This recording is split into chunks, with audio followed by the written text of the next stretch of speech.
Yo, yo, yo, yo, yo. What's up, what's up, what's up? Give up the rock. And hello to my fellow revolutionaries. You know who you are. And welcome to today's live stream. It is Thursday, the 5th of March. And what an event-filled March it has been so far. Can I just say, we're going to be covering all of the craziness that is the events of March today on the stream. As the title suggests, we're going to be doing our usual, it would seem, for this week. We're going to be covering the war on Iran, as I like to call it. Wookie in the house, good morning to you. Hope you're well. Yes, we're going to be covering the war on Iran, as I like to say. Let's follow some, turn of the century propaganda, the war on Iraq. Let's follow in with that vein. We're going to be having a look at kind of developments, I guess you would say, in that regard. Get some updates on what's happening in the region, what the Americans are kind of talking about now in terms of the fact that I think this whole situation is not panning out as they had planned exactly. I don't know really what they had planned. I'm not sure they know what they had planned properly either. We'll just catch up on some of those events. But before we do that, we're going to be doing something very interesting, I'd like to say. And that is, we're going to be having a look at a Senate hearing that has been held, it would look very recently in the US, with Kristi Noem. Now, if you don't know anything about Kristi Noem, if I'm not going to be the one that tells you, it'll be Ninja Nurse who will fill in the gaps for you. But that is Kristi with a K, ends with an I, Kristi Noem. She's the head of DHS, the Department of Homeland Security. And it's kind of under her watch that the ICE agents have been running around America in kind of, I don't know how else to describe this, but it's pretty apt when people say it, but in kind of Gestapo style fashion. You've literally got people in brown uniforms going around the US, invading cities, taking out people that look a certain way, if you know what I mean. And not even that, it's actually American citizens too, and nice, white-looking ones, fair-skinned American citizens that are being picked off the street by an army, a paramilitary almost, an army of goons that are kind of at the beck and call of Kristi Noem. And so I think she's getting grilled, or she had been grilled in the Senate on this issue. And we'll take a look at some of the key questioning and responses that have come out of that whole process. I might start with that, to be honest. Dilemmas, how you going? What's up? Give it up for Brandon Herrera. Let's go Brandon, but for real this time. I'm not sure the reference exactly. So you have to fill me in there, please. Dilemmas. Hope you're well. But yeah, we're going to have a look at Kristi Noem first. There's some other stuff as well. The Multicam and Cody Brown uniforms, not brown. Are we the baddies? Multicam and Coyote Brown. Sorry, not brown. You're right. It's pretty close though, isn't it? It's pretty close. It's almost weird. I don't know why I didn't pick up on it before when people, call them all Nazis and stuff like that. It's just wow. They're like the brown shirts. I wonder why we didn't pick up. We could have been running that play for ages, but it's only just coming to my attention now. I blame chat. You guys should have warned me about this, so I could have been making that joke for a while. But yeah, we're gonna have a look at what Kristi Noem has to say for herself. I think there's a bit of question and answer about what happened to Renee Good and Alex Pretty going on there too, if you know what I mean. I'd like to see what she has to say for herself, because this is the woman who, really backed up the department and the entire Trump regime, calling these people domestic terrorists, which I thought was a fucking hard slog, to say the least. A hard slog, massively. So Brendan Herrera is running for Texas Congress. He's known for creating the world's first 50 caliber AK-47, the AK-50. Dun, dun, dun. All right, well, God, fucking sign him up. We need more people like that. That's who we need in the halls of Congress. Am I right? Hey, I heard we're talking about Kristi with a K. Yeah, I name dropped you before when I said her name. That is Kristi with a K, ends with an I, Noem. So just for you, Ninja Nurse, we're going to have a Kristi slamming sesh, and we're going to watch Kristi get grilled in a Senate hearing just for your entertainment there, Ninja Nurse. Yo, I watched the first half of the super progressive movie. Boy, has it on their Patreon. Wow, really? How'd they get that up? An interesting way getting around it there. Well, I hope you enjoyed it. It's something that I've wanted to watch as well. I've got myself access to it, and I can't wait to watch it. And it's funny how you said you've watched the first half. So, like, it wasn't something that you couldn't turn away from if you cut yourself halfway, unless I'm assuming there was some... unless there was an emergency situation which stopped you from watching the latter half of the movie. Shucks, you know how I love it when I get name dropped? Well, I'm sure you love it even more when it's in the context of Kristi with a K ends with an I. I'm sure that's your favorite name dropping scenario, to be honest. So let me not keep you on the edge of your seat for any longer. Let's see what Kristi with a K ends with an I has to say for herself.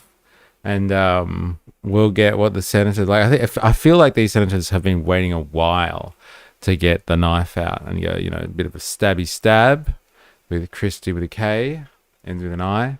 And like they've reveled in the experience by the look of it. So let's have a look. I'm really honestly, I want to know what she has to say with regards to the whole, Minnesota, Minneapolis situation. Like, well, what's she going to say about like the two people that were killed under her watch in that scenario? Like, more people, obviously. Like, I got to be careful when I say that. I know I've been checked by particular people in the chat. And she's like, well, that's not the only people they've killed.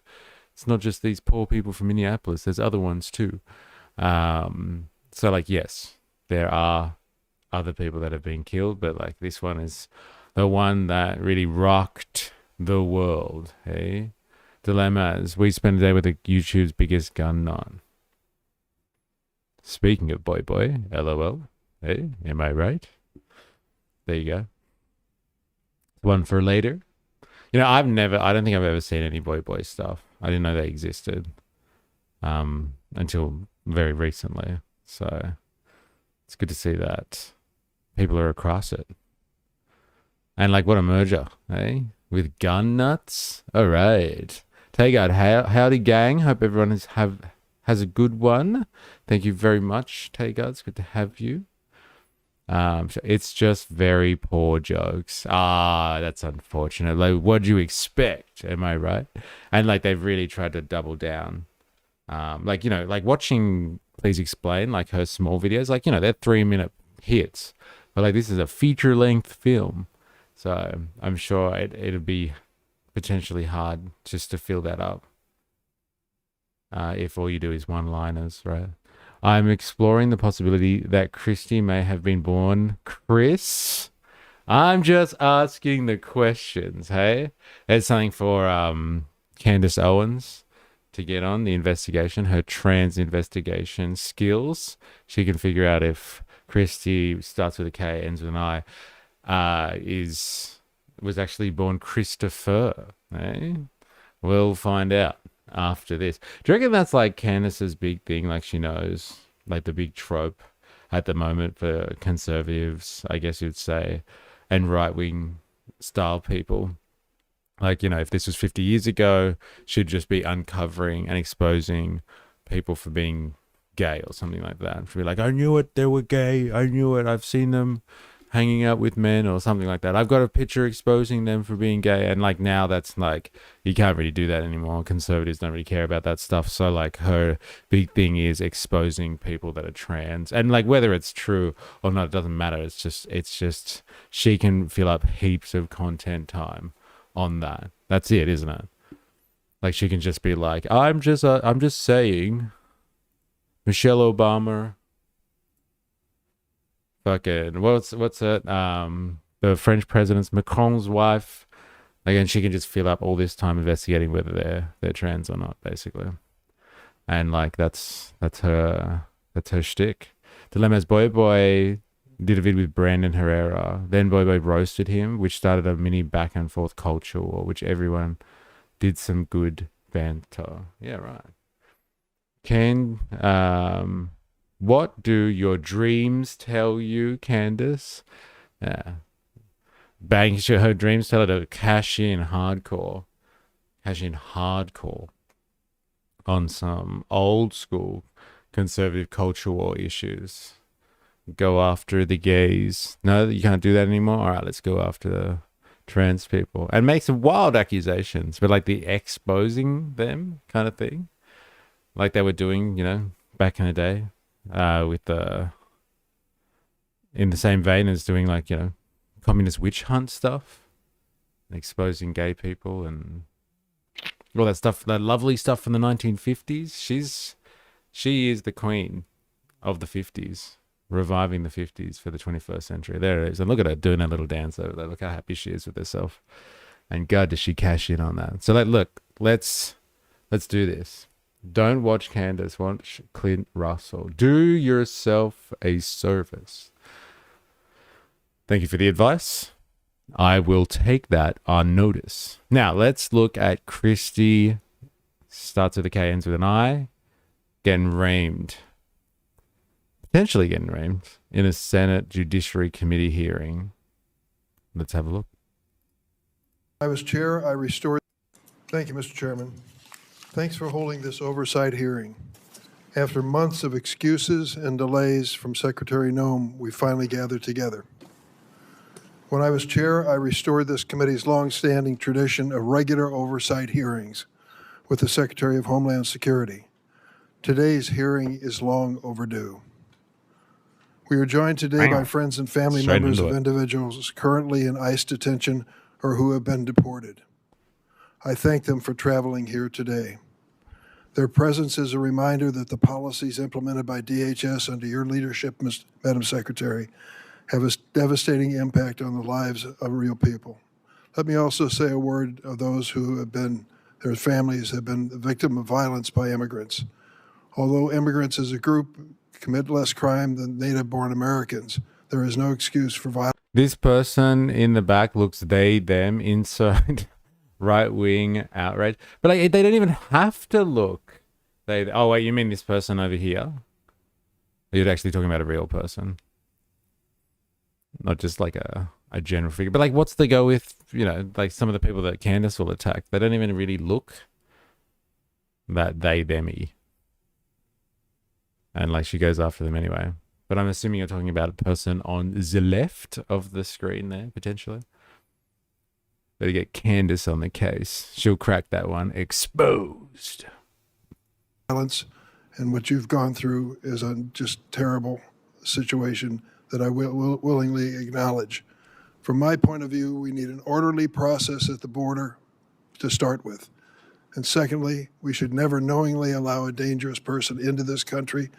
And if someone is in this country seeking citizenship and commits a crime, serious crime, they should be asked to leave or incarcerated.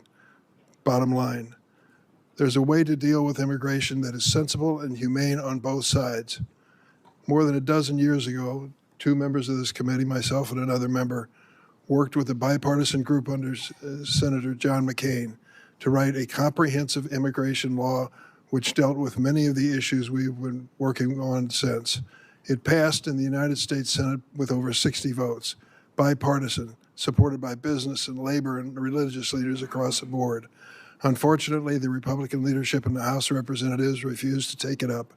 Had we passed that and made it the law of the land, we could have avoided a lot of the terrible things that have occurred since. Madam Secretary, under your leadership, the Homeland Security Department has been devoid of any moral compass or respect for the rule of law. Without hesitation or remorse, DHS agents have wreaked havoc in our cities. I've seen it in the city of Chicago, and acted with unspeakable cruelty against children, immigrant families, and American citizens. That's the big one, isn't it? It's like, well, somebody think of the children. Like, honestly. It's pretty crazy. Have you seen the footage of that, or the pictures at least, of that kid in Minneapolis? And he's got like the little bunny, the blue hat with the bunny ears, and he was detained by ICE. I think they actually used him as bait. Like, they took him and like they left him at the front of the house, of his house, and they were going to try and get his dad to come out and get him, and they were going to swoop him. And they took him from his like kindergarten or something like that. And like that caused a lot of fucking outrage from the old woke establishment. But like, you know, harrowing images of using a child like that. And the dad had already fucked off and like disappeared because he'd seen ICE coming and didn't want to get taken away. And so he fucked off, he buggered off, and his kid was just standing there. And this is the middle of winter in Minneapolis. And ICE took him in and detained him or something like that. And everyone's like, this is like a 4-year-old we're talking about here. I don't know if you've seen any 4-year-olds recently. I have. And they're not very risque. Like, they haven't even been to a point in their life yet where they actually can be properly indoctrinated and be a threat to anyone. Like a little bit older than that, you know, they can be taught how to like be involved in some scheme, like, you know, and like extort cash out of people, but like they're pretty innocuous at 4. And so like that was plastered around. I think that was like a couple of months ago now. Everyone was talking about that quite a lot. The little kid with the blue bunny hat with the big ears, they got taken by ICE agents out of his kindergarten, and like they were trying to use him as bait to catch the dad, and the dad never came, and so they had to detain a 4-year-old by himself. When they threw him in a concentration camp. Sorry, a detention center. Anyway, need to know. So yeah, someone got to mention it. I'm just preemptively predicting the talking points. Anything to distract from the actual content. Nostalgia Enterprises, how you going? Why do people love exposing the gays so much? I don't know, like that's the thing. Like, that's so 1950s. Am I right? Now we got Candace over here. Look at her dance, bro. Look at this dance. Look at the dance in the corner here. Ready? We're gonna go.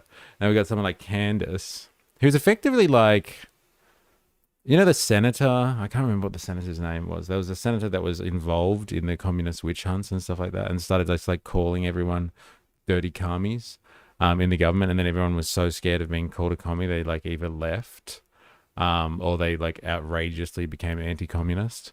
Like, she's that senator. She is that guy. Wait, I pointed in the wrong direction. That one. That's her now. And like, it's just the 21st century version. Like, it's no longer acceptable to witch hunt and expose like homosexuals or something like that. Like, that's become normalized thanks to a bunch of snowflakes. And so like she can, and her mob can go after, I guess, trans people, and not even real trans people. It's like all bullshit. It's like like I said, like the president's of France's wife, and like who, Michelle Obama and stuff like that. Yeah, filthy cunt. Voltaire in the house. There you go. Wait, he's using facts. The woke agenda has gone too far. 4IS, yo, what's up? Give up your gnome grilling witch hunt. Yeah, like this is the witch hunt we can all get behind. Hey, when somebody goes after Noem for her comments for her actions with ICE, we can all get behind this witch hunt. I don't think this guy's going to grill her at all. Like, is he going to get her to say anything, or he's just gonna he's just unleashing the fury? Damn. All right, let's see what he has to say. This administration's reckless immigration enforcement campaign is creating fear in communities and eroding the foundational tenets of our democracy. Democrats believe that Congress must do its job and rein in ICE abuses by requiring immigration agents to simply follow the same rules as local police. While Republicans claim the DHS shutdown is putting us at risk, the reality is this administration has engaged in mass layoffs. Also, I worked up that chud is the word conservatives are sore about. Like the left was with woke a couple of years ago. Oh, really? So they don't like chud. Woo, woo, woo. Ice abuse just sounds like a drug addict. Yeah. It's like American politics out of context. It's like, wait, ice abuse? Are we talking about people abusing ice? The drug ice? Of career national security officials and diverted many others from protecting the homeland of the president's with the president's mass deportation campaign. This is all while Secretary Noem is sitting on an unprecedented amount of appropriated Solar funds. Bear in the house. Sup, fam? How you going? Summoned by Chud. I was waiting. Oh my god, it's incredible. Someone said Chud and then Ravy Baby appears out of nowhere. That is impeccable. It's absolutely impeccable. So good. It's like I said, we're gonna grill Kristi with a K, ends with an I today, and then all of a sudden Ninja Nurse just popped up. I heard Kristi is on the menu. Ice abuse sounds like a Tuesday in Adelaide. Oh, lovely. Just don't go make any submarines, okay? While you're enjoying your Tuesday in Adelaide. More than the United States Marine Corps. The Republicans in Congress gave her this and gave her virtual decision-making power in terms of the execution of policies. And she is spending nearly $300 million on a fleet of luxury private jets so she can travel in style. Really? Secretary Noem has repeatedly claimed that the department is arresting the... No way, there's a bed in that fucking thing. Did you see that? Could you imagine? Like, could you imagine they've through the big beautiful bill, right? A big beautiful bill. Not only were they able to get like extra tax cuts for the fucking ultra wealthy, so they're doubling down on their service to the bourgeoisie. And they're cutting SNAP, so they're cutting food stamps to people. They're cutting out assistance for health insurance, like Americans need any more of a degradation of the healthcare system that they have over there. But like they moved money around basically to put $170 billion into DHS, a lot for funding ICE agents. But hey, you know, a big portion of that $170 billion is fucking $300 million on a fleet of private jets. So Kristi Noem over here can get her beauty sleep in a fucking king size bed in a private jet. My God. This is how the other half live. I'm telling you, people, us plebs have got it all wrong. Eh? We've got it all wrong. This is how you live, and this is how you live on the taxpayer's purse. I have actually considered applying for a BAE over the years. What's a BAE? Is that some type of, I don't know, business degree or something like that? Tell me. Unless this is some like United Arab Emirates or some Gulf state that I haven't heard of yet. I would like to know more. Quote, worst of the worst, and making American cities safe. In fact, less than 14% of immigrants arrested during Trump's first year back in office had charges or convictions for violent criminal offenses. So that's gone up last time we saw it. I'm pretty sure it was when we saw that report that was done by a libertarian think tank. I can't remember what the think tank was called. What was it? Anyway, they had it at 5%, I think it was, were actual violent criminals. And like other people were like kind of accused, I think, of violence, but it wasn't up. Definitely wasn't up to 14%. Interesting though. Less than 14%. 1 out of 7. Immigration agents arrive. Oh, BAE. Okay, it's just a company that makes subs. Right. Well, just don't do it on Tuesdays. Applying for Bay, Tinder. In cities without consulting local law enforcement. They roam the streets in paramilitary gear and arrest and detain people based on the color of their skin, their accents, and the language they speak. The infamous Kavanaugh stops. That is not a public safety operation. That is a paramilitary occupation. and Secretary Noem has made excessive force A paramilitary occupation. Is that what he said? paramilitary occupation. Occupation. So you see the language that's been thrown around with this type of stuff, right? Which is really throwing people off. Which is that the cities themselves are under invasion. They're under attack, and they're under attack by a part of the state. Now that seems to be really interesting if you consider what Professor Zhang says when we looked at that video where he kind of describes what he thinks the next American Civil War would be like. And he's saying like there are various armies within America. You got to stop within America. You got to stop thinking of America as like this unified fighting force, right? They have the military, and the military consists of the Navy, the Air Force, the Army, and like all that sort of. And then you have law enforcement, which consists of the CIA, DHS, police forces. Like he was basically saying you got to think of them all as actually separate fighting forces, and America could descend into an area where something like ICE agents form an army, and they're at their head for some reason. Let's just say is Kristi Noem. They could take to the streets and start invading parts of America and claim them to be their own because they're heavily militarized. They're militarized like an armed force. Like what about the police in New York? Like they have a budget that's so massive that it might dwarfs the actual budget of small countries, like the entire budget of governance for small countries. And so, like, there are separate armed forces all over America that could just lay claim to cities and regions, and do like little allegiances with each other. And then you have like 70,000 people potentially in special forces. They're the real ones you got to watch out for. Like what he's describing here is a paramilitary occupation. So ICE is not just like an arm of law enforcement. They are a militarized unit that, for all intents and purposes, okay, it reports to DHS, but like they're acting like chuds. Like they're walking around, they're armed to the hilt, and like if you don't look right, you don't sound right, or you just don't give them the right vibe, then they will fuck you up. And like they're roaming the streets. Like that's pretty much what the brown shirts were doing on behalf of the Nazis at a certain point. Like at least they were rounding up working people. Hey, gotta watch out for those fucking workers. What do? Strike, ask for better conditions, douchebags. But like they're just profiling people and like attacking people that they don't like. They think that are antithetical to the interests of ICE's America.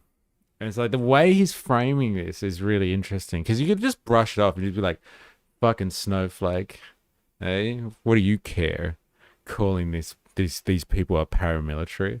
But if you just cut through the bullshit and just look at them, they are armed heavily. And they do roll around in unmarked cars. And they just pick people off the street. And like they go after people that they think, are trying to be a nuisance to them. And that's fine if you live in a state like that. If you live in, like, America always prides itself as, being above those crazy countries like, Haiti or something like that, those backwater countries that have like they live in anarchy. Like that's pretty much an anarchic situation as described by like, Hollywood and the general propaganda, against lefties and anarchists and stuff. Is like you just have roaming gangs that just like take the law into their own hands basically and terrorize local populations. Like that's the type of fucking warlord stuff that you think of in, I don't know, pre-communist China or the Congo or something like that. I don't know. Think of some other stereotype for me. Like that's the situation he's describing here. In the US, these guys roll into your city and it's a paramilitary occupation. They go in, they fucking terrorize people for a while, and then like Kristi Noem tells them to go on to the next place, and then they paramilitary occupy that city or that region for a while. It's pretty crazy when you quantify it like that. Whether or not you believe it or not, Like, that's really up to you. But like, if you think about it in those terms, it's fucking outrageous. It is absolutely fucking outrageous. Is that really what America wanted?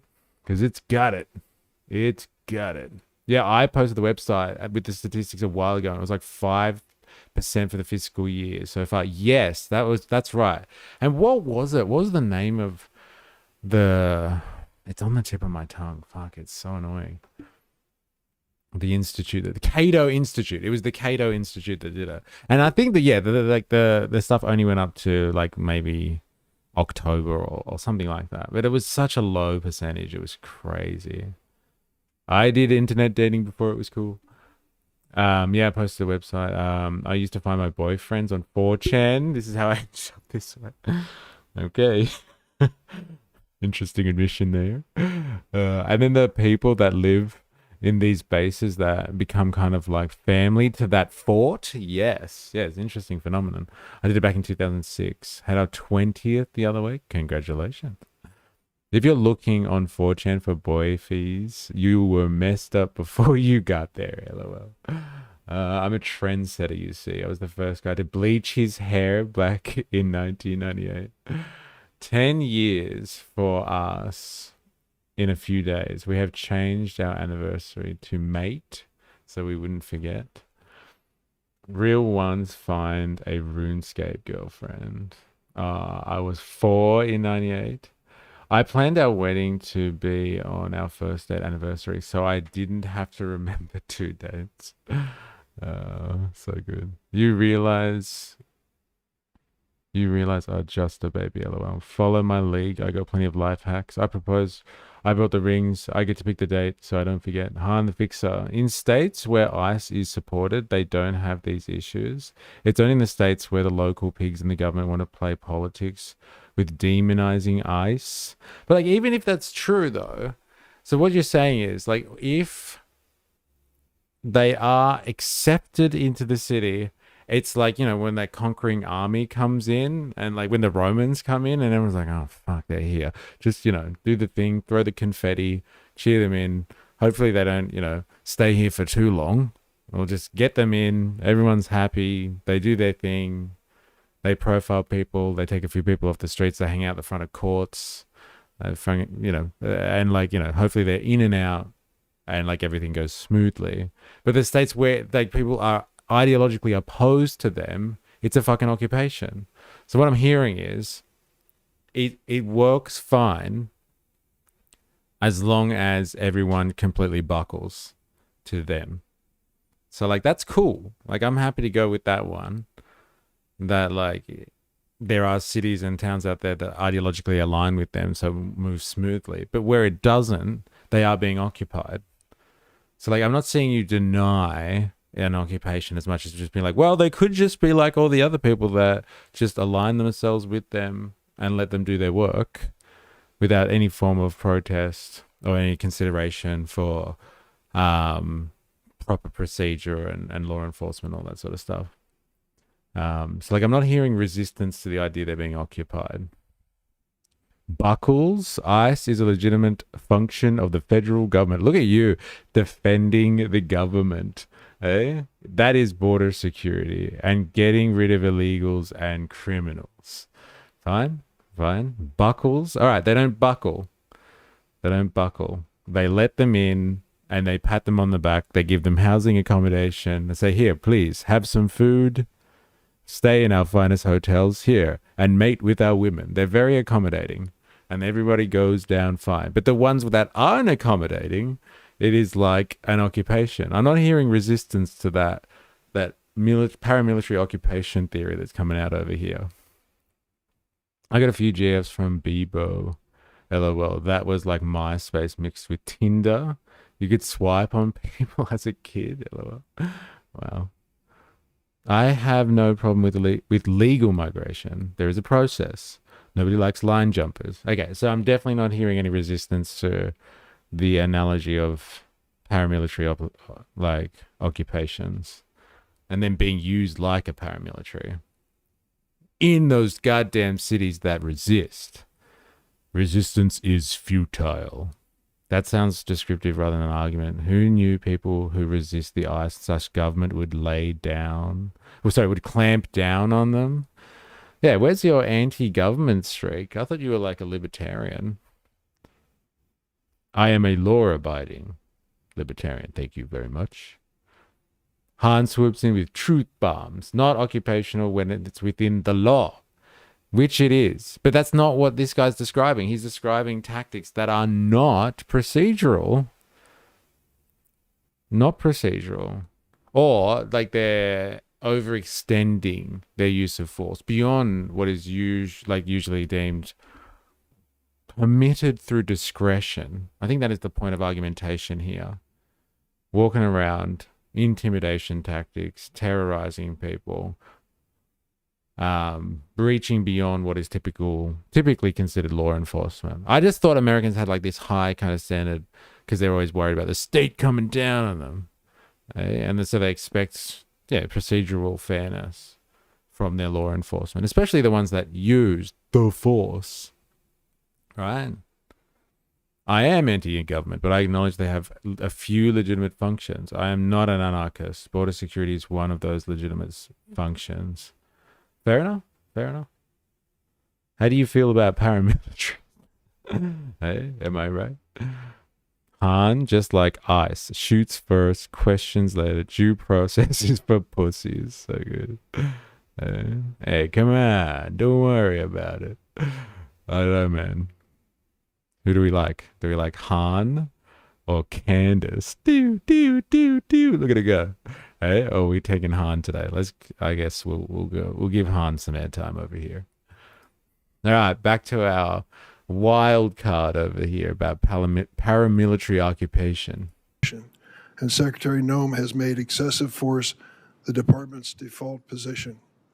In my home state of Illinois, during the so-called Operation Midway Blitz, agents violently attacked, tackled, arrested, and detained immigrants and citizens. They conducted a military-style raid on an apartment complex, kicking down doors and zip-tying children. A Border Patrol agent shot. Like, is that excessive force, or is that like that? Hey, that's what border security do. Like, they kick down doors, they zip tie kids, they're violent towards citizens, whether or not it's fully justifiable or not. But like, hey, fuck the citizens too. Am I right? Am I right? Who cares about the citizens? Shot an American citizen, Miramar Martinez, multiple times, 5 times. Shooting first is misleading. Han was just quicker on the draw. Guido pulled first. He was just slow. Hey? They can't fault a guy for his incredible skill set, that's for sure. She miraculously survived. After the incident, the agent bragged on the internet, 5 shots, 7 holes. And this administration didn't just shoot her 5 times. What does that mean? 5 shots, 7 holes.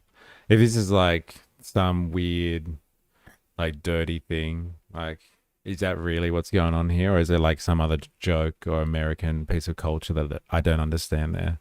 What the fuck does that mean? 5 shots, 7 holes.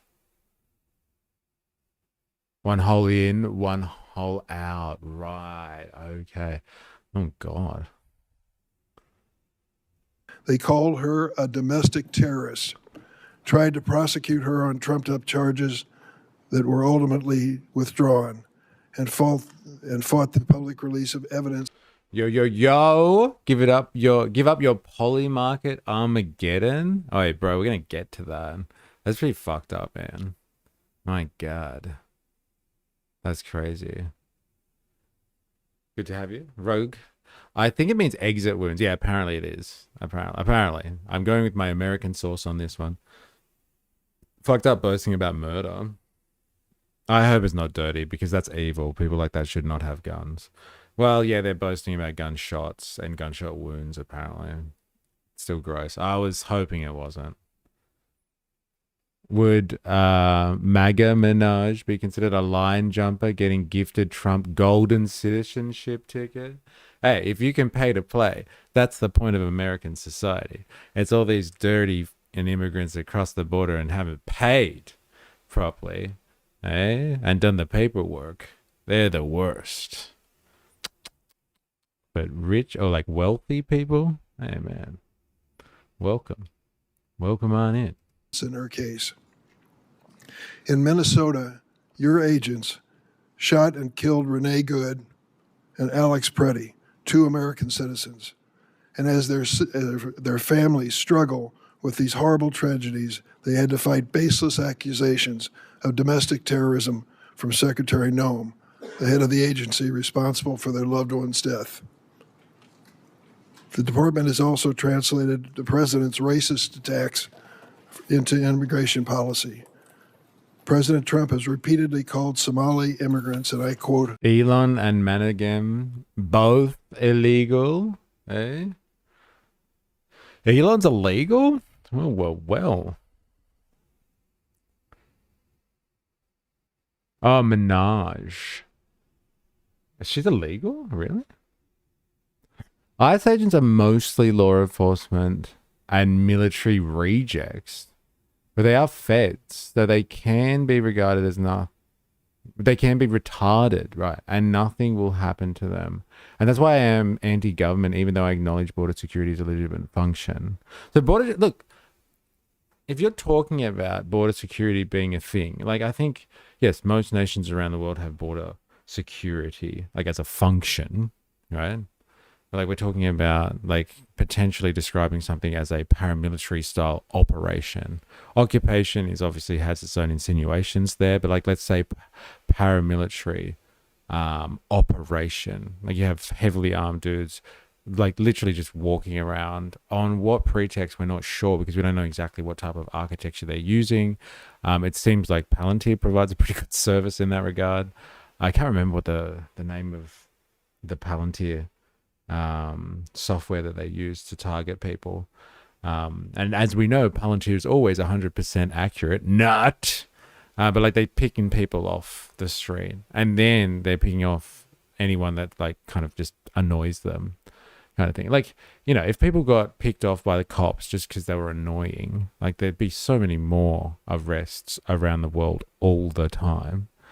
And like it seems to be kind of their raison d'etre. They just walk around doing this type of stuff.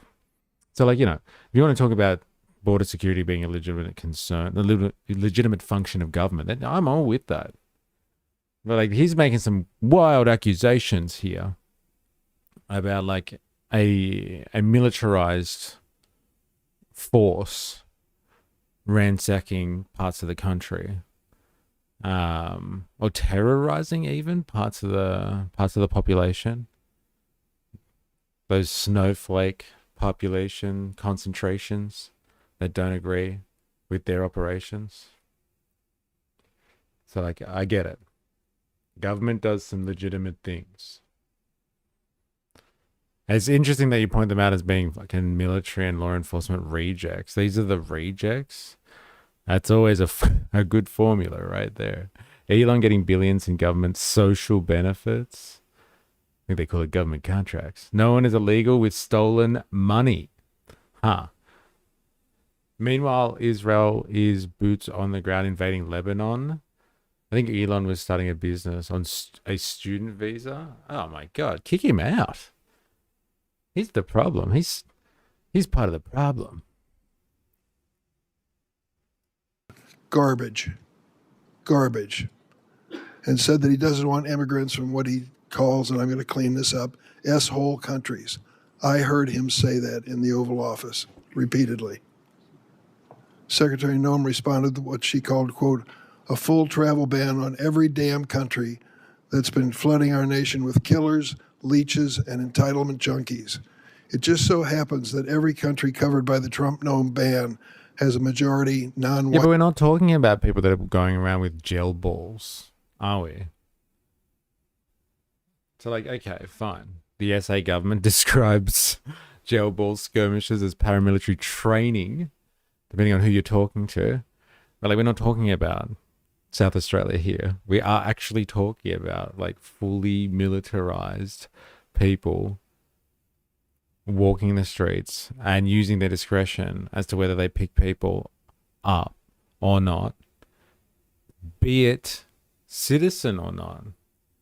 I would say that most of the people that are supportive of this type of stuff aren't down for them picking off and terrorizing and citizens. They want them to pick off and terrorize all those goddamn illegals, those fucking aliens. But it seems to be kind of just up to the, as Hans described, up to the rejects to choose. Like, choose your own adventure, reject style.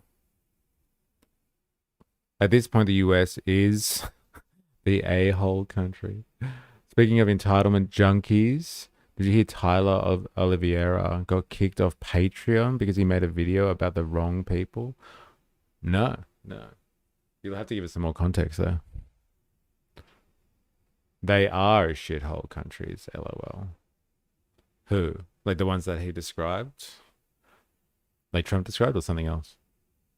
I'm talking about definitions. Right. Okay. Population. Earlier this month, the Trump administration deployed Border Czar Tom Homan to Minneapolis. He made videos about welfare addicted Jews and got yeeted. Is that like code for something though, Han? Like welfare addicted, meaning like, oh, it's like Zios, Italian uncles who get heavily support from the American taxpayer to run their operations and got yeeted. Supposedly to end Operation Metro Surge. The president is reading his sinking poll numbers and finally recognized the American people are sick and tired and fed up with this heavily armed, masked secret police agents causing chaos in our cities. But the reality is the administration has not backed down from No, they exploit the system. They have 12 kids on welfare. Okay, so like specifically this person's made a video just about Jewish people rorting welfare. Interesting. He should have learned. You got to go after the right people. Nick Shirley has it down. Nick Shirley knows what to do. You go after the Somali pirates in Minneapolis. Eh? You got to give people the right type of welfare cheat. That's what they want. Stop it, goyims aren't supposed to know. It says soulless death and despair. Stephen Miller's 3,000 person a day arrest quota. Meeting this quota is impossible without continuing indiscriminate enforcement. There simply are not enough of the so-called worst of the worst to do it. ICE agents are even arresting trafficking survivors like Luna, who was abused for years. In February 2025, the Trump DHS found Luna's application for a trafficking visa was bona fide. Today, Luna is still in detention. DHS has launched a cruel scheme to purchase massive warehouses for detaining immigrants, some designed to hold 8,000 people. To put that in perspective, our largest federal prison holds 4,000. Listen to what the U.S. Conference of Catholic Bishops said about this. The thought of holding thousands of families in massive warehouses should challenge the conscience of every American. Whatever their immigration status, these are human beings created in the image and likeness of God. And both are just paid agents going in and to justify further right-wing policy and fraud accusations of people.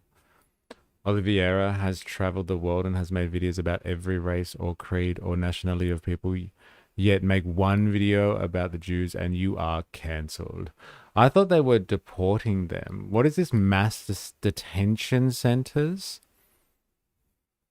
Like, I've only heard like off the cuff stuff from certain reports here and there, but like people have been upset that certain states are allowing ICE to kind of buy up warehouses and stuff for this detention, and like other states are kind of cluing onto it, and they're just like, oh no, our people don't want you buying warehouses here, so you can house people. I don't know what the point of that is. But like, it does seem a little bit nefarious in the sense that, you know, you're right. Like, I thought the point was getting them out. Like, if they're illegals, I thought it was supposed to, you know, get rid of the bastards. Like, hey, we don't want you here. You're degrading the American culture and you're stealing jobs off the working class, etc., etc., etc. Why keep them? What's going on there? Unless, like most things in capitalism, there's a bit of business, there's a bit of money to be made while they're handling these people. Eh? Just let me wet my beak a little bit, if you know what I mean. Sounds like a big industry. Massive money spinner. Government plus due process. What do you think? It was going to be quick, efficient process? Well, like, it seems like they just pick and choose when they do their due process, apparently. We'll pick them off the street under any circumstances that we describe fit, and then we will process them in a detention center somewhere. If it takes months, so be it. Eh? Cruelly detaining people and not giving them process is due process, apparently. Eh? They send all the underage pregnant detainees to the same facility in Texas where abortion is illegal to force births. Jesus Christ. Is that true? Some people waive the process and they get shipped out quickly. Accusations from they don't pay taxes to using our tax dollars to hold them in concentration camps.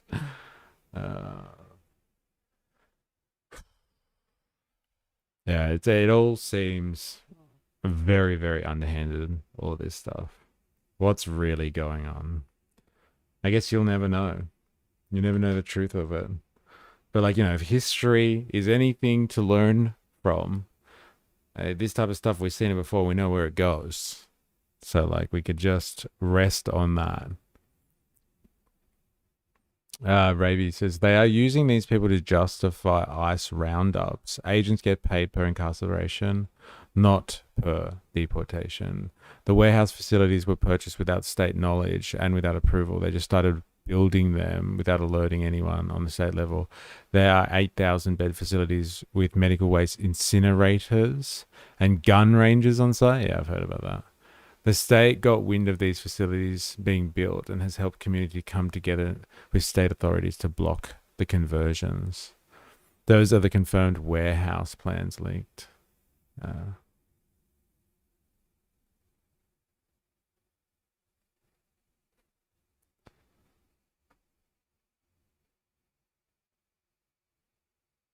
Some people waive process and they get shipped quickly. All right, back to it. This is a moral inflection point for our country. Even with tens of billions of dollars at your disposal, the administration already cannot meet the basic needs of the 65,000 people currently in immigration detention. Detained individuals, including children and infants, are subject to abusive conditions and inadequate medical care. This includes Liam Ramos, the 5-year-old arrested with his father in Minnesota, who became ill in detention, and Amalia, an 18-month-old baby who became so sick with a respiratory illness she was hospitalized for 10 days, only to be returned to detention and denied medication. We have also seen an unprecedented number of deaths in ICE custody. 7 people died last December alone. 9 have died this year. This includes Geraldo Lunas Campos, who was choked to death by guards. This avoidable tragedy was classified as a homicide by the county medical examiner. The Department of Homeland Security's response: try and deport the witnesses as quickly as possible. Secretary Noem and her rogue immigration agents seem to believe they are above the law and accountable only to the president and Stephen Miller's evil vision of a hateful America. Chief Judge Patrick Schultz of Minnesota, a Republican appointee, found that ICE violated at least 96 court orders in Minnesota in January, the month of January alone, which he said was, quote, likely more than some federal agencies have violated in their entire existence. And hundreds of federal judges have ruled more than 4,440 times that ICE is detaining immigrants illegally. That is an extraordinary rebuke from the federal bench. Hey, Mystery Mover, do you want that in your chat? Just got back from an interview, wore my shirt around the right way this time. Congratulations. Hey, who said he cannot be taught was lying. I'm glad you fixed that one up. Hey. Same with certain Nerf guns. Hey, Mystery, do you want that in your chat? Like what? What's the claim here? That you're saying that him stating his opinions is anti-Semitism? Look, you have to have some. Hey, you ready for the Ho Chi Minh defense? You gotta have some context. Now, if you don't interact with Han on a regular basis, you gotta understand that some of the stuff that he says is tongue in cheek, or it is, I think, embellished to prove a point. But like, if you think he is anti-Semitic, then tell him he's wrong, and then convince him otherwise. But like, I'm not going to ban people for what you claim to be anti-Semitism. Like, fight him on it. Hold him over the fucking coals. Don't let him get away with it. When I don't like what Han says, I fucking tell him he's wrong, and I don't like what he's saying. You could do the same. Prove him wrong and show the chat. Show everyone how wrong Han is. That's the point. And like, you should want to do that. Fucking go and get him. Han's waiting. I don't think Han's going to disappear anytime soon, especially if you're here. Rick Manchego. Let's go with Manchego. Get him, Rick, and we'll all support you. Jag, hello, Han is welcome anytime. Well, you're doing it. I'm not talking about anti-Zionism. Rick, I am stating facts. Sorry you don't like them. Of course it's disingenuous. Then it's gross.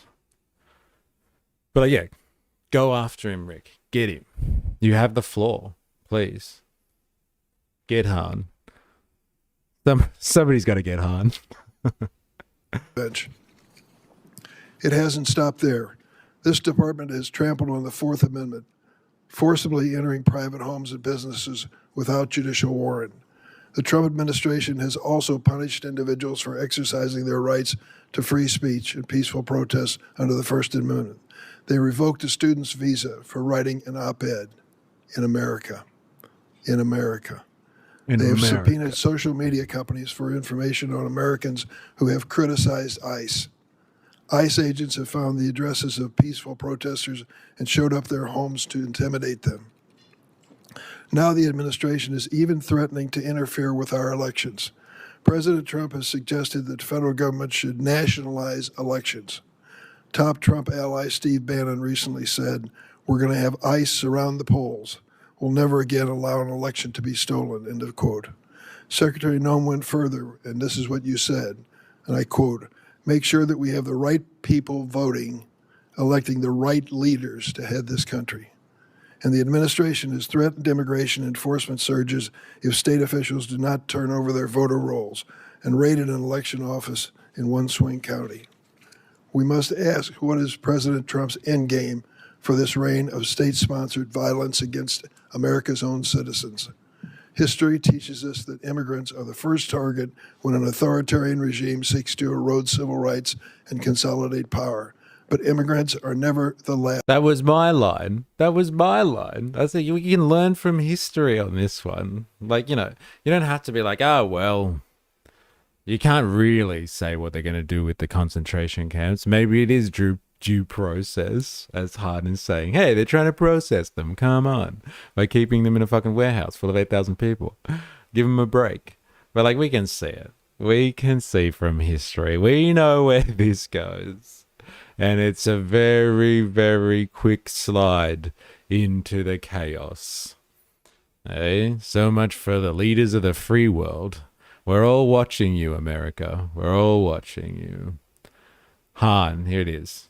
This is the message. The sentiment that exists here is anti-Semitic because Han is talking about Jewish identity. Han further solidifies the position that they run things and are the reason he got cancelled. Do I really need to show you all the ways it's anti-Semitic? No, you don't have to show me. But like, you should show Han so Han knows not to say stuff in the future if you think what Han is saying is anti-Semitic. Teach him a lesson. Get him. To put it into perspective too, that's not one facility per state. That's one facility per neighborhood they want to install. Yeah, isn't that scary? Like, that's They like regional, like going into localities and having everybody gets a fucking ice warehouse where we hold our illegals, if you know what I mean. You know what I mean? Eh? This is where we hold the illegals, the aliens, the people that don't fit into society very nicely. They get picked up by the fucking brown colored paramilitary that walk around the streets. Everyone we don't like, we round up and we throw them in detention centers. I'm telling you, people, we've been here before. It's fucking mental. This is mental stuff.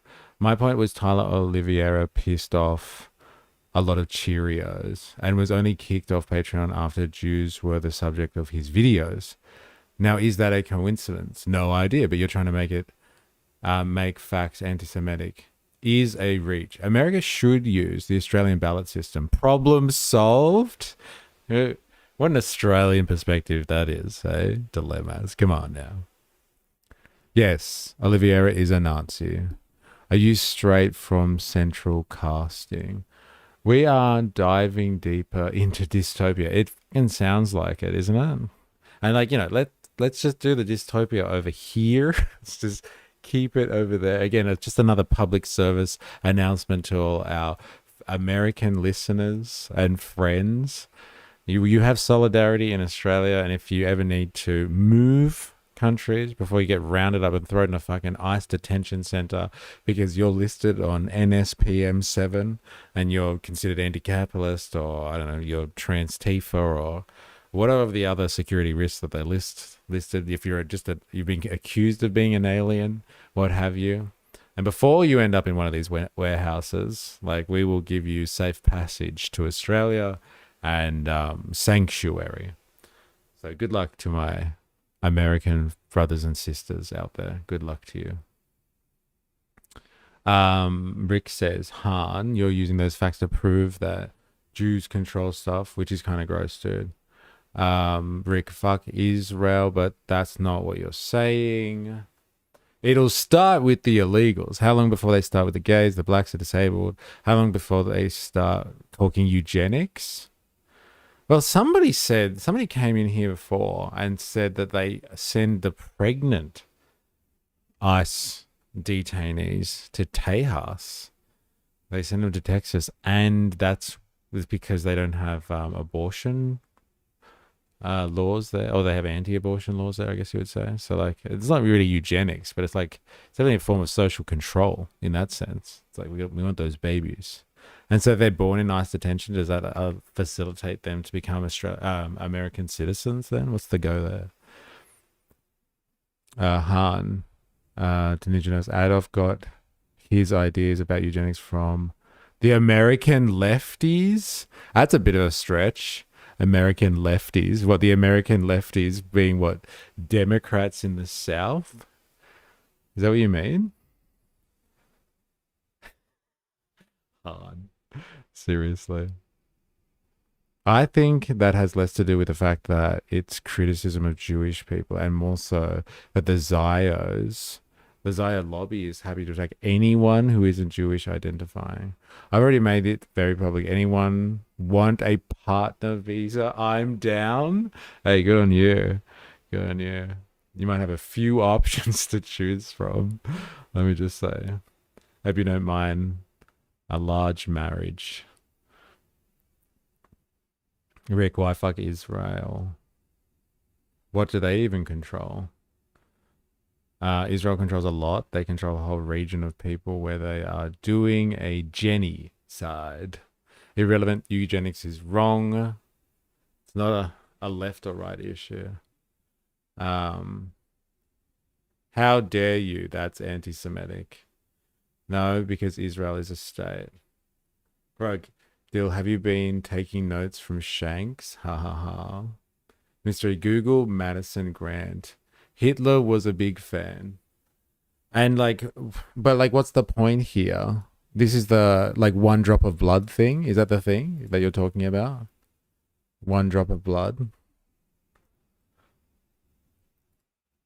Not one drop.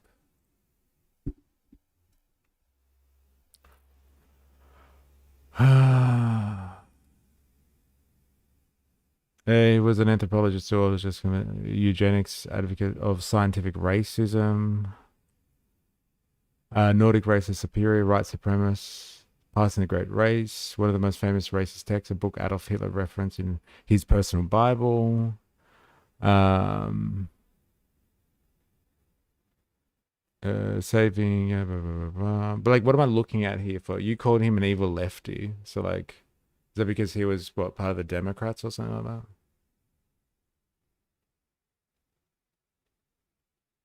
I just want to know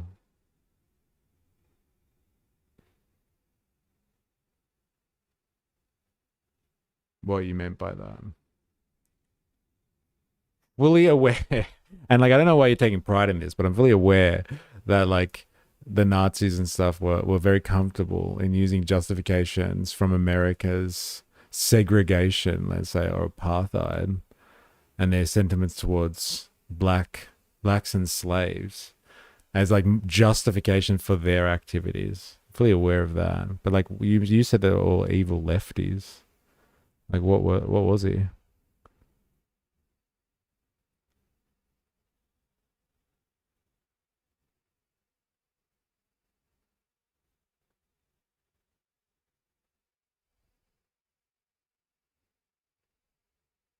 All right, you're gonna have to fill in the gaps here, Karen.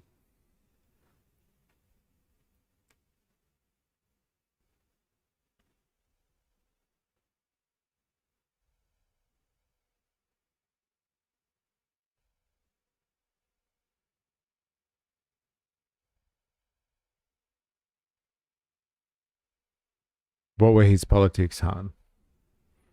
I think Hitler was more impressed with how efficiently the settlers ethnically cleansed the country of the indigenous. I think they were pretty fucking, yeah, definitely impressed with that as well. But I know their eugenics stuff definitely good. Or they took inspiration and moral, what's the word? Moral justification from like American examples. That's for sure. Anyway, I'll let Han respond when he's ready to his outrageous claims. He seems to be avoiding me at the moment.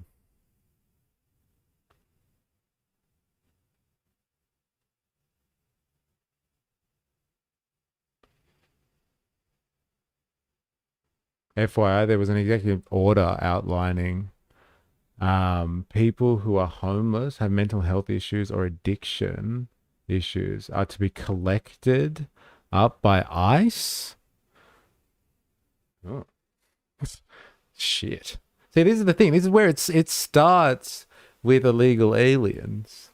And it's just like, yeah, let's just round up homeless people as well. They're annoying, right? Aren't they an eyesore? You don't like homeless people, right? We'll take care of it. And then mental health issues, like basically all of the societal issues with capitalism or the free market. When the free market fails to actually compensate or provide for its people, then all of a sudden, let's just sweep them up and throw them into detention. Mystery movement throughout history, leftists have tend to think that they are smart and need to run everyone's life. Grant was part of a group that thought sterilizing undesirables against their will is a betterment for humanity. This included Mexicans, blacks, or just about anyone else that he thought was inferior. And so because, so like, let me just understand your argumentation. Because leftists have some type of what? Moral superiority complex, and they think they're better than everyone else. Anyone who therefore thinks they're better than everyone else could technically be called a leftist. So when you have some type of cultural supremacy or racial supremacist, because he thinks he's better than everyone else, really he's a lefty, because that's what lefties do. They think they're better than everyone else. I just want to make sure I've got your argumentation down pat there, Han, before I carry on. Okay. Definitely lefty, thinks he's better than everyone else. 100% lefty. Those damn sanctimonious lefties. I know, right? I knew it. I knew it. Goddamn lefty. Thinks he's better than everyone else. As target. And we know that Donald Trump does not respect the constitutional rights of any American, regardless of party. Secretary Noem, this is the first time we met. I've been on this committee for more than 2 decades. I worked with every one of your predecessors of both political parties. I tried to meet with you before and and after your confirmation, but you refused every request. I want to be clear, and you should know this. No official on this side of the rostrum or the other is above the law. You have no right to deploy immigrant agents as a paramilitary force in American cities. You swore an oath to uphold the Constitution. You have an obligation to answer questions posed by the member of this committee so that meaningful accountability can begin for the terror we are witnessing in America every day. He's not happy. He doesn't really get emotional at all, this guy. It's hard to tell, but he's definitely not happy there.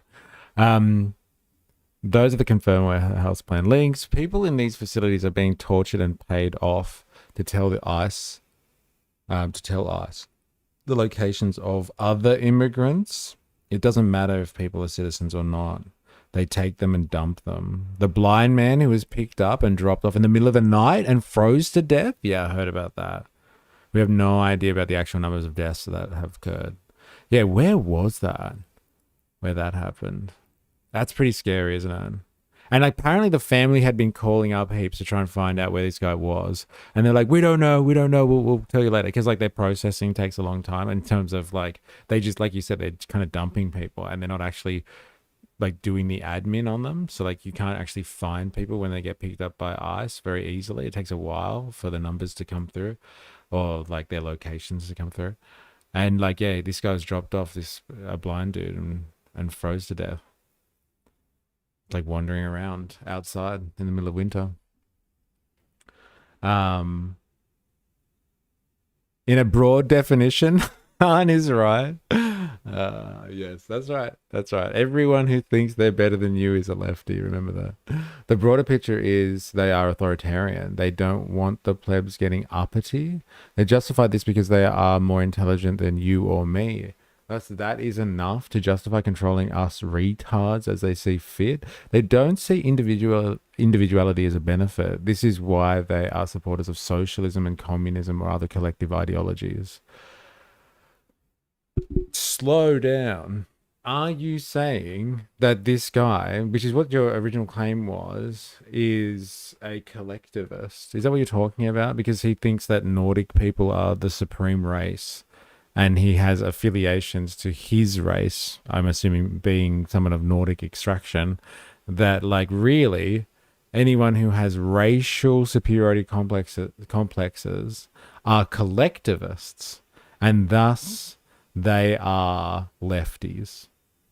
Because I've got a very interesting like kind of position to take on all of this. So everyone who's a nationalist out there or a white supremacist or anything like that, they believe in the end of the West and all that rhetoric, etc., etc., etc., are actually collectivists. So anyone who believes in the white race or their cultural supremacy, they're actually collectivists. And if they're collectivists, they're pretty much just dirty commies and dirty socialists. And so basically they're leftists. And also throw on top of that, anyone who's more intelligent or thinks they're more intelligent than you and me, and look down on you for it, he's also a lefty. He believed in eugenics for the greater good. So like anything that's for the greater good, like being part of your nation and like ensuring your borders are safe within your nation because that's for the greater good, that makes you a lefty, right? Just so I'm clear on the definition, the very broad definition of what lefties are.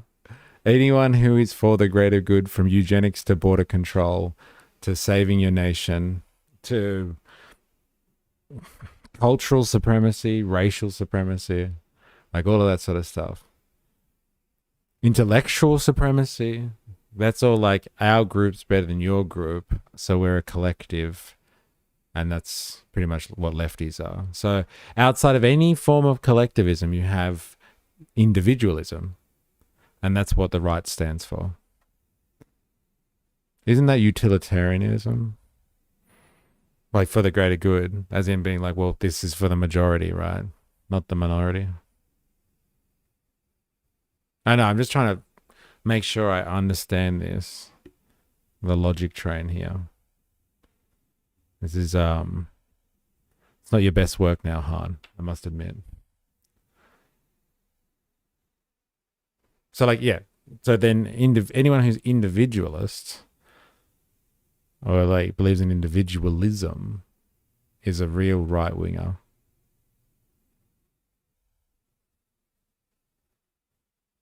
And everyone else is on the left. It's an interesting take. I'm going to say, very interesting take. I'll give you that one. All right, let's see some more of Kristi with a K, ends with an I.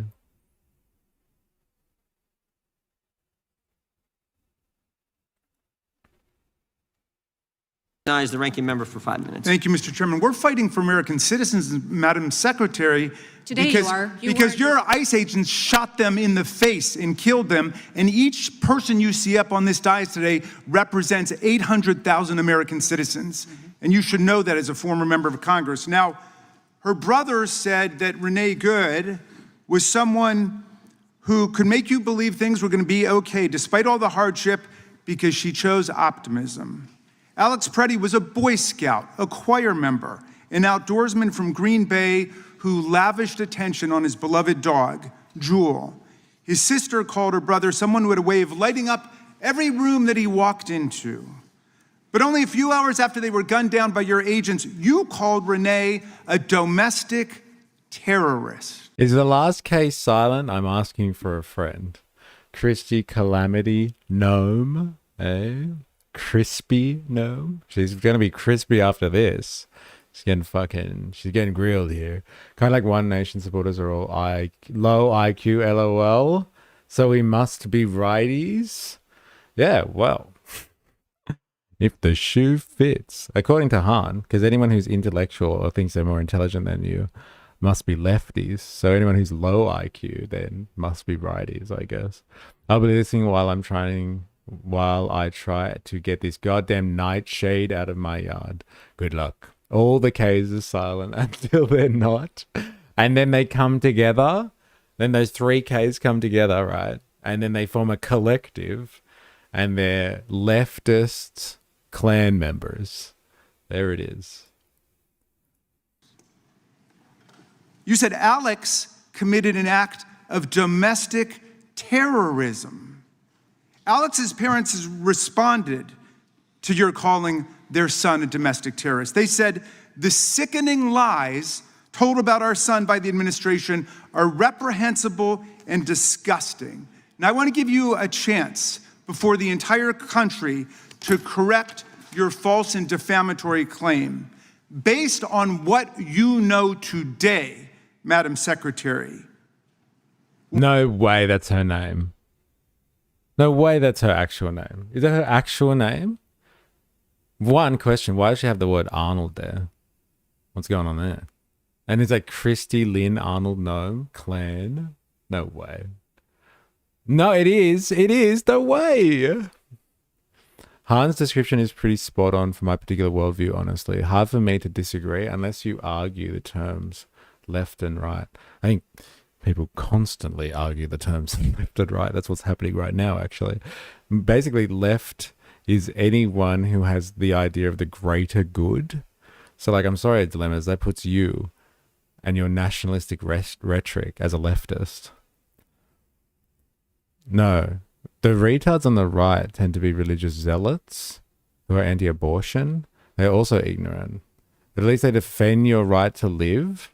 No, but they're not. They're anti-abortion because they believe in the greater good. And they're religious because they believe in the greater good too. So they're not on the right. They're lefties. If they were, like, religion doesn't really allow you to be individualist. You actually have to be part of a fucking community, like a cult almost. That's what being a religion is. You're part of a greater group that believes in something and toes the party line. Very much like dirty commies. And so, like, religious people are the original collectivists. So, like, they're definitely for the greater good. And so, like, by your definition, they're as left wing as you can get. They were left wing before there was the political denomination, I guess we'd say. Political description, let's just call it political description of the left. Religion is left wing. Come on, man. I was say, Han, this is not your best work. You know you can do so much better than this. Unless you're just pulling my leg and leading me down the garden path here. The individual versus the collective is the base of left and right in my mind. Well, as a nationalist, dilemmas, you're going to have to fucking pick. Because a nation is a collective. It's a collective of citizens who have a social contract and hand over part of their self-determination as individuals to society, and they have a government that's supposed to provide them with services. I think you made a wrong turn somewhere when you were thinking this out. I don't know, man. I'm really just going off unless I read what you're writing wrong. Like, if I've read your stuff wrong, tell me. Damn, Trump must be a lefty now. Yeah, and a Christian nationalist too. That's the most hardcore lefty you can get. Religious and a nationalist. That is so collectivist. It's doubling down. Like, that's ultra left. Ultra. The individual versus the collective. No, I read that already. Sorry. Yeah, that's not what left and right means to me at all. I'm atheist. Pre-choice? Like pro-choice? Is that what you mean?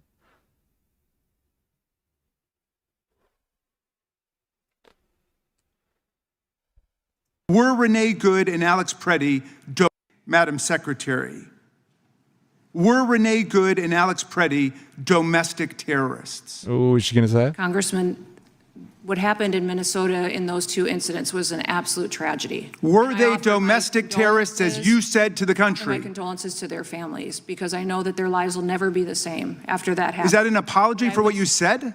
We, in those incidents, offer as much information as we can from officers and agents on the ground in a chaotic scene that gets I'll repeat relayed my question, to reclaiming us my so that time. we can Based on communicate what with you American know people. today, Madam Secretary, based on what you know today, were Renee Good and Alex Preddy domestic terrorists? As you know, there's ongoing investigation. Like, remember when we were getting people coming into the chat and there was some division on this whole thing with Kristi Noem over here. There was some real division in the chat. People were supporting the ICE agents. People were not supporting the ICE agents. Like, everyone in between. But no one agreed that these people were domestic terrorists. No one. I didn't think we had one person coming in who were like really hardcore ICE supporters. And like, up there to support the thin blue line. I don't think we had anyone come in and it was like, yes, these people are domestic terrorists. Renee Good was a domestic terrorist. What's his name? Alex Preddy was a domestic terrorist. I don't think anyone supported that call. Yeah, religion will muddy it even more. That's what it means. A lot on the right, a lot of Aussies' right is based in that. Yes, the right is also a collective in the religious sense. It's just that they out a higher value on life compared to the left. Now, the caveat is Christian religious groups. I don't think Islam gives two shits about life. Enabling individual rights builds strong families. Strong families make a strong nation. A strong nation is what nationalists want. Yeah, but that's what we're saying. Like, if you want a strong nation, that's like a collective good. And so then you're a fucking lefty because it's for the greater good. Pro-choice, yeah, individual rights. I think the problem with this stuff, and that's why it's such a bullshit cultural position, all of this stuff, is like believing in individualism or collectivism. Like, these two things are mutually exclusive. It's just fucking stupid. Individuals need society to function, to survive. No human lives on their own. There might be a few people out there that can live off the land because they learned how to do that. And so they are bushmen or something like that. But like, if all, 7 billion people on planet Earth decided to go live by themselves in the bush, like, they would not be able to survive. So like, the argument for individualism is just stupid from the get-go. because you don't have an individual without society. You don't exist in a fucking bubble. You exist because there are other humans around that help you reproduce your existence. Now, on the other side, it's stupid as well. Like, you can't just have blanket collectivism without any individuality. Individuals make up a collective, and so we have to respect individual rights and individual autonomy. And so what is actually something that no one really talks about, and they should, is that those two things are actually in relation to one another. And it's actually about finding the right balance or equilibrium between individualism and collectivism, which is what society should strive to do. So if you sit in an extreme where you think collectivism is the way to go, and it's like it's at the full sacrifice of the individual, then that is pretty fucking stupid. So if that's what collectivism is to you, and you think, you honestly think that's what collectivism is all about, then yes, I agree. That form of collectivism is fucking stupid and worthless.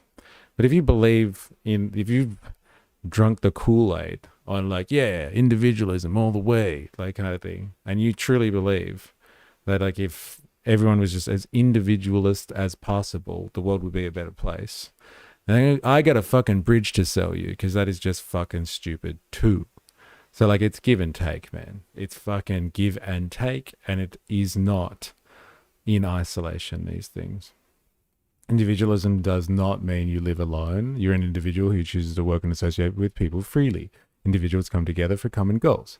They are not forced. So it's a recognition of a collective. Individuals are part of a collective. Thank you. So like, you cannot have individuals who come together freely unless you have a collective of individuals. And so it's about finding the right balance. That's what you're describing, really. So like, not all collectivists are lefties, and not all individualists are righties. Speaking of individualism, are we ever going to cover that video about why Marxism is incoherent? Is that the one that Remag put in the chat? Is that the one you're talking about, Jag? Did you watch it? It's with the like the young dude with the fucking beanie on, going off and just spilling all his philosophical like garbage talking points. Like not garbage. Like, he's using big philosophical ideas and terms to confuse the fuck out of people to justify. Yeah, I watched it and spent like an hour analyzing it. LOL. Yeah, I watched it too. And I was just like, whoa. This guy's going a million miles an hour. Calm the fuck down. But like, yeah, we can have a look at that if you want. I'll be more than happy to critique that one. Definitely. What do you think of Desi Freeman, Dill? I think we all know the answer to that one. I think he broke the law, if the story is true. I don't do the sovereign citizen shtick.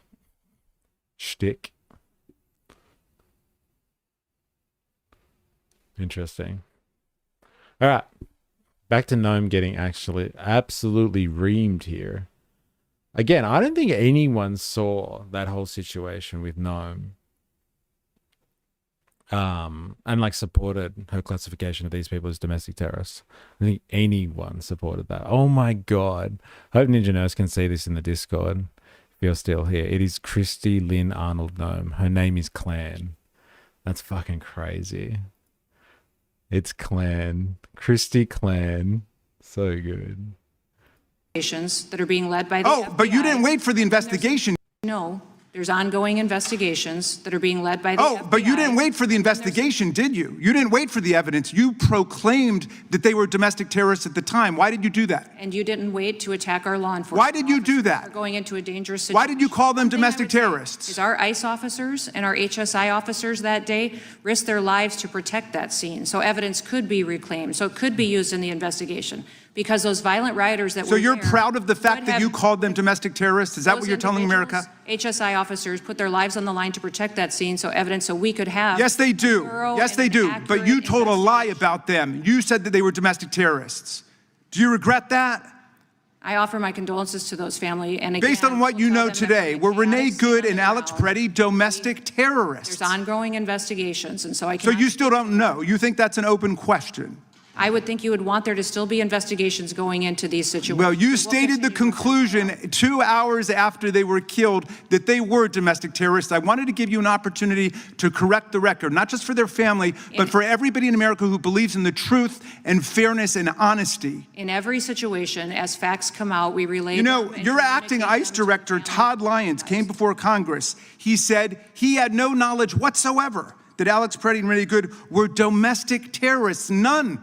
This is your guy. He said that. He admitted that that was wrong. Why won't you admit it? I will tell you the investigation's still ongoing, and So do you regret speaking before the investigation? I would say that in those situations, You regret the that? chaotic scene on the ground, we relay information to the American people that they're asking for. And as things change, situations change. People we were continue asking to you whether they were communicate that domestic as well. terrorists? We And you continue to decided that they communicate were to- before the investigation? As we learn more, we You don't can. want to say anything to Whoa. their families?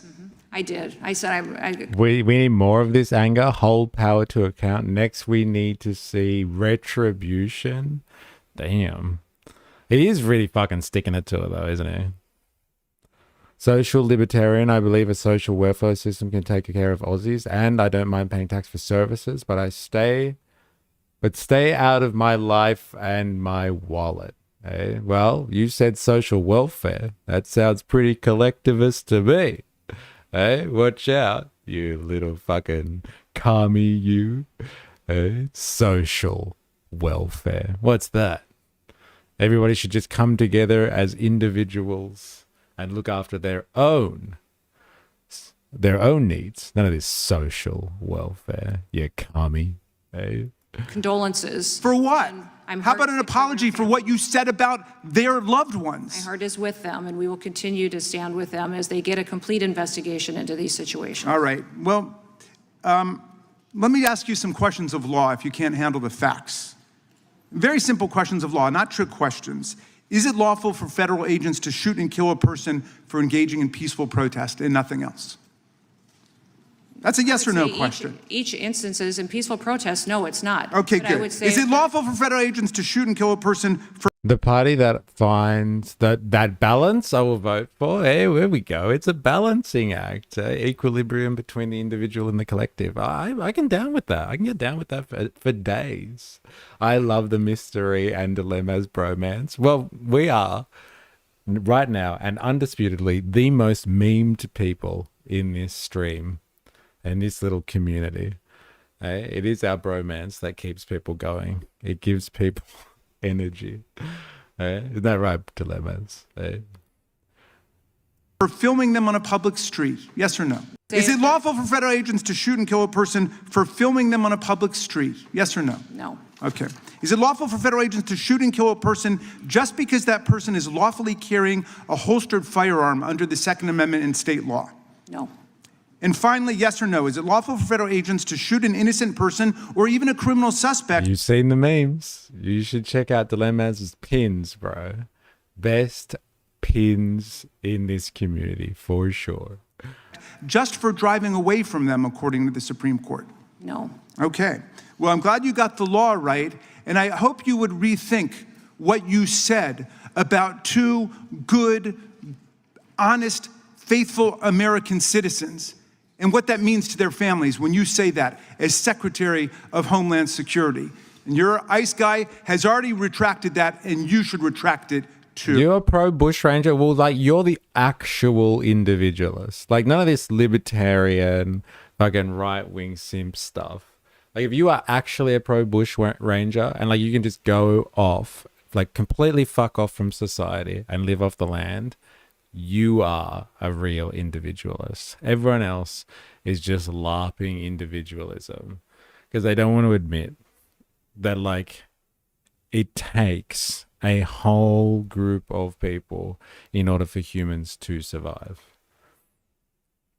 It's just the way it is. And the larger and more complex that system of human interaction gets, the more you have to consider the balance between the collective and the individual, because the system is so intricately linked for everyone's survival and has a complex division of labor. But if you are a bushranger, then you can be a real individualist. I'd like to see all the fucking like the true individualists out there, the ideological proponents of individualism, getting out there and living off the land like a bushranger. I'd love to see that. Love to see it. Never going to happen though. Come for the E, stay for the D. I endorse bushrangerism. Well, survive at our level. Like Desi, you can subsistence farm. It's not that much fun, but you can live off the land here. A lot of land here is self-supporting. That's the problem, though. For like for everyone in the human race to be an individualist on that, by that kind of measure, I just don't know if the planet will support 7 billion individualists. And we've had society at that level before, but there was just a lot less of us. I just don't know if we could do it anymore. It's almost like we rely on a complex society now to uphold our population levels and to reproduce our existence in the modern world.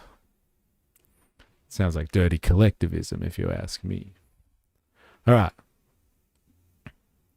There's a few other people that get, like, she gets hammered by.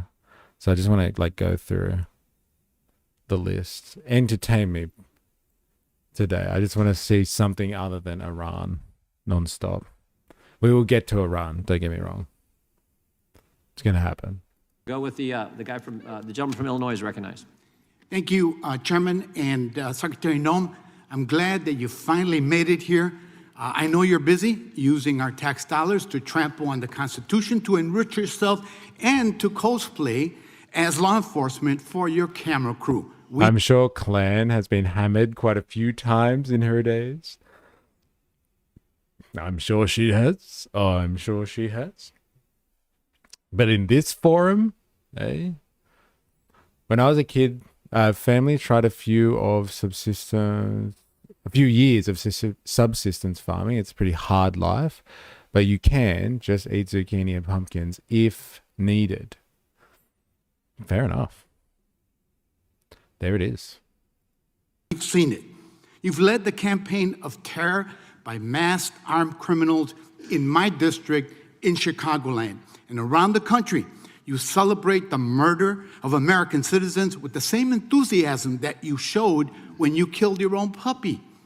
You symbolize the cruelty, corruption, and incompetence of this administration and the Republican go-along. That was a low blow, bro. Have you guys seen her depiction on South Park? Where, like, every chance she gets, like, she's shooting dogs and stuff like that. Apparently she took a lot of pride in taking out her own pets. Apparently. But it's not a life I think most people would be content with. Not after you have the luxuries of, like, modern day capitalist society. Like, to have like 7 billion people on planet Earth revert to living off the land, let's say. Like, it's just not feasible. And, like, the numbers won't meet as well. I don't think there's enough land, like arable land or bushland or whatever, for humans to start living on that scale again. Could you imagine, like, just humans getting energy for, like, heating and for cooking? There wouldn't be any trees left very soon. There's just too many humans around now. Well, Noem didn't just unalive canines. She also unalived about at least 3 horses. Oh, I had no idea. She's got quite the reputation, this one, doesn't she? Your thugs at DHS brutalize the American people, and you lie and smear victims to cover up these crimes. Let's talk about 2 examples in my district. On September 12th, an ICE agent murdered Silverio Villegas Gonzalez, who had just dropped off his kids at school as he tried to leave a traffic stop. I said the officer sustained, quote unquote, severe injuries. Sitting there here under oath, do you stand by the claim that the officer was severely injured, yes or no? I don't know the case you're speaking to specifically. The whole country knows and you don't know. Let's play the clip of the agent talking about his injuries. That's knee injury and some lacerations to his hands. Elbow. Nothing major. Nothing major. What you just heard was the agent himself describing his injuries as quote unquote, nothing major, which means your agency lied to cover up the unjustified murder of Silverio by an ICE agent. Let's talk about Marimar Martinez, a U.S. citizen who was shot 5 times by Border Patrol agent Charles Exum. You were asked about Marimar at yesterday's Senate hearing, and you should be familiar with the case by now. DHS has repeatedly said that Marimar was a quote-unquote domestic terrorist who, quote-unquote, rammed federal agents with her vehicle. Sitting here under oath, do you stand by these claims, yes or no? Congressman, we've seen a 3,000% increase in Do you people stand by the weaponizing their claims? vehicles You've had an against law opportunity to look into the case, yes or We no? have a changing situation on the ground all Yes the or time. no? with You're weapons. familiar with the case. It was brought up yesterday. I'm familiar with the case. Let's play the clip and see what we see as evidence. All right, it's time to get aggressive and get the out because they're trying to box us in. Watch out. We're gonna make contact and we're boxed in. We are boxed in. Out of here. All right, that's all now. Fuck it. All right, out of the car. Be advised, we've been struck. We've been struck. Don't you move. The 5 shots. Well, what the fuck were we just watching there? Were they saying like they're boxed in as in like they're trapped and they're still driving? And they're like, all right, we're boxed in. We've been hit. And like, you can't hear anything being hit. So what's going on? He's pointing out the fact that they're just making shit up. Is that what we're seeing here? Even though there's a lot of cameras these days, not everything gets the same circulation or gets seen by everyone or even anyone. Wow.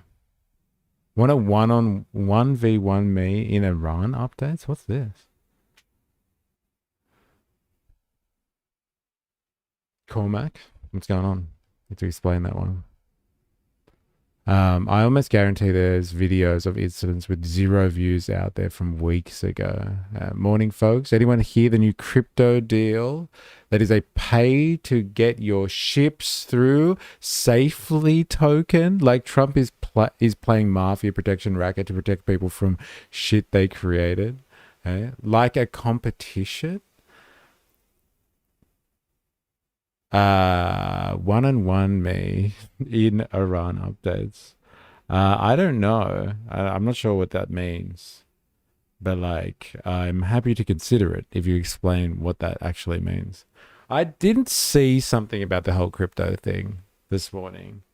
But so like, what's Trump doing? He's going to sell some of his crypto coins or something like that. His Trump coin. To people, if it's like they invest, then he'll use the Navy to safeguard their ships through. Is that the thing? That's the accusation, isn't it, Woozle? He's going to use the US Navy to run protection for particular vessels getting in and out of the Gulf, or maybe just getting out of the Gulf, as long as they pay him personally. Pretty crazy though, isn't that? Like using the American government in that way. Fuck you, American taxpayer. Who said the president can't make bank while he's in office? Shots that you heard against a U.S. citizen. So the agent said they were going to make contact, rammed their vehicle into Marimar's, immediately lied about it, and then shot her in cold blood. And then DOJ dismissed all charges against her. I wonder why. So once again, DHS lied to cover up its crimes.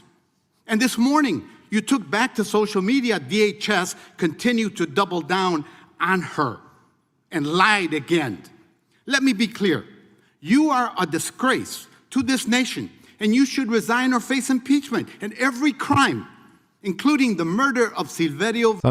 Something not very good for the US happened over in Iran earlier today. It is not public yet. But it will leak eventually. 1v1, first person to that update wins. Yeah, that's pretty crazy. How about this? We can do that. but like I'm not sure if we can do that live. But like I will ask my people, like, does anyone know how to find this thing that Cormac is speaking of? I'm not sure if you can see that in the chat, but I'm going to take this as a collective effort. We're all lefties on this channel now because we hang out together as a collective, not as individuals, as a collective. So like, can anyone find out what Cormac is talking about? Something not very good for the US happened over in Iran today. It's not public yet, but it will leak eventually. First person to find it wins. Anyone in this collective want to take on Cormac? Anyone? Anyone want to try and find out what Cormac is talking about? We'll get back to you, Cormac. And like we'll tell you as soon as we find out what it is. But like, how do you know something not very good happened to the US if you must know something? Enjoy the inside info. Will be funny when you see later. Thank you. Thank you very much. I can have a look. See, there we go. I knew someone in the collective would want to check this out. All right, let's do this. You're on, Cormac. We've got a goer. Villegas Gonzalez and of Marimar must be fully investigated and prosecuted. But while you are, to borrow a phrase, the worst of DHS secretaries, the agency has been rogue and lawless since its inception in 2002. It was set up to expand surveillance and undermine civil rights by falsely labeling immigrants and protesters as terrorists, as we just saw. That's exactly what it's doing, and exactly why DHS must be dismantled and the immigration system must be rebuilt from the bottom up. That's why Americans all over believe that this agency has gone too far. Mr. Chairman, before I yield back, I request unanimous consent to submit for the record this Fox interview article dated February 5th, 2026, entitled, "More than half the voters think that DHS Secretary Kristi Noem should be removed." And with that, I yield back. Without objection, Madam Secretary, I have one more, then we'll have to take a break. I will check Funker 530 as an individual. No, bro, do it as part of the collective. Come on. Come on. LOL, there's a few options, but I'm assuming it's the last 8 hours. I don't know. He said earlier today. So I don't know where Cormac is coming from exactly by saying earlier today. But yeah, let's say in the last 8 hours, I guess. Trump made an announcement that he's instructed the USDFC to provide a very reasonable price, political risk insurance and guarantees for financial security for all maritime trade. A very reasonable price. It's probably the most reasonable price ever. But like 20 hours ago, the US Embassy in Qatar was leveled. Ooh, really? Wow. That's mental. Because we saw where the Qatari base somewhere, no, not Qatar, an embassy in, I want to say Saudi Arabia, maybe, was leveled. Or maybe the UAE. No, it was attacked, but not leveled. It was, generally it was okay. But going to look for more recent major. Okay. Thanks. Thank you, collective. That includes you two dilemmas. I know you're there. Wait, yeah, I meant Dubai. Okay, right. All right. There's a couple more of these I wanted to have a look at. Someone check ground news. Why don't you check it, Jag? I know how much you love ground news. So I'm not sure how this is going, but they look like they're in separate spaces. This was from a day ago, and some of the ones we were recently watching were from like a few hours ago. So I think this has been going over like 2 days now. This Senate Judiciary Committee. It's been going on for a couple of days. And so there's some interviews that are from like yesterday, some from today. Yeah. Take your pick. Qatar is Doha, I think, not Dubai. Yeah, Qatar has Doha, and like America has like its biggest like base just outside of Doha, like Al Khalid base or something like that. I prefer my news pureed instead of ground. That was pretty good. I'm gonna take that. It was the US base that got struck in Qatar, but yeah, I'll snoop around. There's a lot of options.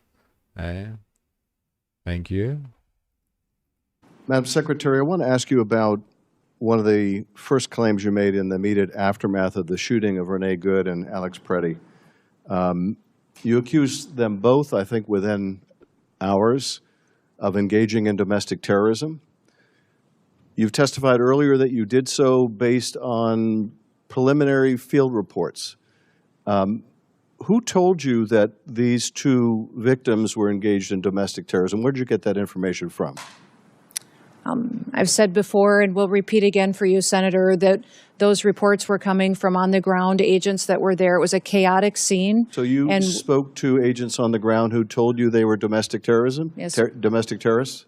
My team was working with me, talking to those agents on the ground to relay as much information as possible that we could to the American people. Your team told you that people in Minneapolis said they were domestic terrorists. Did they tell you whether they had any basis for that claim within either minutes or hours of the shooting of Alex Preddy and Renee Good? Sir, if you look back at the day of January 24th, there was a press conference earlier in the day, and then I held one hours later. So I'm asking and we you, were also I'm talking, asking you, did you determine whether there was any basis for the sensational claim, a claim that proved to be utterly false, that these two victims were engaged in domestic terrorism?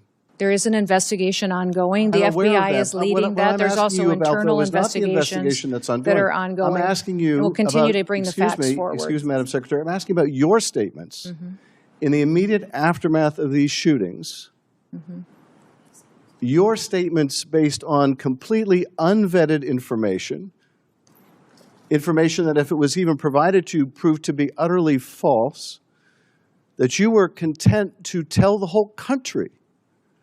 Do you have any concern about misleading the whole country? Don't you think in the immediate aftermath of a shooting that you should provide only... She's a liar. Burn the witch. Yeah, it does feel like that, right? Very much a liar. Well, like she's not even answering the question. She don't give a shit. But I did want to see her just get grilled because I thought that was fucking outrageous at the time. Again, I'll say it again. Like we've got all sorts that come into this channel, and like we'll fight for the rights of ICE agents to kill people in cold blood. But like not one of those people that think it was completely acceptable behavior, popping Renee Good in the face and shooting at Alex Preddy like 10 times while he lay lifeless on the floor. Even people that are willing to defend that weren't willing to say, yeah, they're domestic terrorists. Like no one is down with that.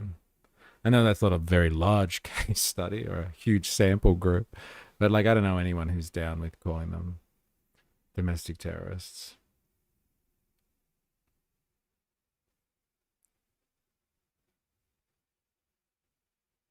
Vetted information to the public?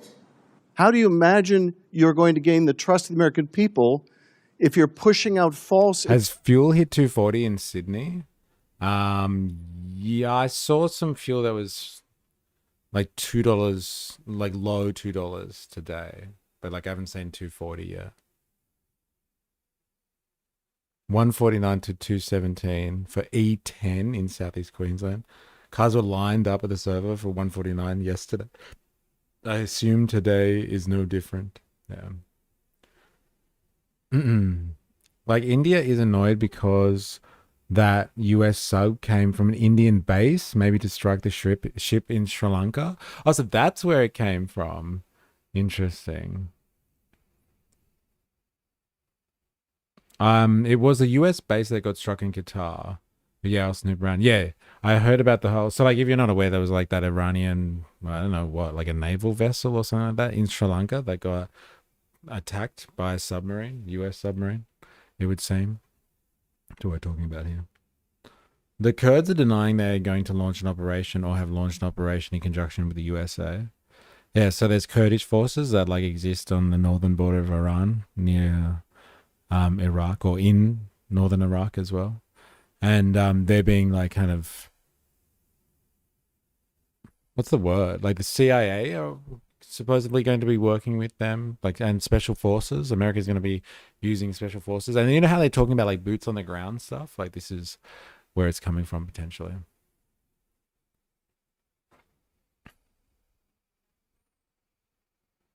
Maybe they meant that. Yeah, maybe. But like this person, Carmack, was saying it's bad for the US, whatever this is. So, from the office of the Prime Minister of the Kurdistan region of Iraq, no Iraq Kurd has crossed the border, and what has been reported in this regard is completely false. Still $1.89 in Adelaide, but not for long. Every Trump appointee has the same deflecting tactics, such cult-like behavior.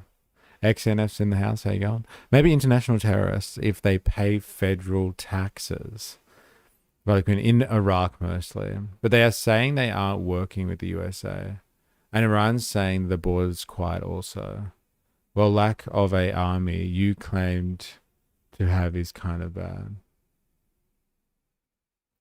Ravi's strong man is weak and cracks are showing more than ever. But like this might be the boots on the ground stuff that they were talking about. Remember how yesterday, I think Jag, you shared stuff about like, yeah, it was with Blumenthal, I think his name is. Blumenthal? Anyway, he was kind of like, he was suggesting that he was shocked to find out that they're going to have potentially boots on the ground. And like I saw something with Elizabeth Warren saying the same thing. And like this is potentially it.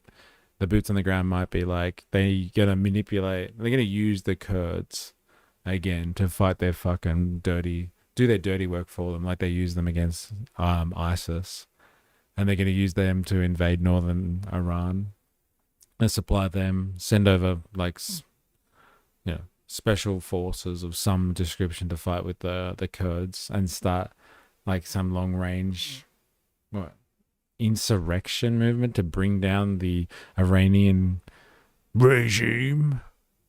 That's boots on the ground potentially with what they were talking about yesterday. Like I was watching videos of Chinooks practicing like 46 doing a flyover of a US suburb. But they wanted to see the Kurds for most of the ground forces, or Turkey.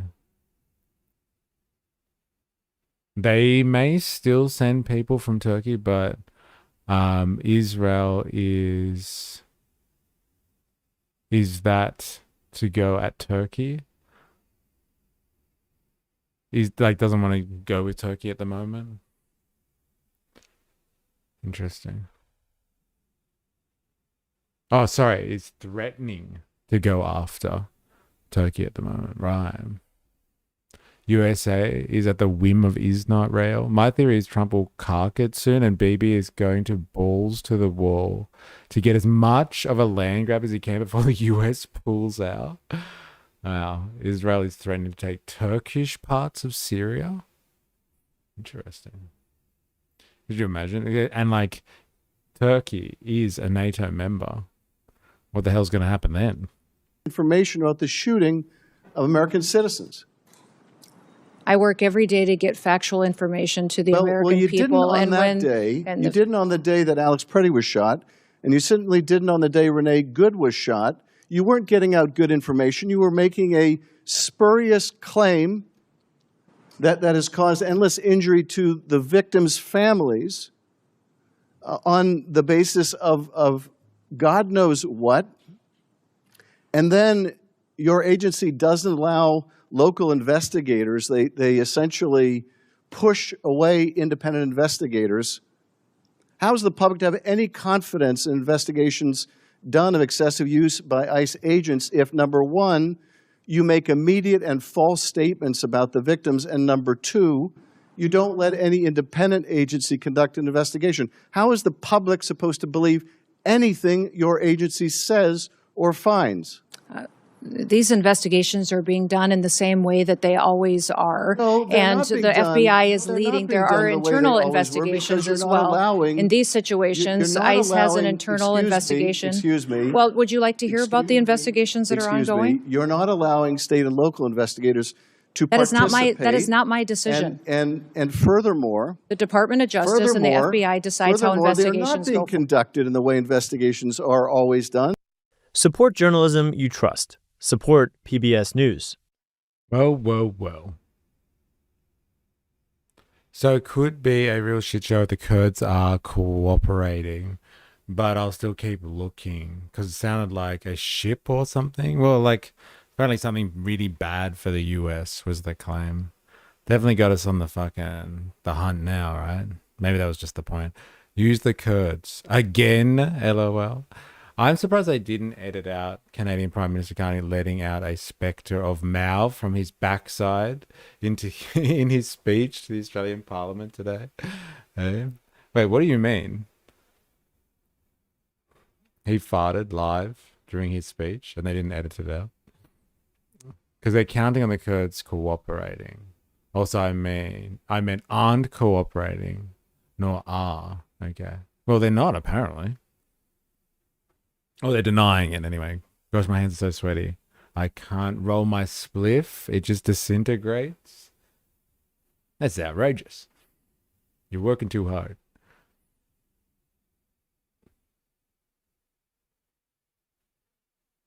All right. Rodwa, a source from the Iranian Kurdish opposition group, Kamala, of the Toilers of Kurdistan, told Radwa that they dismiss media reports that the group has launched a ground offensive into western Iran. Yeah, they're denying it. They may still be cooperating. Yeah. Time will tell. I have one more thing that I want to watch of Noem. Seeing her potentially getting owned by people.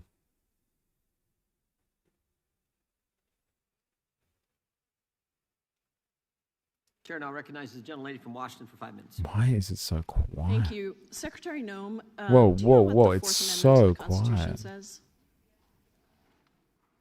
Search and seizure.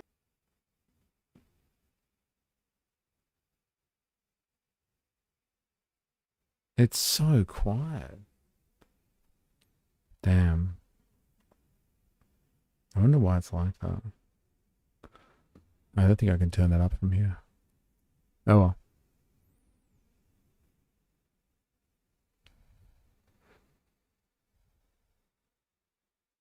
Maybe I can find another way to get this.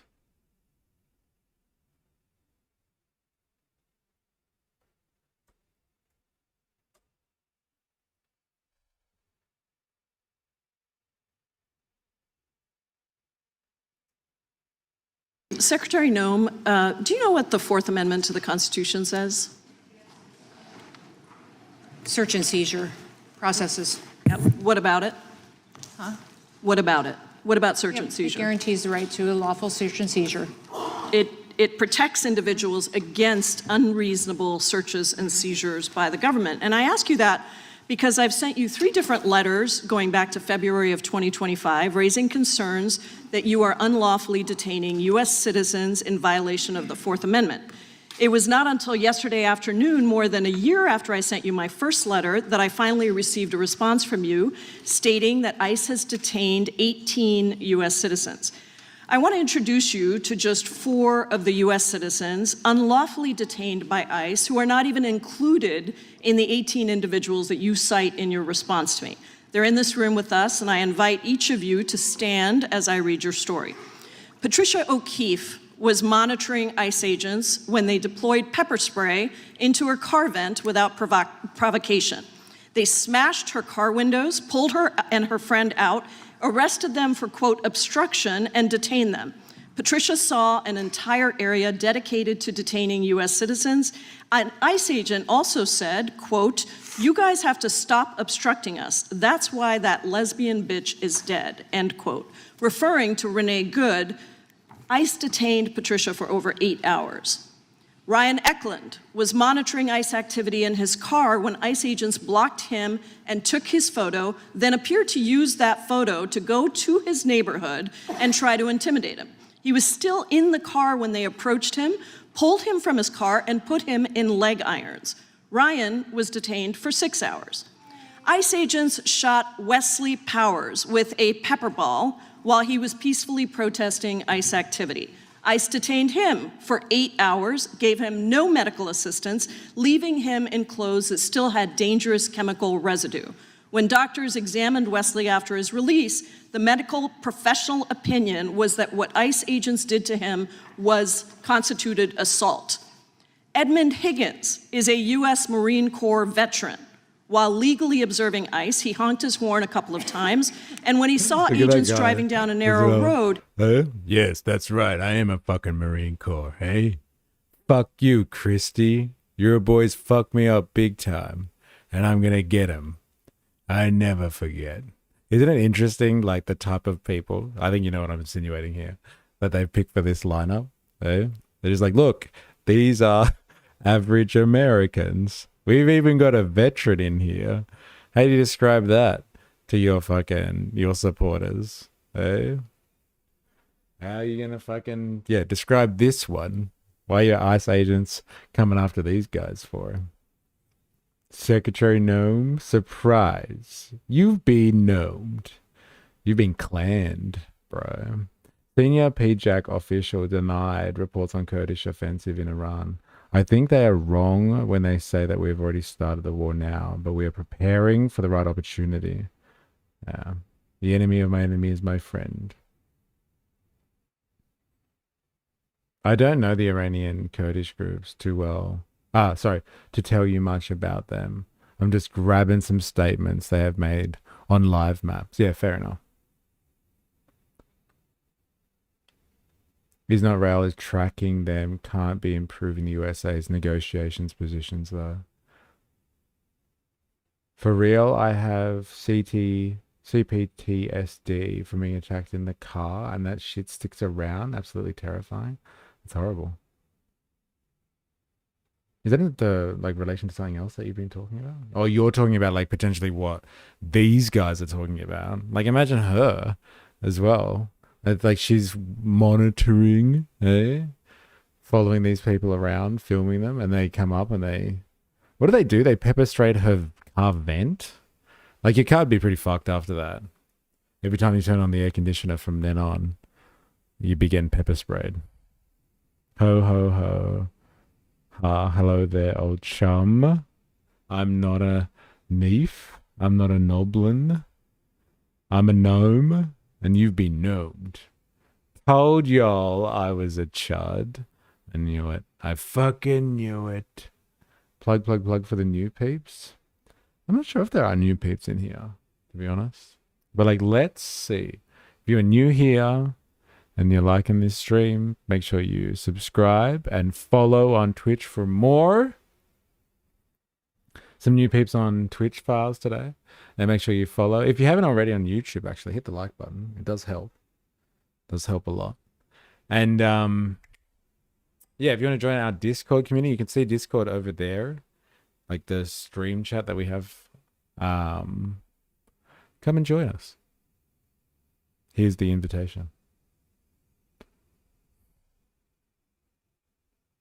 Here's the invitation. Sounds like Israel tried to invade Iraq. What the fuck is that about? The Israel is invading both Iraq and Lebanon. Land grabs. Yeah, that's the point of this for Israel, isn't it? The chance to kind of move and expand a little bit more. There'll be too much heat otherwise. Way too much heat. He actually drove away, but agents chased him until he sought refuge at a local police station. When agents drew their firearms and pointed them at Edmund, well-trained local police officers diffused the situation, but your agents still insisted on detaining Edmund for 6 hours.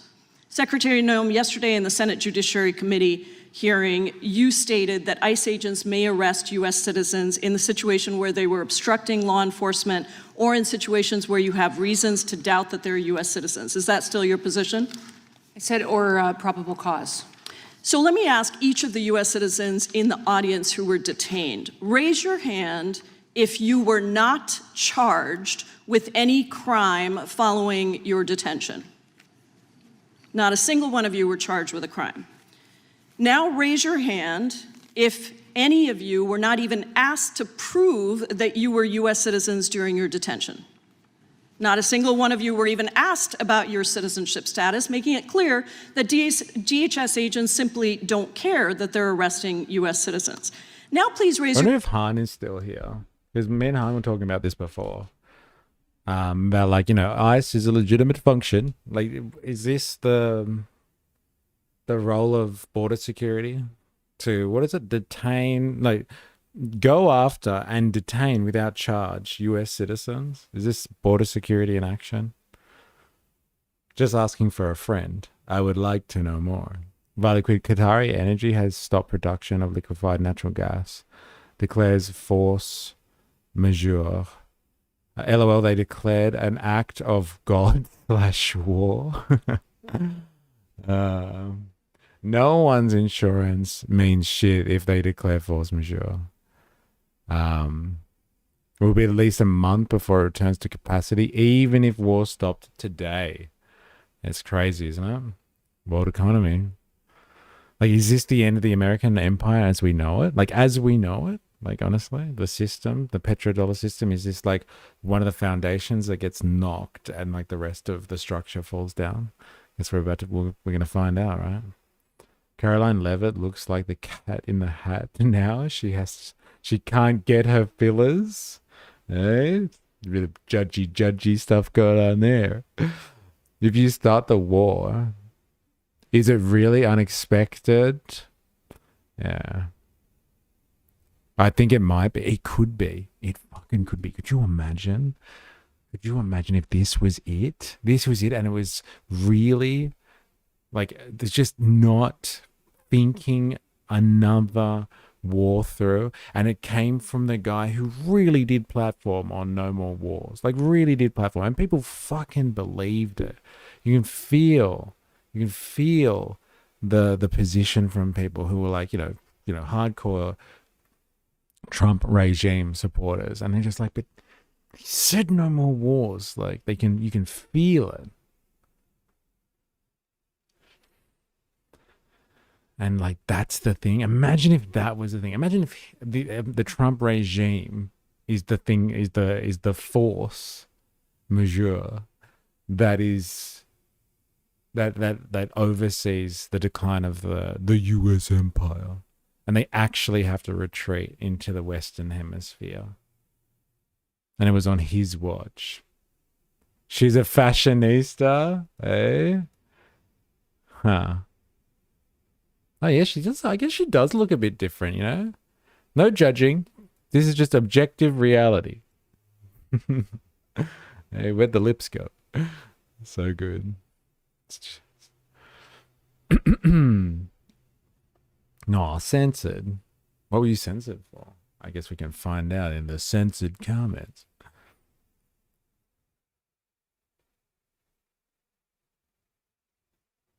Oh my god, I can't believe I missed that before, Wookie. If a screeching white woman in a car is a domestic terrorist, call my wife Bin Laden. ICE, invade, capture, exterminate. Dun dun. I guess that's probably why it got censored, I'm guessing. Hey?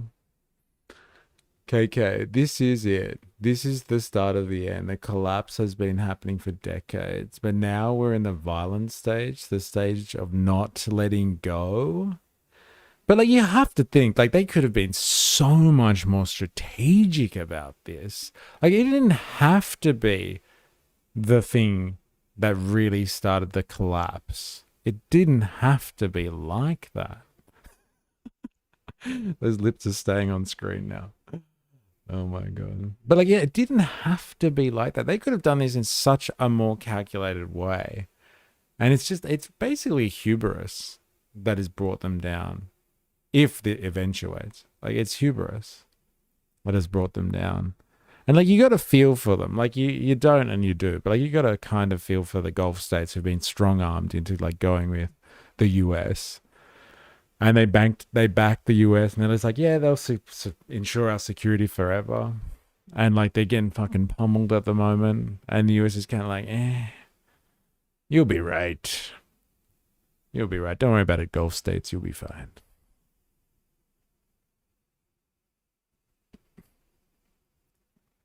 Violent Quinn, I wish I had some of your ability. It actually angers me no matter how ironic it is. I'm pretty sure there's been some Qatari like me saying for 30 years we need to get rid of Pine Gap or the local version, Uliad, or whatever it's called. Yes. I don't see us doing it though. The Australians don't have the testicular fortitude to do what is necessary. My honest belief is that all the elites know this is the end and they're picking the carcass, oh God, of America. And what, they're going to go retreat to their fucking bomb shelters in New Zealand, in the South Island, ride out the dark ages for a while. I love the thought bubble where Musk actually did the thing with the world food folks and created a better world for millions, kids learning instead of begging. XNF. If the war stopped today, there'd be far more damage to Iran than the US. That's what the US is still hoping for. I don't know, man. Like direct damage, yeah. But like damage to the infrastructure of like the empire seems to be like pretty critical damage at the moment. Like, yeah, the US can walk away and say like not much has happened to them directly, I guess. But like the hold over their like their colonial outposts, their vassal states, has been significantly shaken here. Well, let's say the functioning of their vassal states. This is rocking the empire. Violent, they try to boil it down to one incident too much, but apart from oversimplifying it a bit, they do spend a lot of time pointing out where this decision led to that. I have climbing gear and concrete. Who's with me? China and stuff will still be about. It won't be full dark ages, apart from a few places. Yeah, but like where in the fucking empire? Like it's gonna be pretty dark because we haven't really thought about the strategic consequences of like, you know, where we really should be sitting, if you know what I mean. If you know what I mean. I reckon they are willing to utilize Pine Gap further. Abbo and Wong don't strike me as people to, one, go with such unpopular stance, and two, go with such an immoral stance without significant influence. Yeah, I don't think our political structure at all has the ability to deal with this. Rocking the empire, a bit of copium? Oh, that's interesting. You don't think that what is happening is affecting the US at all? Spendong. Always coming in with an opposing position. Sometimes for the sake of it. Might have a position on this one. Outside of just being for the sake of it. I would like to know more. This is the rebirth. America First crowd is getting stronger by the day. I know a lot of people that don't agree with me on that though. But just in my opinion, I don't think it will be a global dark age. Right. Well, look, global dark age, I don't know. But like, I'm just saying like the history of when, the history of like, you know, significant empire degradation is darkness. It might not be across the world. Yeah, of course. It might not even be in the imperial core. It could just be on the peripheries. Like what's going to happen to the, like the Gulf states? Like, honestly, what happens to the Gulf states and the Americans are just like, oh, we're going to pull back? Like, it's like The Walking Dead for those guys. Like, their energy facilities are taken out. And, like, basically, they're small domestic populations with, like, huge populations that are just foreign workers. They come in there and, like, work their gas facilities or their oil facilities. And like they pretty much go, no economy outside of the fact that they make a lot of money off gas or oil. Like those states are gone without the US backing them. That is some dark age shit right there. But yeah, I didn't see a whole lot of blowback yet, is all. Might go that way, but I'm not seeing it yet. Like, this is all hypothetical stuff that we're talking about here, but like they've taken, like this is rocking the empire. Just because you're rocking a boat doesn't mean the boat's about to overturn and sink. But like, it's not just like them shooting fish in a barrel like what they made it out to be like. This ain't no Venezuela. They're getting blowback. Is it structural? Is it going to bring them down? Obviously, the $1 trillion question. American dollar heavily relies on the Middle East functioning, and with the rest of the world wanting to shift to different currencies, it won't be long till the dollar starts hyper inflating. You need to go and look at the storage levels, Mr. M. That is the blood supply of the US dollar as reserve currency. Yeah, their own voting blocs aren't happy with that war at home, and the Allies probably aren't happy either, by the way. Between what impact does that have? Well, like on the empire, I guess probably not. Well, like it's potentially devastating, but it's definitely rocking. Like, it's definitely rocking the empire right now. It's rocking the global order. Like, everyone thought that it was like, hey, America's just going to have this little fight with Iran over there, and we'll all watch it and just be like, tisk, tisk, tisk, tisk. We shouldn't support war. But, like, it's actually affecting a lot more in terms of geopolitics than, like, people were going to make it out to be, I think. 70% and lessening approval rate for US for this war. That's fucking low compared to like Iraq and stuff like that. Like Iraq was like at the start like 80% or something. Like this is the opposite. It's 80% who are against it. You got to have a good starting point usually, but nothing. We should be asking for our reserve supply to start getting shipped back to Australia then. Well, bloody oath we should. It's never going to happen. Makes people use different currencies in world trade. Which means the USA can't refinance its debts, which means it can't maintain its army. The US isn't propped up by oil specifically, but other countries using the dollar as a trade mechanism and then investing that profit into the USA market and bond market. Yeah, shaking things up for sure. I was just reading rocking as an alternative meaning. I do mean though that like it is rocking them, and so what I'm suggesting is yes, that this is this the if this pillar gets knocked out here, like the US petrodollar system, for lack of a better description, if that like pillar, that one foundation gets knocked out. Like, it's not everything, but like sometimes one foundation going down will do irreversible damage to the empire. It could collapse it, could just stop it from effectively working in like certain parts of the entire globe. Like I said, it might have to even retreat back to just the Western Hemisphere. The Americans would hate that. As in like the American kind of establishment would really hate that, I think. They've really enjoyed the luxury of basically involving themselves in and controlling basically geopolitics. And now they're just going to be another fucking player. And it's all based on hubris. Like they made some bad calls. They didn't strategically think through. And again, and then it's like Trump's presidency, like Mr. No Wars is remembered as the guy that kind of was like Vietnam was a blunder. And everyone can be like, we should never have gone there. But like, never threatened America's hegemony. Like imagine if Iran was the blunder that threatened America's hegemony and brought it down. Crazy.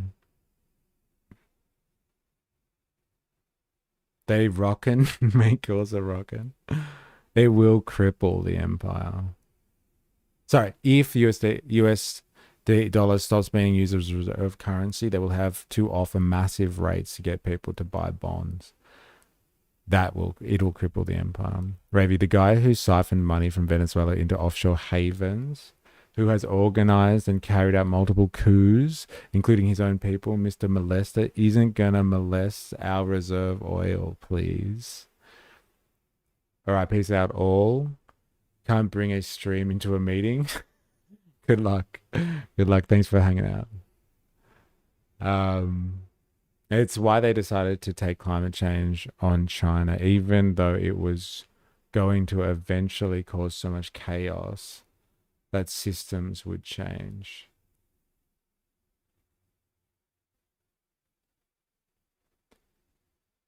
Let's raid his meeting. Anyone? Question mark? Anyone? Anyone down with that? It's not just Iran. It's tariffs, etc. This is just part of it. Yeah. It's like what happened to the British. They turned their country into a shares market and moved the infrastructure to their vassal states. When those states took power for themselves, Britain collapsed. Fair enough. Right? Am I right? Am I right? Yeah, fair enough. Like, we've seen this stuff in history before. We know what this looks like. Man, I'm really worried about our American comrades. To be honest, I'm really worried about them. I'm a chaos goblin. Let's go. Who's got the USB with the PowerPoint on it? And yeah, there's a lot of similarities with the rise of the USA and rise of China also. Yeah. The age of the British man has ended. Now it's time. That is the time of orc. So good. The age of man is over. It is now time for the orc. Oh man. Crazy. Fucking crazy. And here we have like these people fucking eating themselves from the inside out as well. Your hand Thank you. if you were detained by ICE simply for legally protesting or monitoring ICE activity under your First Amendment rights. All 4 U.S. citizens have raised their hands that they were detained simply for legally protesting or monitoring ICE activity. Secretary, these are not 4 isolated incidents. ProPublica's reporting puts the number at over 170 U.S. citizens detained in just the first 8 months of the administration, which doesn't even include Operation Metro Surge in Minnesota. None of these 4 U.S. citizens were charged with a crime. None had their citizenship questioned, and all were lawfully exercising their First Amendment rights. No way this could all lead to a civil war. Right? Right? Yeah.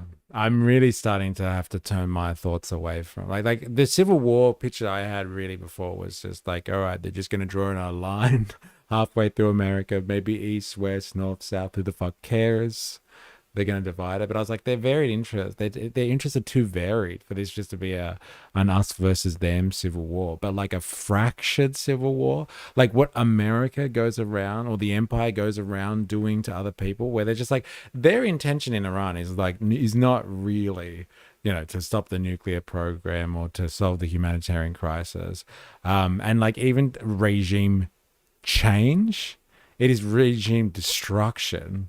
And they want to fracture the country into different bands and different regions. And then they can, if it's controlled by local warlords who fight each other, whatever.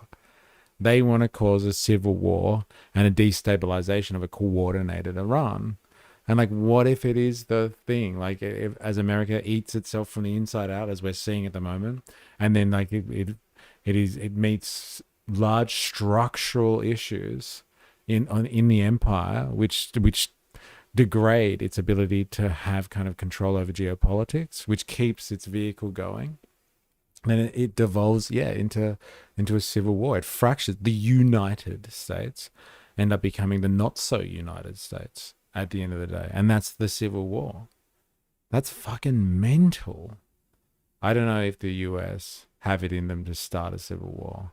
That's the thing, like, yeah, again, if we're thinking about this as a civil war, as in like two factions fighting against each other, it's not that black and white this time. It's just going to be a destabilized area and like different zones of conflict, basically. What they, again, have done extensively in the Middle East, done to other people.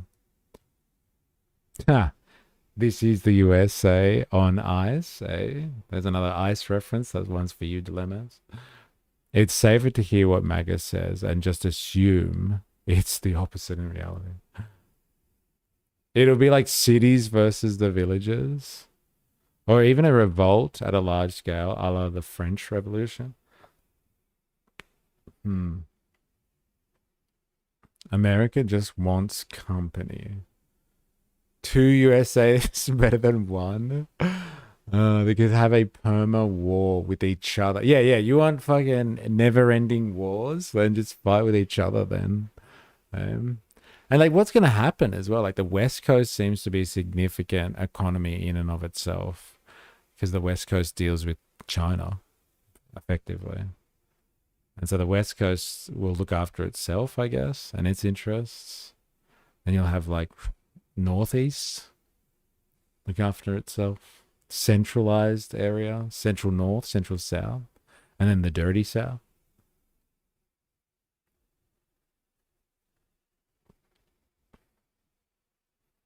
Like, you can see Trump and Hegseth causing civil war with a Korean-style division with Russia, Greenland, Canada, top end of USA, when Israel gaining the Middle East. End of Project 2025, DERP, Department of War, was to have close relationships with the Saudis and work together. Well, they're kind of turning their backs on the Saudis at the moment, it looks like. Unless the States is just bunker in against the Fed. West Coast versus East Coast, question mark? USA and US and USB. That's pretty good. I'll give you that one. That's great. USA versus USB. And people in middle can be like no man's land. Yeah. The B is for billionaire, right? Backing it up with more gold. Then the states form alliances with each other. It's pretty much no man's land already, as I understand it. I have to look at the waterways to see how civil war would play.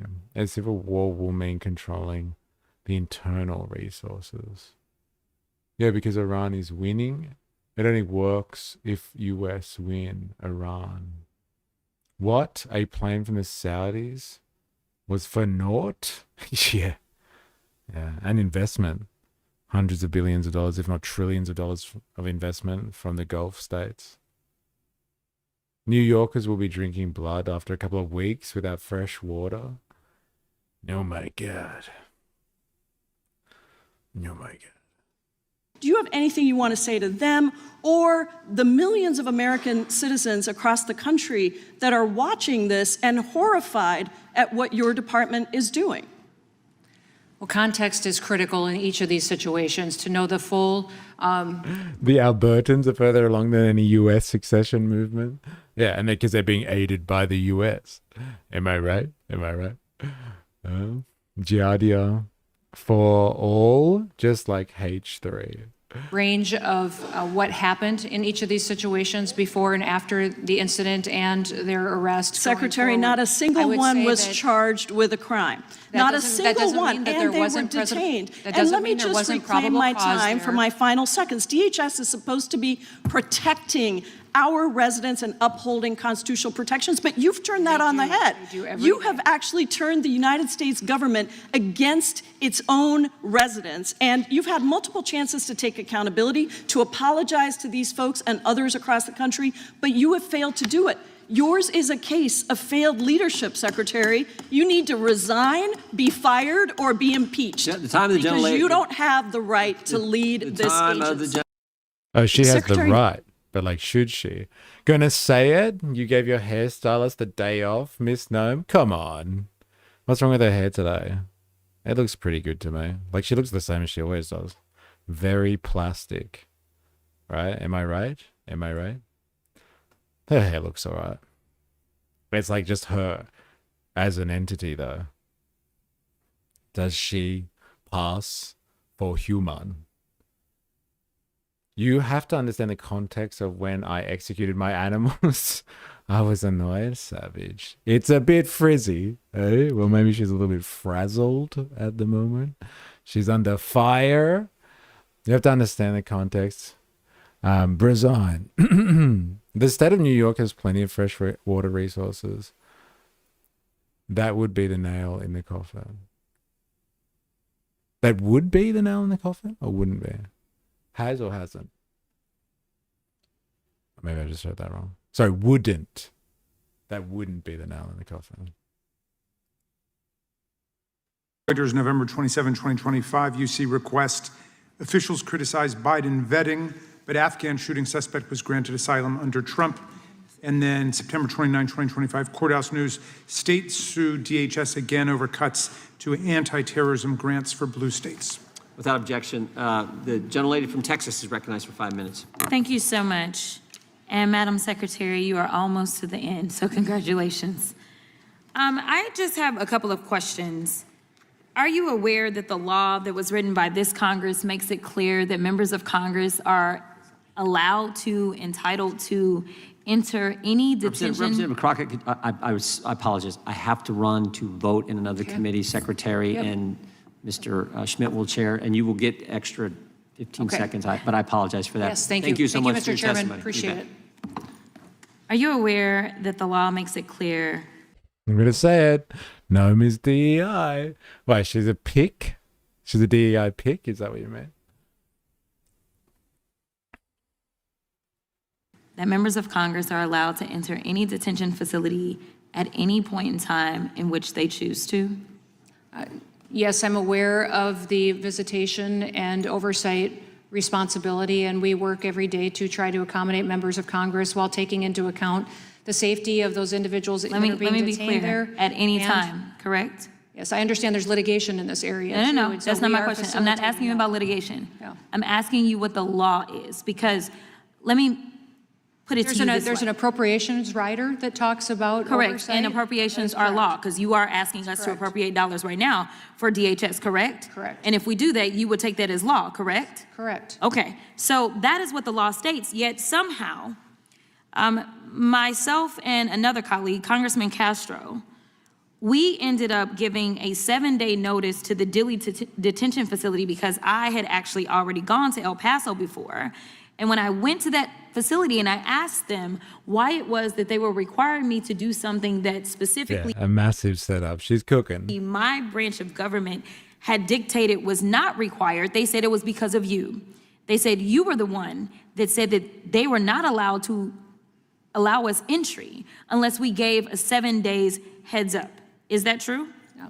The law specifically states oversight and visitations, and we are working to My question facilitate is, those, and we're at that time working did to you facilitate- give the instruction that members must give a 7 days heads up or not? We had a policy in place that allowed us to get the staff Were you there the to one that ordered that facilitate. policy? I have a responsibility for ensuring everybody in that Okay. facility is going to be safe, and that I have Okay, adequate no, but that's not staff my question, because to the conduct problem, a let tour me and tell you why we oversight need at the to, same time. reclaiming my time. The reason that I'm talking to you about this policy, and you're talking to me about safety, is because I did go into the Dilley detention facility. Mm-hmm. And let me tell you, they're not safe. This is why we need to conduct oversight, because your people continue. In fact, you have lost more lives in detention than anybody else.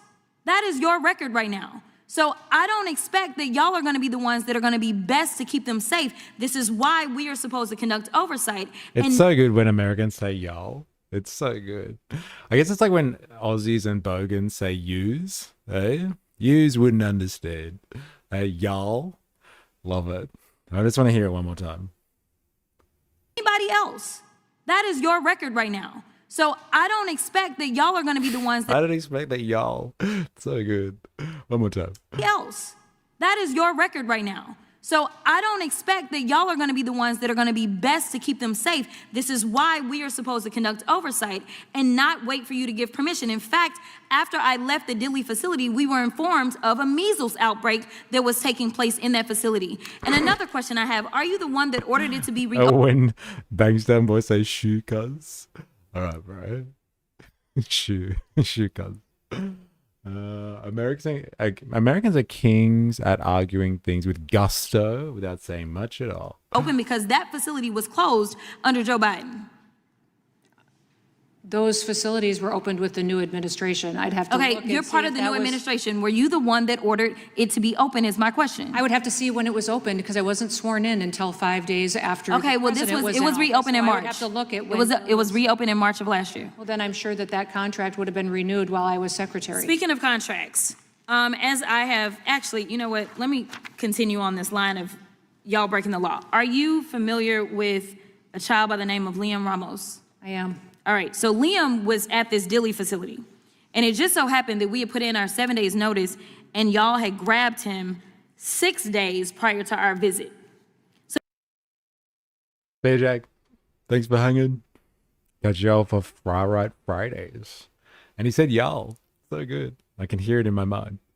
Y'all. So we were able to go and Well, visit. this comment got censored. The more this happens to people, the more MAGA flips. Not even when it's friends and families, but when it's people who just like them getting picked up and tortured. Also censored. John Brown Gun Club needs to be out there collecting members. Yeah, it's pretty interesting. Like, the more that this stuff happens and the more people that get affected by this, the more people are going to question their reality and their ideological standpoint. That's for sure. That's for sure. And the more people rise in their class consciousness, they just need to be directed appropriately. So what's the John Brown Gun Club? Liam. Are you aware of the court order that came down that released Liam from custody? I am. And are you aware that the judge said the case has its genesis in an ill-conceived and incompetently implemented government pursuit of daily deportation quotas, apparently even if it requires traumatizing children? This court and others regularly send undocumented people to prison and orders them deported, but do so by proper legal procedures. Are you aware of that? Yes, and I would disagree with the judge on several I'm sure you points would, but in can you there. tell me whether or not That you have a law degree? Father chose to Can you to tell have me whether or Lehman not you be have a with law him. degree? If I have what? A law degree. No, I do not have a law Okay, degree. and you do understand, because I can go through a bunch of court cases and orders that I disagree with from the Supreme Court, that ultimately, that is the order of the court. That is what you follow, and if you have an issue, you appeal it up, correct? That is correct. Okay. The court went on to say, apparent also is the government's ignorance of an American historical document called the Declaration of Independence. 33-year-old Thomas Jefferson enumerated grievances against a would-be authoritarian king over his nascent nation. Among others were, he has sent hither swarms of officers to harass our people. He has excited domestic insurrection among us, for quartering large bodies of armed troops among us. He has kept us among, in times of peace, standing armies without the consent of our legislatures. Are you aware that he wrote that? Do you know that he was writing about ICE that falls under you? The judge? Yes. Yes. Okay. With that, I will yield, but I do have 2 UCs. The first UC is ICE training was slashed, records show corroborating whistleblower claims from the Washington Post on yesterday. Without objection. The second one is FEMA's response to Texas flood slowed by Noem's cost controls. This is out of CNN from July 10th of 2025. Without objection. Thank you so much. Gotta go. Might be back later. With that, I yield. See you later. Thanks for hanging. Thanks for hanging. Interesting. Damn, she's getting grilled on this whole issue. But like, she seems to be taking it much better than Pam Bondi. Pam Bondi was horrible. Eh? She was awful.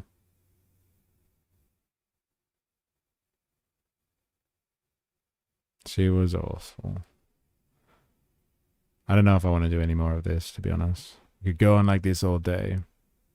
So what's the Carney thing? What did you put in here before dilemmas? Live addressing speech, Carney. Like, is there anything good in Mark Carney speaking? Why is Carney here anyway? Is this like a President Herzog thing? We're going to have to start protesting again. Get him! LOL, Pam did Queen Anne. How dare you? How dare you? She was awful.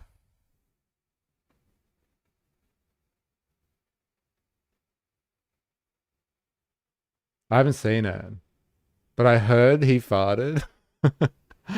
Oh, he's doing a rare earths mineral deal? What's with the fucking minerals deals? Seriously. Dr. Nathan, how you going? Bondi did the burn book. Bondi. Bondi did the burn book. She doesn't even go here. Maybe I can find like a highlights of Mark Carney. Let's try that.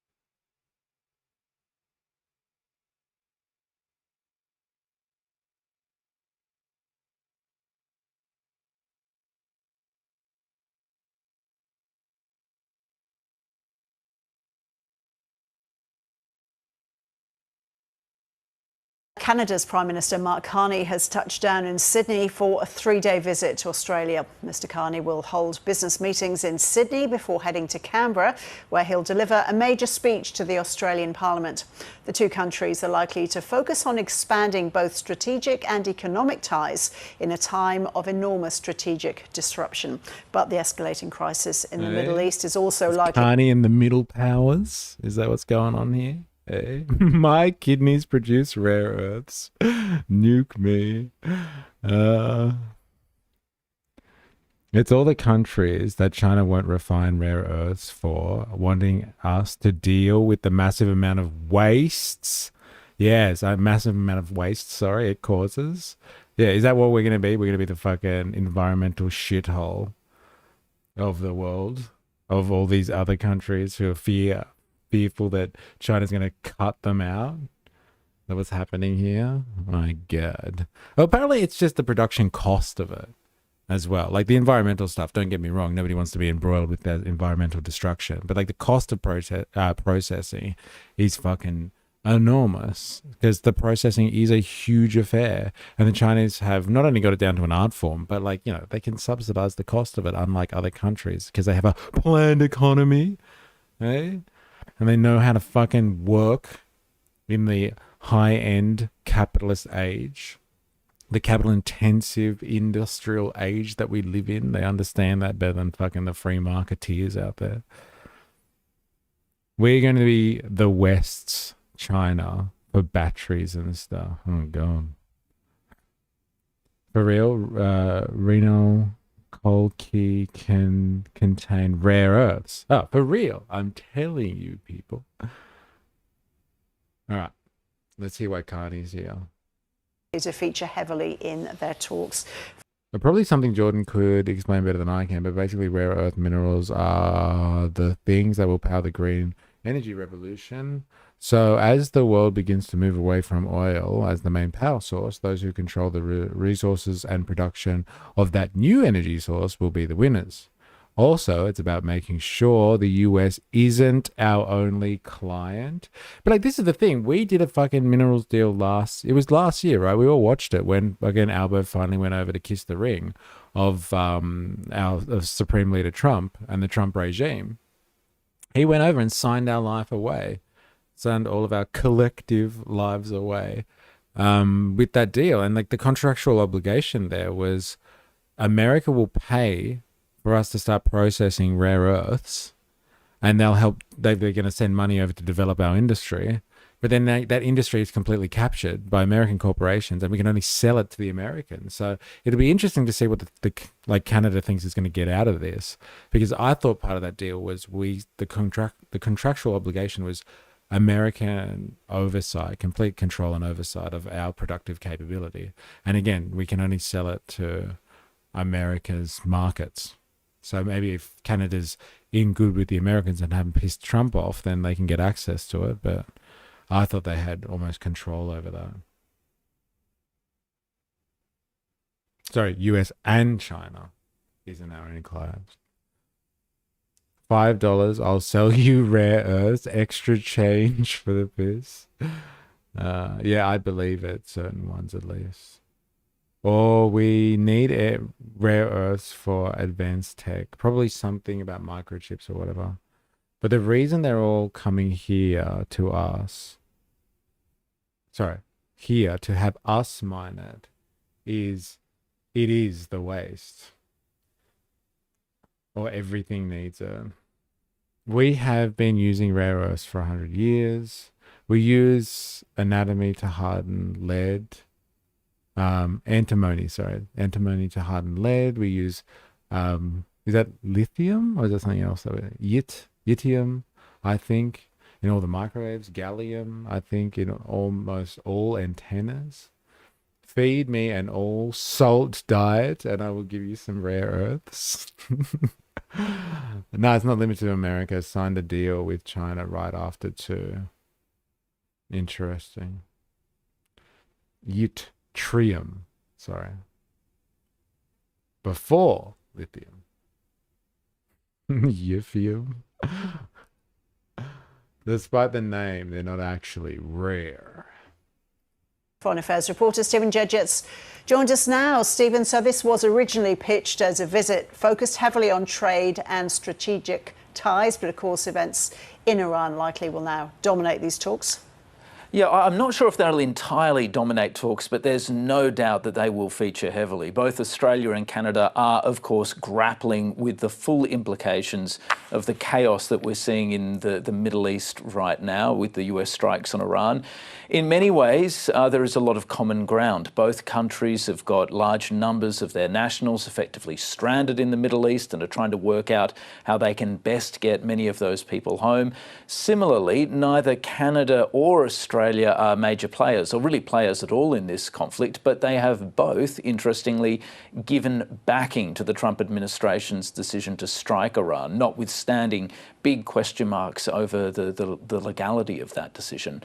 So I'd say, yes, there will be plenty of other things to discuss, but there's no doubt that the ever-evolving and rapidly escalating situation in the Middle East will also very firmly be on the agenda for the two leaders. And Stephen, what are going to be then the key priorities for Canada beyond discussions on the immediate crisis in the Middle East? Look, Canada has pitched this trip as part of a broader attempt by Mark Carney to build ties with other middle powers. So it's not just Australia. He's also going to India. I don't buy the middle power bullshit. Like, you know how everyone was frothing on his speech at Davos? And they're just like, oh my God, so brave. He's sticking it to the Americans. Like, the middle power stuff is fucking rubbish. Like, the trade deal that he's done with China to show that he's decoupling from America is like they're giving them canola oil and getting like 50,000 cars or something like that. Like, they're not decoupling from America. He's not like, look, he's like coming to Australia. We're gonna talk a little bit. We're gonna trade beef or some bullshit like that. Maybe some fucking rare earths. The Canadian economy is completely tied to America's economy. It's like 75% of their fucking economy is tied to America. Like, they can't just decouple themselves from the US economy. It's fucking bullshit. Like, watch out for all of this rhetoric. I don't know what it is exactly that they're doing. Like, the mainstream media might just be following the story and relaying the information. I'm not sure exactly what the Western world leaders are doing at the moment. That's all of them. Like, fucking the EU countries, like Canada as well. They're going around like, look at us, we're doing trades with China. And like, we're doing little deals with each other. I think it's just to make their populations less anxious about the state of world affairs at the moment. But they're not decoupling from America. That's bullshit. The EU, Germany, fucking France, England, right now, when shit's going down in Iran, what are they doing? They're not standing there telling America that they've overstepped the mark. They're sending troops to help them. France is over there sending an aircraft carrier right now to help the US out. Canada hasn't decoupled from the American economy. And bullshit. This is all like smoke and mirrors for us plebs. And everyone's like, oh, wow, look, everyone's, shoring up their supply chains. And if anything happens to America, we'll all be fine. We'll all be okay. Like, I don't buy this bullshit. I think it's just for us plebs just to be like, oh, at least they're doing something. Oh my God, thank God. I think it's all bullshit. I'm worried about this stuff. I think what they mean is they're doing deals outside of the US dollar. I think they're going to do deals, but it'll still be reserve currency US. They're doing deals, but it's just like, it's small fry stuff. 100% mystery. Oh, you're with me on this one. Ah, cool. It's not a popular opinion, this one. Let me just say that much for free. Just because Carney beat Pierre, that don't make him a good guy. And if they are what is needed to harness and store the fuel, but the sources of gravity and sunlight can't be bottled and sold without it. Bring back Pangea minus the US. Everybody's in, but you, fuck off. He's an ex-world banker. So decoupling their trade from being so reliant on the dollar, they almost all, oh, sorry, that's two dilemmas. They almost all are the revolving door. Indoctrinating, yeah, it's still within acceptable boundaries of Western imperialism. Unless most of my opinions aren't popular. Okay. Well, they don't make people comfortable. How about that? Let's go with that one. LOL, most of my opinions aren't popular. In a lot of these deals, they specifically say they're trading their own currencies. Right. Okay. Yeah. Yeah, I agree. Also, no such thing as a good government, only government interests. He's come from India, and he's going to Japan as well. So this is all part of Mark Carney's attempts to build these new formal and informal coalitions of great power, of middle powers, in the face of increasingly aggressive and unpredictable behaviour by great powers, including most obviously the Trump administration. In Sydney, we expect him to have a pretty big focus on building investment links. Australia, like Canada, has got some big super funds. They've got a lot of capital sloshing around. Mark Carney has made it very clear he'd like to see super funds from other countries and investment funds across the world invest more heavily in Canada, particularly as it tries to build up its own economic resilience. In Canberra, it will be more politically focused, and it will be really interesting to see exactly what Mark Carney has to say when he addresses both the Lowy Institute in Sydney, but also when he addresses federal parliament in what will probably be a fairly high-profile event. We can talk about this a little bit more, but he's been talking a lot about the need to build a new order in the wake of these enormous strategic disruptions. So it'll be interesting to see exactly what he has to say. Well, he created headlines earlier this year, didn't he, when he declared that rules-based order was over. So we are going to hear more about that during this visit. Yeah, and it'll be interesting to see how hard Mark Carney leans into this theme when he speaks to Parliament. Of course, Canada, more so than Australia, has felt the sharp edge of the new approach that the US administration is taking. We've seen some very, very overt threats from Donald Trump towards Canada. We've seen tariffs whacked on Canada. We've seen, in many ways, that relationship go into a nosedive. In the wake of that, we saw this pretty famous speech from Carney at Davos, where he basically said, the world order is, as we knew it, is over. It was a bit of a fiction in the first place, perhaps, but now it's done. And it's up for countries like Canada to build new formal and informal alliances in order to push ahead with key priorities and to try and stabilise the world in the face of this rupture. Now, of course, Australia agrees with much of this, but it's taken a much less sharply critical approach towards the United States for many very large and obvious reasons. So it'll be interesting to see whether Mark Carney leans into direct criticism of the US while he's here or speaks a little bit more gently, which gives Australia, of course, a little bit more room for manoeuvre. Stephen, thank you. Yeah, good on you, Stephen. Good on you, mate. Yeah, what's the bet Carney doesn't mention renewables or green energy revolution? We spent our time applying lube. Interesting. Interesting. I wonder if there's any good comments that come out of this. Welcome, PM Carney. It is an honor to have you visit us. Who's this? Welcome to Australia. Carney is the only foreign or domestic leader that I would tune into to hear his address to Parliament. Give the man a beer. Much respect. Dude gave the taco the elbows up. Carney has the right of it. Oz needs to forge its own path away from US insanity. Brilliant. Better trade and relations. Welcome to Australia, Carney. Finally, a PM with intelligence and temperament.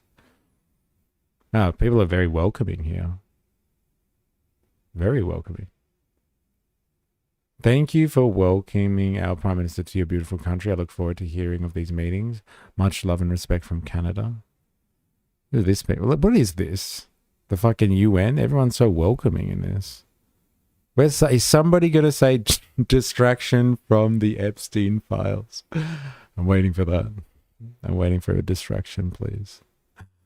Interesting. No one's going to say it? Damn. LOL, the uninformed. Yeah, if only they knew. All cans sounds like an exclamation one would hear when a lady lets the puppies out for some fun. Orkans. Or cans. Larp Jeff in the house. Brothers. Brother. How are you? How are you, brother? Come on now. Albo times Carney meeting. Same. So, mate, shit's fucked, eh? Yeah. God damn it is. Interesting. Struth. Orkans, Sheila. Did the negative comments get censored? Yeah, I can't see any other comments from you. You're bad. You're in trouble, Rogue. I mean, they're Canadians. You expect anything less than friendliness? They could stab you in the back and be like, I'm so sorry for this, eh? I got hit. Wasn't surprised, though. Interesting. That's how Kristi Noem describes her puppies, too, before she dropped them down that hole. No, I mean on this video. Oh, the negative comments get censored. Oh, yeah, maybe. Maybe that's what the ABC does. It only allows nice diplomacy through.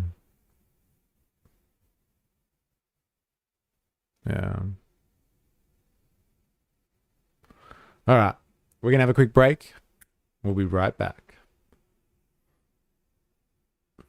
Don't go anywhere. If you haven't already and you're on YouTube, hit the like button. You know what to do. We'll be back in a few minutes. Don't go anywhere.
Yeah, there is a significant portion of Canada that does not like him for various reasons. It's amazing.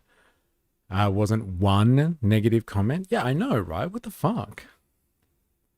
I thought there would have been a negative comment for sure.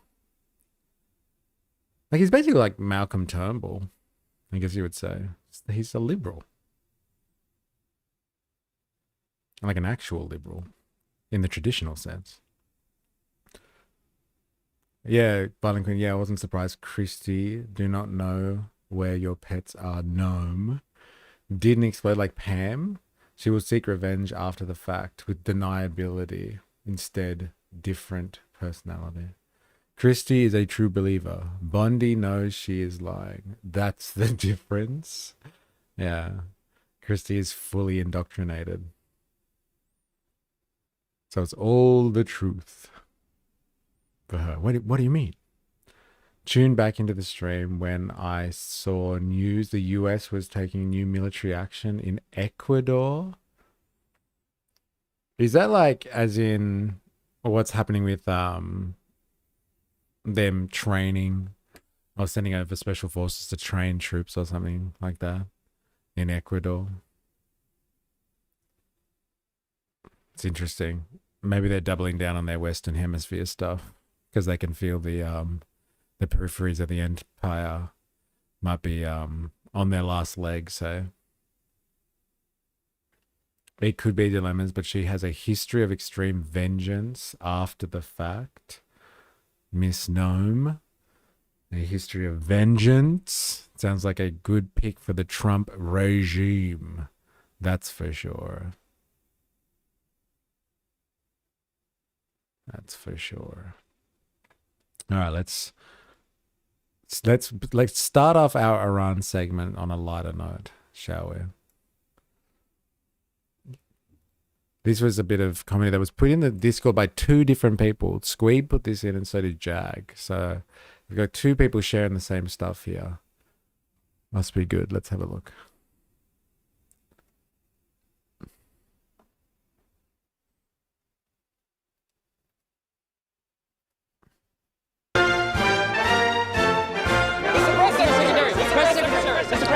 Okay, thank you for waiting. The president... This is named We Wouldn't Happen to Be Invading Iran Today, would we?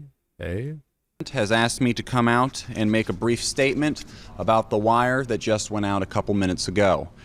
To make things short, I will just confirm that yes, we do have a moon base, and yes, we are currently experiencing some bear problems. Now, I will open it up if there are any questions. Mr. Press Secretary! Mr. Press Secretary! Mr. Press Secretary! New York Times. Yes. I have a 11-part question. I'm sorry, I only have time for 2. All right, let me get this straight. So the United States government is admitting that we do have a moon base and that there is a bear problem on said moon base. Yes, that is correct. All right, follow-up question. Are you us? That's a really good question. No, we are not, and I would like to remind everyone to keep the language civilized. This is the White House. Excuse me, Mr. Secretary, Bob Daniels, Newsweek. Mr. Daniels. How long have we had the moon base? And are these bears Earth bears, or are they from the moon? I'm sorry, I'm not at liberty to disclose how long we have had this moon base at this time. We do believe these to be Earth bears. We have no reason to believe these to be lunar bears or even Saturn bears. Todd Albright, PBS. There's Saturn bears? I am also not at liberty to go into the various types of woodland life forms on Saturn or any of the other 12 planets. 9 planets. Right. I've said too much already. What I can show you is the images that have been beamed down to us from the Odyssey satellite system just a couple hours ago. This is the view out of the front door of the United States secret moon base. This was taken yesterday before we discovered the bear problem. And this one was taken just a couple hours ago. So, as you can see, bears everywhere. Mr. Press Secretary! Mr. Press Secretary! Mr. Jackson. Yeah, those bears appear to have guns and motorcycles. We believe they may be involved in some sort of intergalactic drug cartel, perhaps affiliated with one of the interstellar wizard alliances. Wizard alliances? Yes, next question. Just a thought, more of a shot in the dark, but we wouldn't happen to be invading Iran today, would we?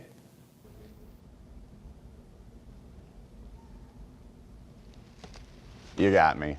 You got I fell for it. You almost got away with that one. me. No, I went too far. I almost had it. I should have stopped after the slides. I knew I should have stopped I didn't there. think anything about it until the cartel thing, and I was like, Okay, all right, let's forget this whole thing. Who wants a drink? First round's on me. Come on. Fucking Iran. There it is. How many times are you going to re-upload this skit? I don't know. How many times are you going to bomb Iran? Savage. My God. This sketch is being uploaded is how you find out who they are invading today. Last week, aliens. This week, Iran. It's literally the script. It is actually. They did start talking about aliens like a couple of weeks ago, didn't they? Very interesting. I've said too much already. Yeah, I know. That's a pretty good line. Oh, shit. I shouldn't have said that. All right. Don't worry about it. 12 planets? What the fuck? All right. Thank you to the Discord people for dropping that propaganda. Very good. I think Spandonk, maybe? I think you shared this one. Let's have a look.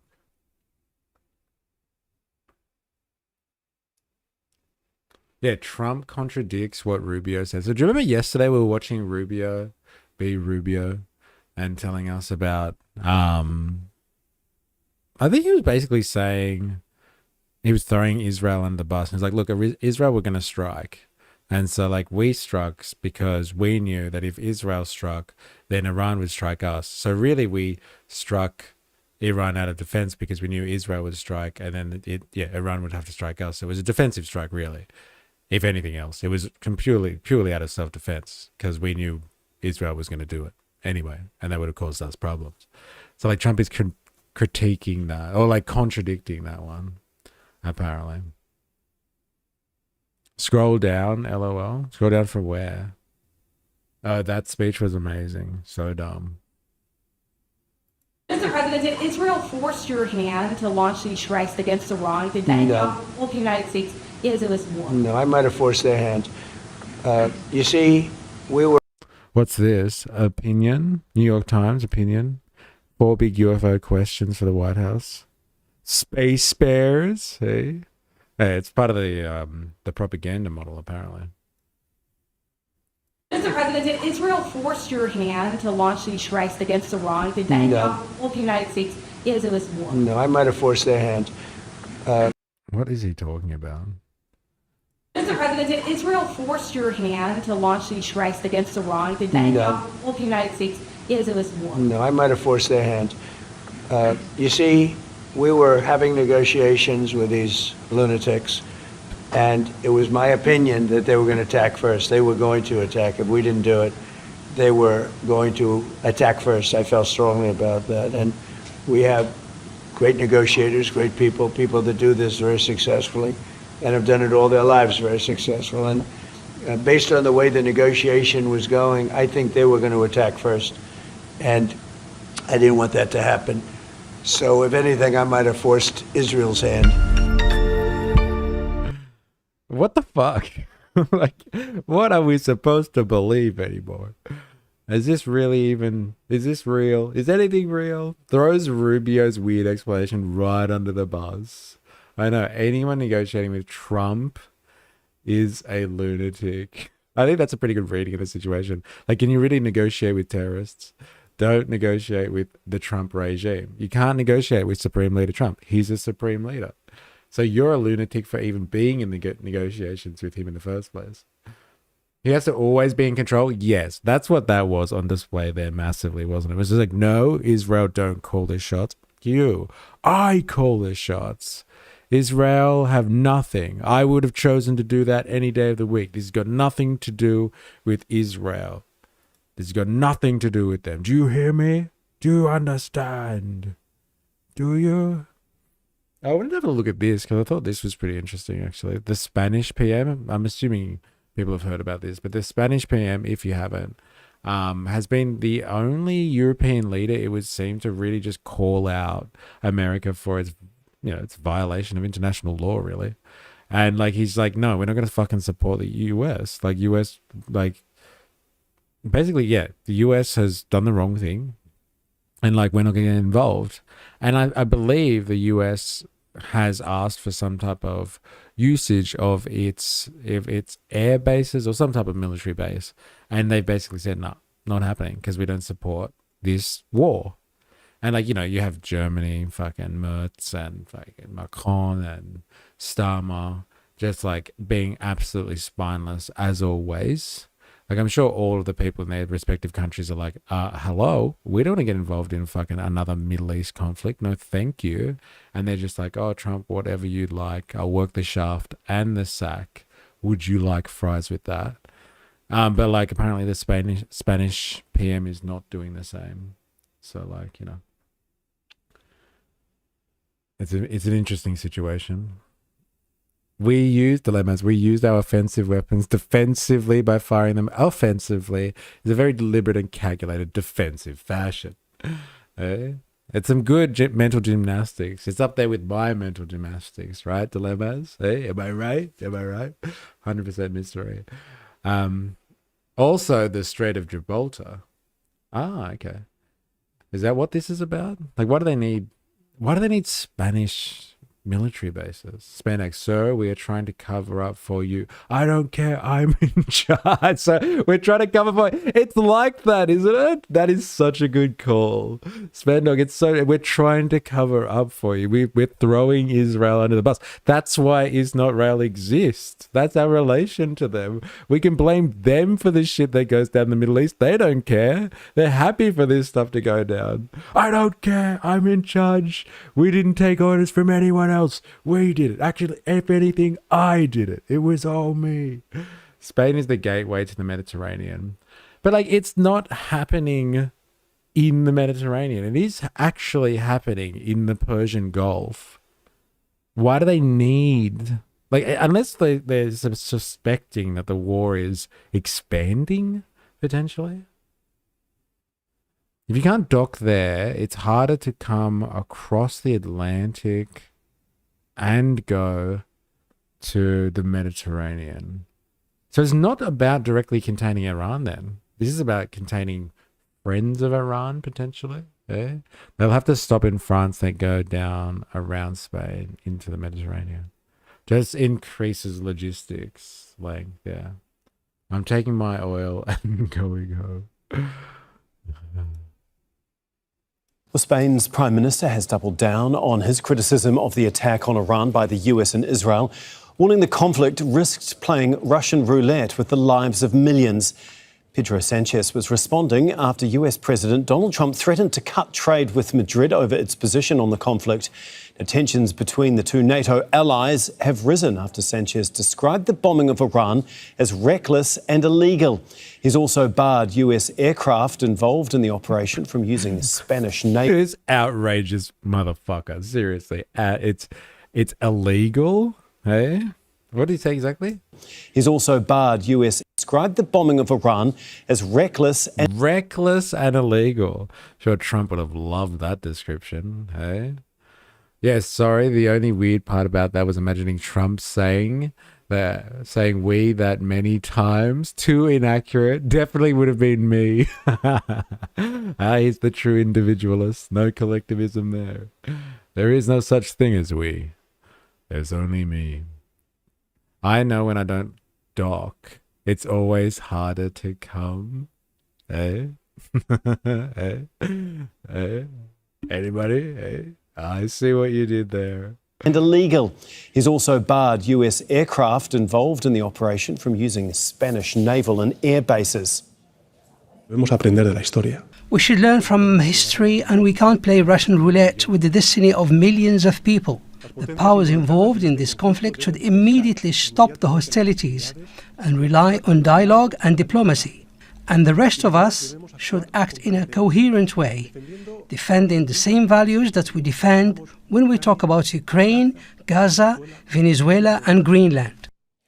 Well, Sonia Gallego joins us now from London, and obviously this is the strongest condemnation yet from a European leader against Donald Trump's conflict that he began against Iran. Can you just talk us through some of the consequences of these statements?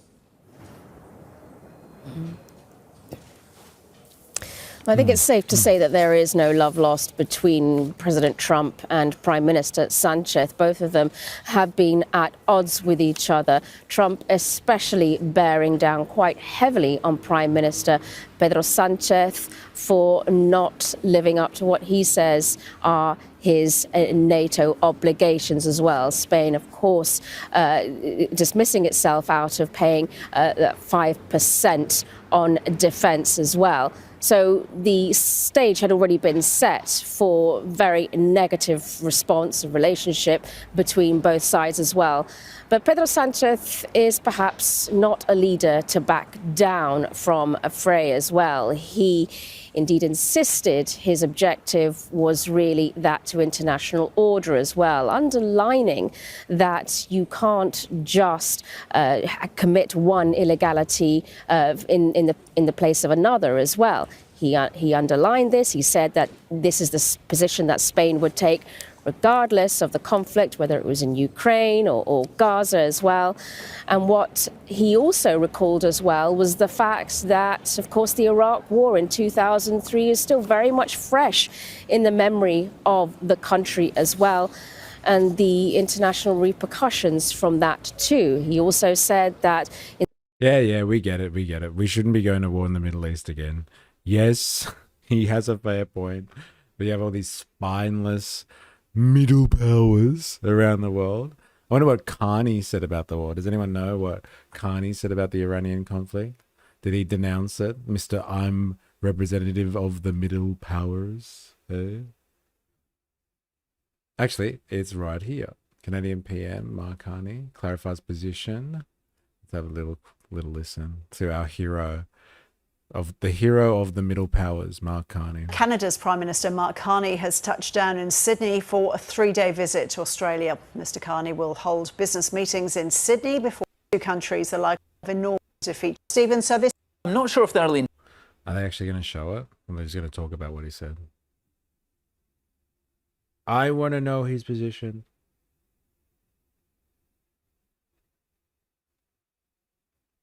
I demand to know his position.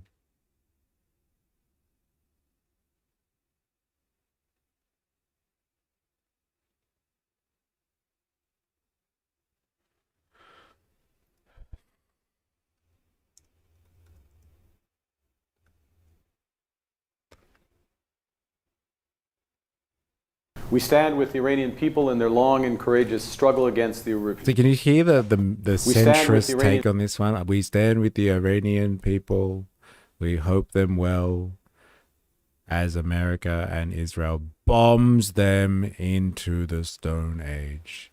But I said the line, I wish them well. People in their long and courageous struggle against the regime's oppressive rule, which is why we support efforts to prevent Iran from obtaining a nuclear weapon and to prevent its regime from further threatening international peace. Like, this is it. Like, this is the we stand with the Iranian people in this is the we stand with the Iranian people in their long and courageous struggle against the regime's oppressive rule, because the current conflict is another example of the failure of the international. But we also take this. We are actively taking on the world as it is, not passively waiting for a world regime's oppressive rule, which is why we support efforts to prevent Iran from obtaining a nuclear weapon and to prevent its regime from further threatening international peace and security. We are actively taking on the world as it is, not passively waiting for a world we wish to be. It's such wank. Like, he's come here, he's pushing his narrative of the middle powers and stuff like that. But when America does something, you don't hear him up in arms about it again because he's worried about his fucking tariff situation. You don't hear him up in arms about it. Like, where's the middle powers now? Spain, a middle power, seems to be the only fucking middle power worthy of the name middle power at the moment. Well. Look, I said it before. I don't buy this guy's shtick at the moment. Like, if he's positioned himself as the anti-Trump, and like he's going to get clout on the international stage being like, I spoke against Trump at Davos. That was my moment. And then as soon as America does something that is really, really, like, it's so obtuse. Like the Venezuela thing, everyone was like, well, at least it happened over there. But like Iran, you know, it is, you know, West Asia, plonk. It's in the middle of all the action. Everybody gets a taste of this carnage now. And like, what has he got to say for it? Yeah, well, they did have nukes. Am I right? Everybody hates nukes.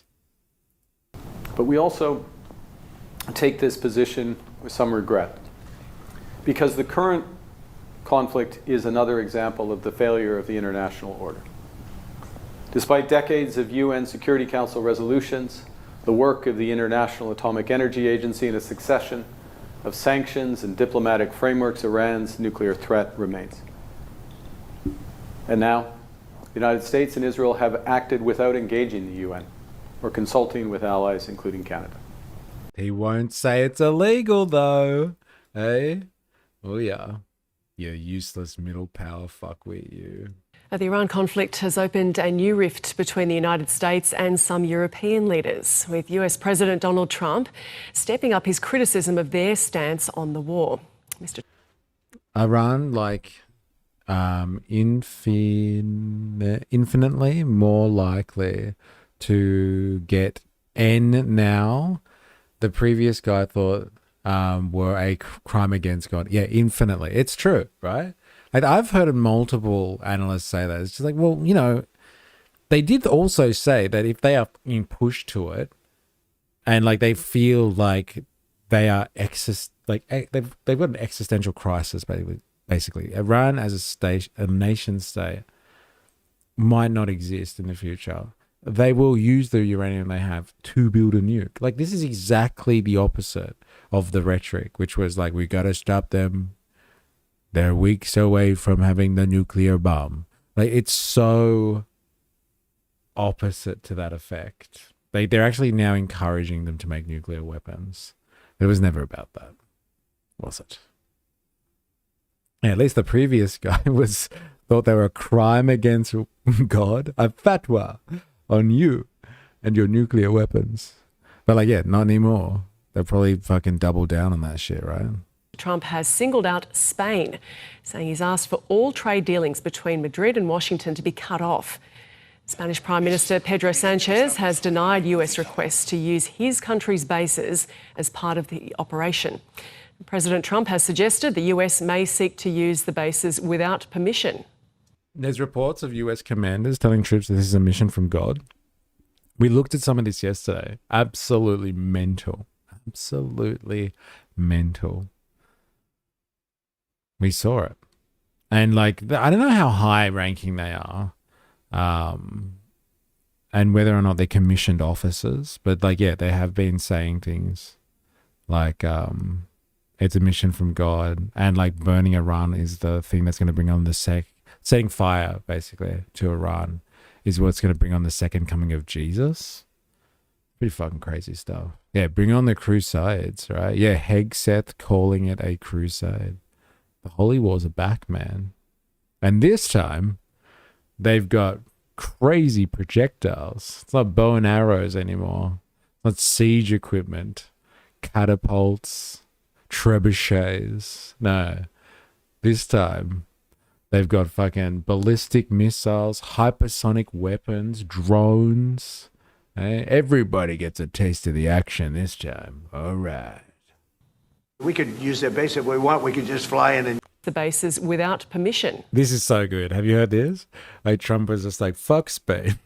We can use their bases whether they like it or not. It's so good. It's so, like, if nothing else tells you about the empire nature of the US, it's this. We have the right because we have the might. Oh, yeah. We could use their base if we want. We could just fly in and use it. Nobody's going to tell us not to use it, but we don't have to. But they were unfriendly. And so I told him we don't want to. Spain has absolutely nothing that we need other than great people. They have great people, but they don't have great leadership. France, Britain and Greece are sending air defence forces to Cyprus after drones struck a UK base on the Mediterranean island. UK Prime Minister Keir Starmer says he will send HMS Dragon, an air defence destroyer, along with helicopters with counter-drone capabilities to the region. Greece has also vowed to defend Cyprus, saying it will send frigates and fighter jets. And French President Emmanuel Macron has ordered France's nuclear-powered aircraft carrier to move from the Baltic Sea to the Mediterranean. But Donald Trump has continued his criticism of the UK, arguing it was too slow in allowing US bombers to use British air bases in the Middle East. And it's taken 3-4 days for us to work out where we can land there. It would have been much more convenient landing there as opposed to flying many extra hours. So we are very surprised. This is not Winston Churchill that we're dealing with. Keir Starmer has that said is such a dog whistle as well. But like, I don't know, people that are worried about the downfall of Western culture, let's say, if you know what I mean. It's such a dog whistle for those people. They love a bit of Winston Churchill. They think he's like the bastion. He was the height of Western, like Anglo-Western culture. He is to be revered. You know, he's the guy that united the Allies and brought Westerners together, especially in the face of fighting off communism after that. But like, he's the last kind of great leader of, you know, British imperialism. And so like Trump saying he ain't no Winston Churchill. You know what audience he's speaking to when he says that type of stuff.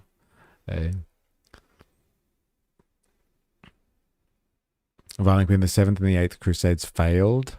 Then there was the 9th Crusade, 800 years later. the UK does not believe in regime change from the skies, but he's facing some domestic And it came from America, not Europe. pressure to do. On behalf of the entire subcontinent of India, here it comes. I wonder how they feel about old Churchill, hey? Yeah, fuck Winston Churchill. You wouldn't starve out an entire population just so you can feed your own interests, would you? Hey, would you? No, the free market would never do that. Only dirty commies would do shit like that. Wouldn't be the first time, with a couple of centuries between crusades, weirdly. Just going to confuse the CRP, the crap out of historians, right? As bad as Hitler, he did it. As bad as Hitler, he just did it to brown people. Yeah. And that's why it's a bit of a dog whistle. This is what I'm saying. It's a dog whistle for a very particular type of people, if you know what I mean. Who they very much revere ye old Winston Churchill. I've said enough. More, with the UK opposition noting both Australia and Canada offered their support to the US early in the conflict. Yes, there's no question that Keir Starmer's weakness and dithering has damaged the UK's special relationship with the US. We'll now be considered a less reliable ally. The Canadians and Australians supported the USA when they took action against this murderous regime, which has slaughtered 30,000 of its own citizens. It's sponsored terrorists like Hamas, and it's tried to get hold of a nuclear weapon. Now, Iran has warned that any European countries aiding the US would be considered an act of war. But Middle East analyst Bader Al-Saif has suggested Europe needs to offer the US more support. Europe has been pushing itself on the footnotes of main events, unfortunately, in the past few decades, and this has been more apparent in the last few years. This war has really been internationalized now, with a NATO member being also attacked, Cyprus, that is. We cannot depend Churchill, on... patron saint of the violent drunk. I hope I'm reading that right. That's pretty fucking hilarious if that's true.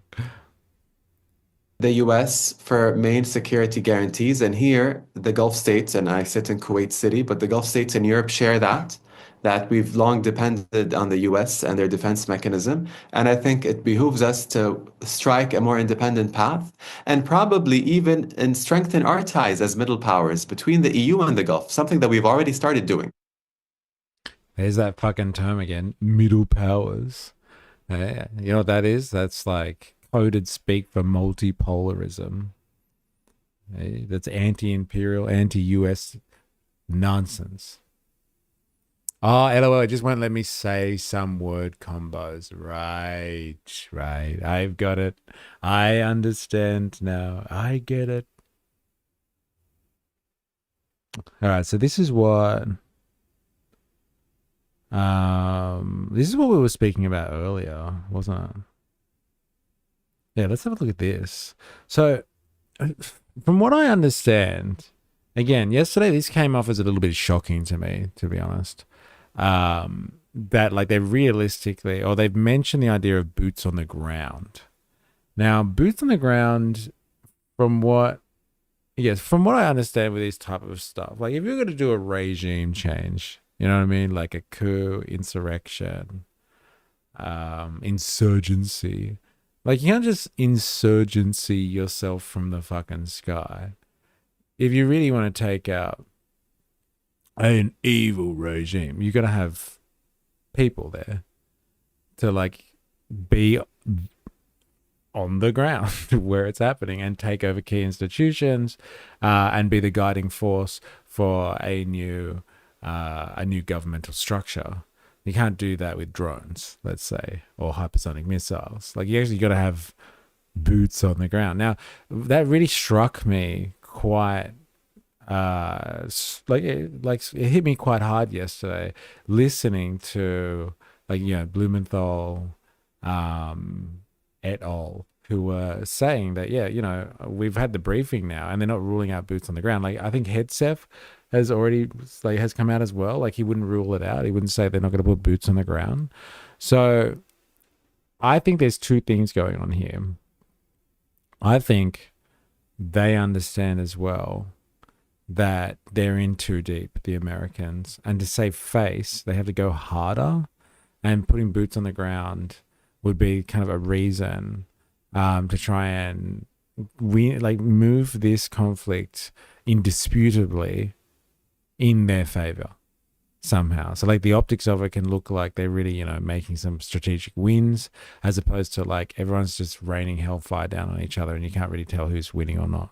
And we definitely can't tell in the West, because like I am still struggling to find the media showing us really much anything more than like constant destruction of Iranian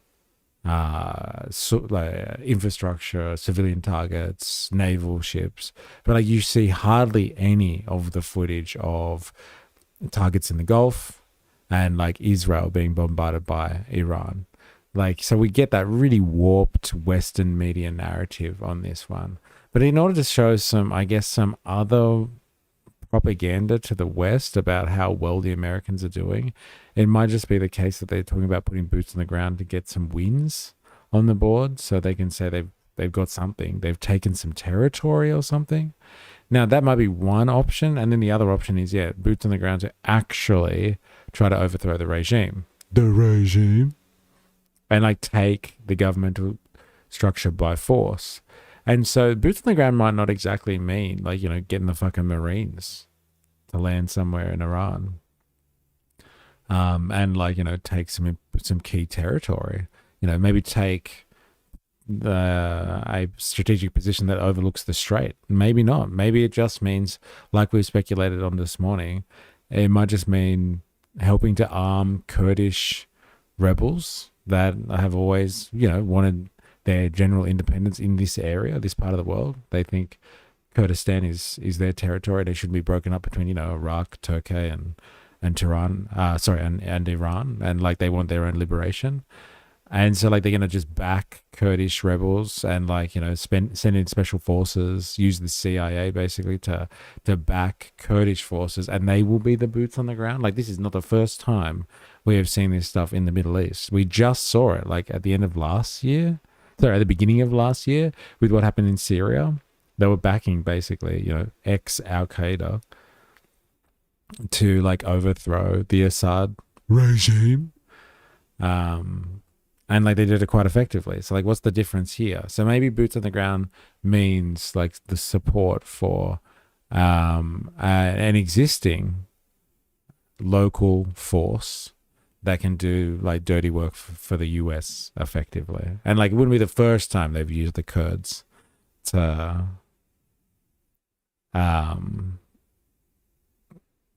they've used the Kurds to like I said, do their dirty work in the region. Indoctrination. Oh, I can get you that footage. It's all over the web. The TV media are just ignoring it. Yeah. Look, that's what I'm saying. Like, I want to see this footage coming from the Western media, but it is so hard. They really like, again, the manufacturing consent on this one is huge. It's such a good case study because like, if you try hard enough, you can find this stuff anyway. You just got to know what sources to go to on the World Wide Web. But like the mainstream media, who controls the narrative largely for the population who don't find this stuff out for themselves, like you wouldn't know that basically Iran is doing strikes really on anyone else. Maybe you found out there's a couple of hotels that have been hit, and maybe like a couple of American bases or some oil refineries. But apart from that, maybe one small strike in Israel. But like, as far as it's like the Western media makes it out for Iran, like, they're raining like destruction across the entire nation of Iran here. Flying over some suburb in USA, but I would say they may be already shipping out. Wait, sorry. I'm pretty sure I saw a shakedown run yesterday of an air battalion, like almost 50 Chinooks, 500 to 1,000 men flying over some suburb in the USA, but I would say they are maybe already shipping out. You need some guiding troops in most proxy forces. Yes. And so like, this is potentially what's happening here. Even if they use the Kurds, there will still be some American boots on the ground amongst them. Yeah. And so like, potentially special forces of some type to assist them. You can't hold a street corner with a drone. At least not just yet. Yeah. Wait until the killer robot dogs come in and start enforcing the law. Turkey had a fair chunk of forces on the ground in Syria also. If they are striking, then special forces are on the ground. If you count that as boots on the ground. They do this every war. Yeah, most people you talk to will still think we won Afghanistan due to how it was covered. Yeah, it's funny, isn't it? Still stand by my prediction 45 minutes ago. Censored comments. Incensored comments. Oh, shit. 45 minutes ago. Give it 5 to 10 years and the next regime we target will be the Kurds. The CIA are arming for fighting offensive right now. Kind of not surprised that one girl came out censored, lol. That's pretty funny. Yeah, soon it will be the Kurds and so on and so forth. Every militancy group backed by the CIA acts as a proxy eventually ends up becoming an enemy or a terrorist group ends up becoming an acceptable force. Like, the guy who's in charge of Syria now. Who was once a terrorist and now he's shaking hands and smiling with Trump in the White House. Problem, reaction, solution. Looks like a true promise for just started. Turkey is the new Iran. Yeah, well, we'll see. But they also have some interesting status when it comes to like NATO and all that sort of stuff, right? Now let's have a look at this. Let's check this out. As the conflict with Iran continues to unfold, another major question is emerging on the geopolitical chessboard: the role of Iran's Kurdish population. Kurds make up a significant minority inside Iran and have long had tensions with the Islamic Republic. Now, some analysts say Kurdish forces could become a major pressure point against Tehran, particularly along Iran's western border. Joining me now to break it down is Ahmad Sharawi, senior analyst at the Foundation for Defense of Democracies, and CBN News senior correspondent Kelly. We're out deep in the fucking propaganda machine. Hey? Defense of democracy. These are the think tanks that really control American opinion, right? Oh yeah, they're the linchpin of NATO in Europe / the Middle East. It's why they get away with so much. Yes. Right, gentlemen, thanks for being here. Ahmad, let me start with you. When people hear the Kurds, they often think of one unified group, but in reality, there are a lot of different Kurdish factions operating across that region. Help us understand the Kurdish groups inside Iran specifically. Who are the key players? How much influence, capability do they actually have inside the country? First of all, thank you for having me. As you correctly stated, the Kurds are not one group, they might be one ethnic group, but they're divided in 4 different countries, and that being Iraq, Syria, Turkey, and Iran. And within Iran itself, there are 5 main groups. The most significant one is PAJAK, which also has ties to U.S. designated foreign terrorist organization, the Kurdistan Workers' Party. When we look at the Kurds in Iran, they're mainly concentrated in the northwest area, bordering Turkey and Iraq. They have connections to their brethren across these countries, but with all these reports and rumors that the U.S. may be arming these Kurdish groups, it's important to point out that the feasibility of such a move, and that is the Kurdish population or the Kurdish factions in Iran do not have the necessary numbers to fight the Islamic regime and the Islamic Republic. Here we're talking about the Basij force, that is the internal repression force in Iran, numbers about 100,000, while the biggest Kurdish faction has about 10,000. So we need to question the effectiveness of such a move, or whether it would threaten the survival, if it can threaten the Islamic regime and topple it in the future. So Kelly, from the White House perspective here, how is the administration sort of viewing this Kurdish question from inside Iran? Are they actively sort of considering Kurdish groups as a pressure point against the regime, or are they sort of worried about the regional complications that could? He said the word regime. Hey, you know where they stand. All the way. It's going to be really interesting to see what the USA does if/when Turkey and Israel fight. But this is potentially the fallout, right, of what's happened here. What are the US going to do about that? Turkey is no fucking small problem. And Turkey's got some pretty good relations with Iran. And so they're already on edge. Hence why Israel doesn't like Turkey too much. But I don't know what the Americans will be able to do in that situation. They're obviously going to have to stick with Israel. But I don't know if they have the capability to deal with Turkey, to be honest. So if Turkey haven't invoked Article 4 yet, but they're having discussions, if it ends up going to Article 5, that's all 30 NATO countries dragged in. You reckon that'll ever happen, though? Do you reckon? They'll find a way to weasel out of that one. Definitely find a way to weasel out of that one. Apparently, Greece tried to against Turkey before Turkey joined NATO. And there was some disputes going on in their borders. And Greece specifically asked for help from NATO. And NATO told them to get fucked. So, just because someone enacts Article 5, I don't know if everyone's going to get behind it. As history has shown, apparently. Yes, the time will tell. And Dr. Nathan, not sure if you see what's probably about to happen in America, but I've lived through something similar to this before. US troops are being deployed in large numbers, and the biggest and most heavily armed force left on US shores will be ICE. And the way Hegseth has purged and rewritten military command structures will mean the most loyal generals and troops will be those left at home.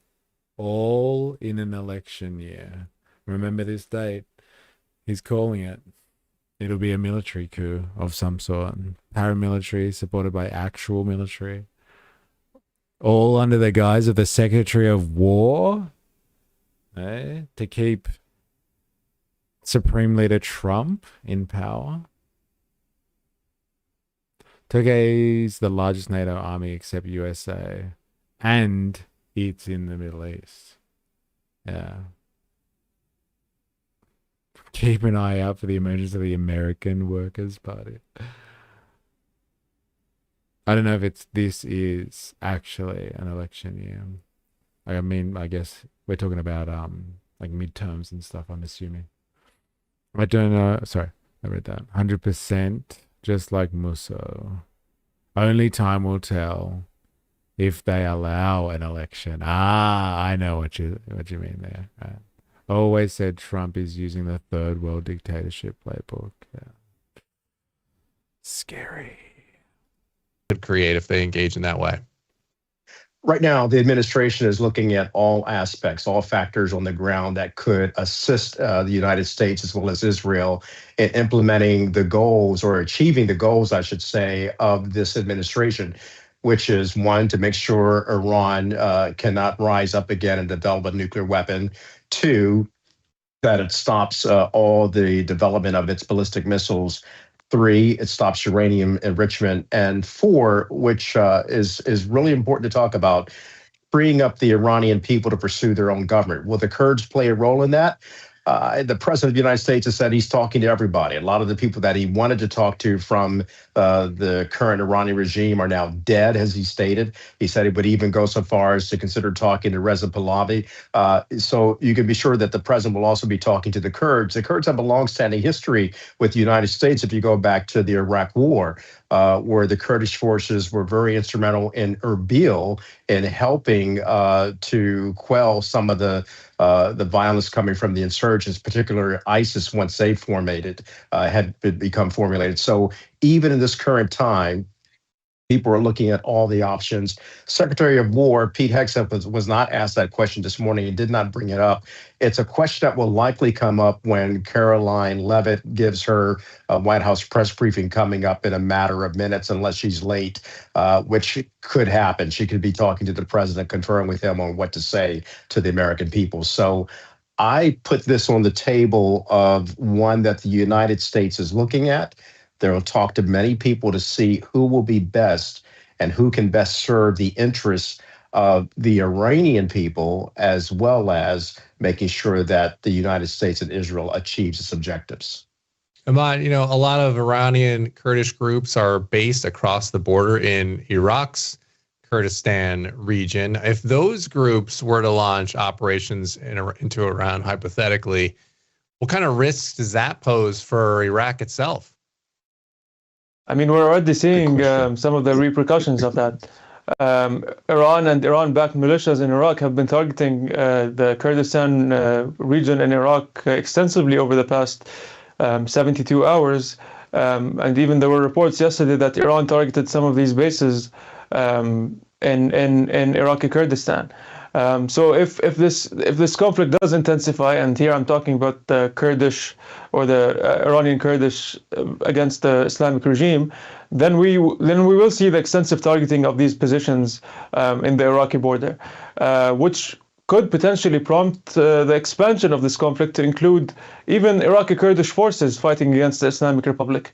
And here, I mean, we're talking about this would create a broader regional conflict in that area, one that involves not just Iraqi Kurds, but also Syrian and Turkish Kurds against the Islamic Republic.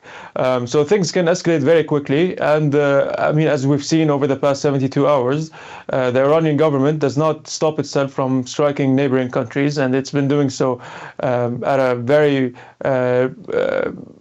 fast and rapid rate. I mean, there's been 8 to 9 Arab countries that have been hit since February 28th, and Iraqi Kurdistan will not be an exception. Kelly. By the way, we did already help Turkey track the Kurds in Syria and Iraq. If there's one constant in the Middle East, it's that the US will betray Kurds. Yeah. Yes. Because they have already like kind of split them up as well. Like in Syria, they had their autonomous territory, I guess you would say, and they forced them to split that up. And like when they use them when they want to fight against, I don't know, yeah, like ISIS or something like that. And then they go back to putting them in the corner again and allowing Turkey to kind of squash them whenever Turkey feels like it. So yeah, we just pick them up and use and abuse them. But they're in a hard position, right? In the middle of all those countries. So sometimes they're useful for the US, sometimes they're not. And like outside of that, they're just a pain in the ass for everyone. So they just get fucking used and abused. I mean, that number is right, and it's been a big talking point here about how Iran is, potentially looks like they misplayed their hand, whether it was intentional or not. Either way, it's not working out well for them, as it seems to be turning a lot of tide on their neighbors against them, and that trend continues. What are you seeing there?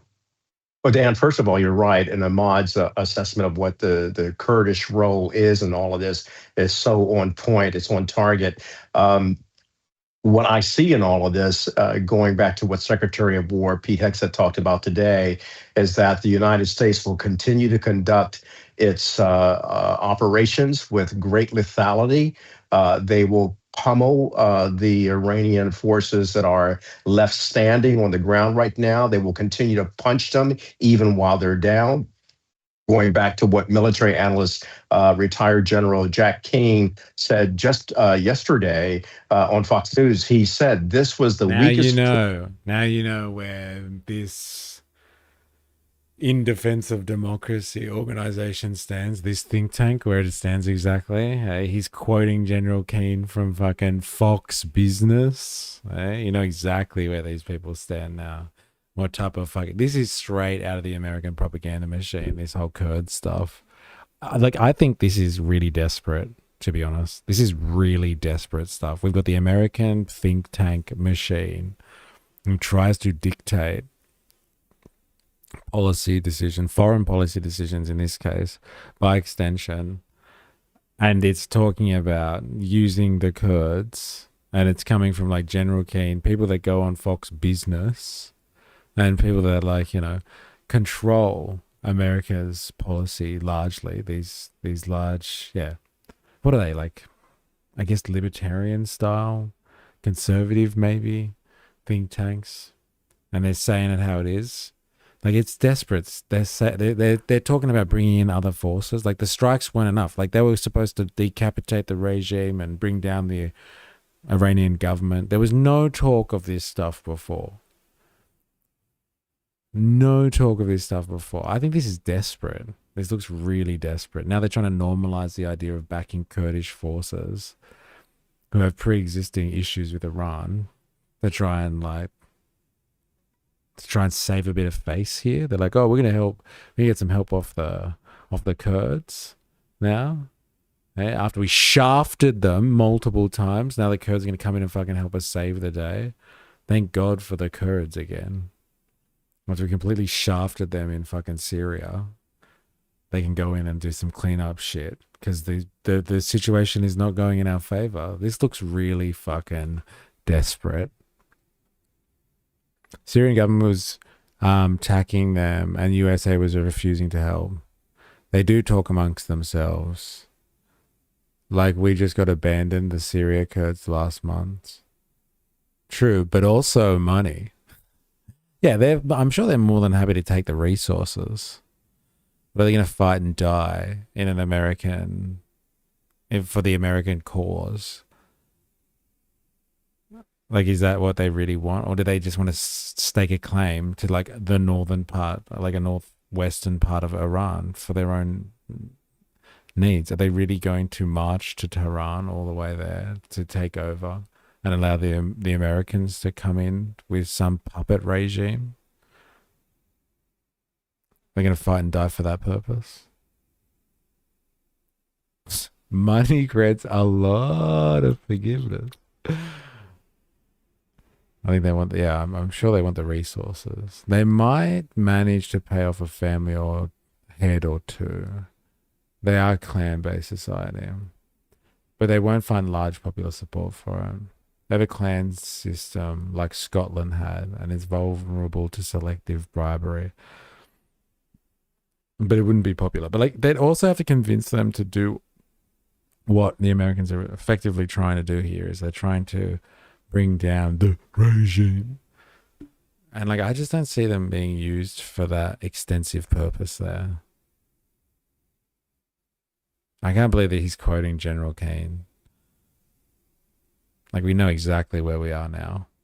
There's no need for any further assessment of this situation. This is some desperation shit from the Americans, man. I'm telling you, they are fucking getting desperate as fuck now. Point in history for the Iranian regime. And this is a time of the president's choosing and Netanyahu's choosing to strike, and it's a good time historically. And I'll say one other thing about this and about the fact that we are now talking about the Kurds having a possible role in helping win the freedom for the Iranian people. I want to take you back to yesterday when Secretary of State Marco Rubio had just finished talking to the Gang of Eight, and he talked to a pool of reporters there on Capitol Hill. Something very key he said, gentlemen. He said, look, this government that we're dealing with, the Iranian regime, is really, quote unquote. I can't believe he just called them a government. Like, isn't it crazy? Just like, it's jarring almost when you hear them break the manufacturing consent line. He said the Iranian government, and you're like, whoa. And then he was like, regime. And you're like, oh yeah, that's right. Thank you. They're a form of governance, but it's evil, of course. They were just saying they didn't need Kurds anymore, just betrayed them. Like, isn't it crazy? Like this, this is why we've got the ISIS bride situation at the moment. Because the ISIS brides, like they've broken up the Kurds in Syria at the behest of the Americans who are supporting Syria and the Turkish. They don't want them fucking there either. They're breaking them up, and then like 2 weeks later, not even, they're just like, you know, we could really use someone to kind of piss off the Iranians right now. Like, strikes are great and everything, but like, you know, boots on the ground would be nice. You know, instead of having Syria, would you like the northern part of Iran instead? Eh? Maybe you guys could all move there, maybe? Eh? And we'll give you some resources? Yeah, that'd be nice. Lunatics, and he was talking about the fringe beliefs that they have, the death cult that they have, and how this Iranian regime for 47 years has really brutalized its own people and actually served to funnel funds to proxies around the world to commit acts of terror. Shut up. You're supposed to be talking about the fucking Kurds, bro. Seriously. Shut up. So really groundbreaking reporting. Okay, so this is I24 English.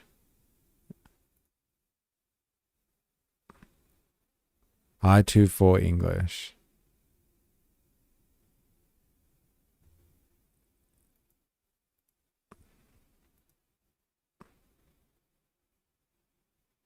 International. Does anyone know what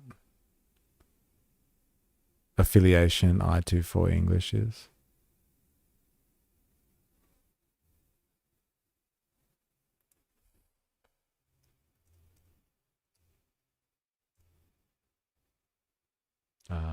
English.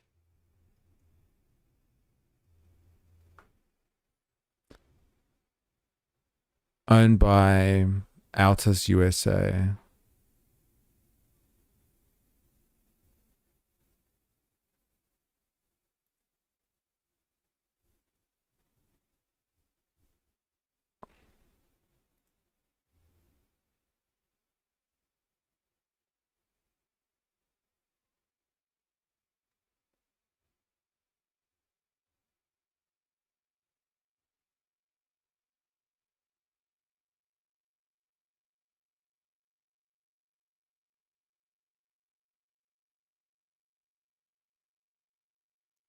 I'm gonna have to go to the history. I24 News is Israeli international 24-hour news and current affairs television. It broadcasts in French, English, and Arabic. Thank you. I was wondering. All right, let's see it. Like now we got the Israelis talking about the Kurds. Wonder what's going on here.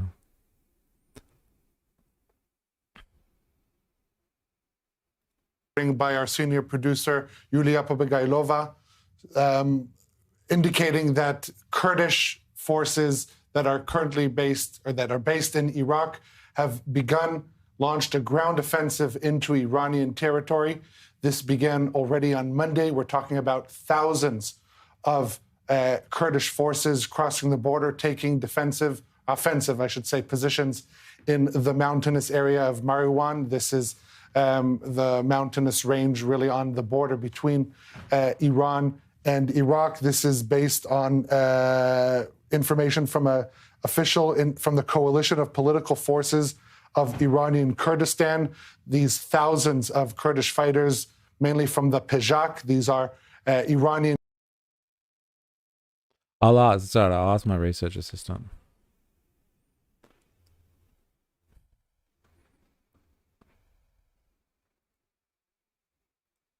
Kurds who have fled into Iraq, trained for this moment exactly, and have now launched their offensive into Iranian territory. And as we speak, there's reports of intense airstrikes on IRGC positions in Mariwan, which would indicate coordination between the Kurdish forces and whoever is striking those positions, be they American or Israeli forces. You know, throughout these past couple of days, there have been.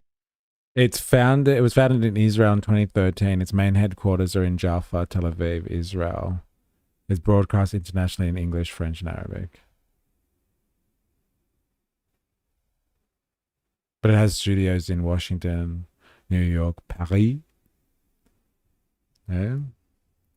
Been numerous reports of coordination between the Trump administration and Kurdish forces in Iraq, including direct conversations between President Trump and Kurdish leaders. Coinciding with that, there is also a phone call between the Iranian foreign minister and the president of Iraqi Kurdistan, warning against any operation along the border between Iran and Iraq. And so we are seeing right now that ground offensive has already begun. Hugely significant. So this is the breaking Kurdish news all of a sudden. It's just like, oh, the Kurds are going to come in. And now all of a sudden, what is this? I think it was 2 hours. This has been out for 2 hours, this piece. And now all of a sudden the Kurds are coming. Hey, the Kurds are coming to the rescue in 2 hours, 3 hours, 4 hours, 4 hours, 4 hours. The longest that's about 4 hours, I think. This is basically the official Israeli line. Yeah, and isn't it interesting that it's coming, the exact same line is coming from an organization like Defense of Democracies, the FDD.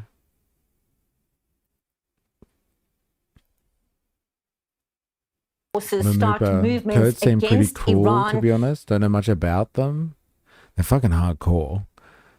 Like, they have to be. They've been putting up with some crazy shit. A lot of them are like Marxist revolutionaries. Definitely right down your alley, Mamupa. That's for sure. Yeah, Rojava was what all the small government Republicans actually won the USA. Hardcore Marxist revolutionaries, those ones. And like it would seem, they're very much into their gender equality. Lots of female soldiers. Pretty hardcore in that regard too. Jonathan Conricus, your take on exactly that, the significance of a move like this and the timing right now? Well, it's obviously designed to apply pressure on the Iranian regime. It is to signal to the Iranian regime that there will be pressure coming from various locations, from various ethnic groups. To put things into historic perspective, the Kurds are a large minority in Iran, but they're not the only large minority. Like them, there are the Baluchis in the southeast, the Azeris in the northeast, and other... Isn't YPG the Marxist one? YPG is Syrian and Iraqi main force, mostly Marxists. And Rojava. Not that I am an expert in this. But like, it's funny that you say that you like them so much. I'm sure you do.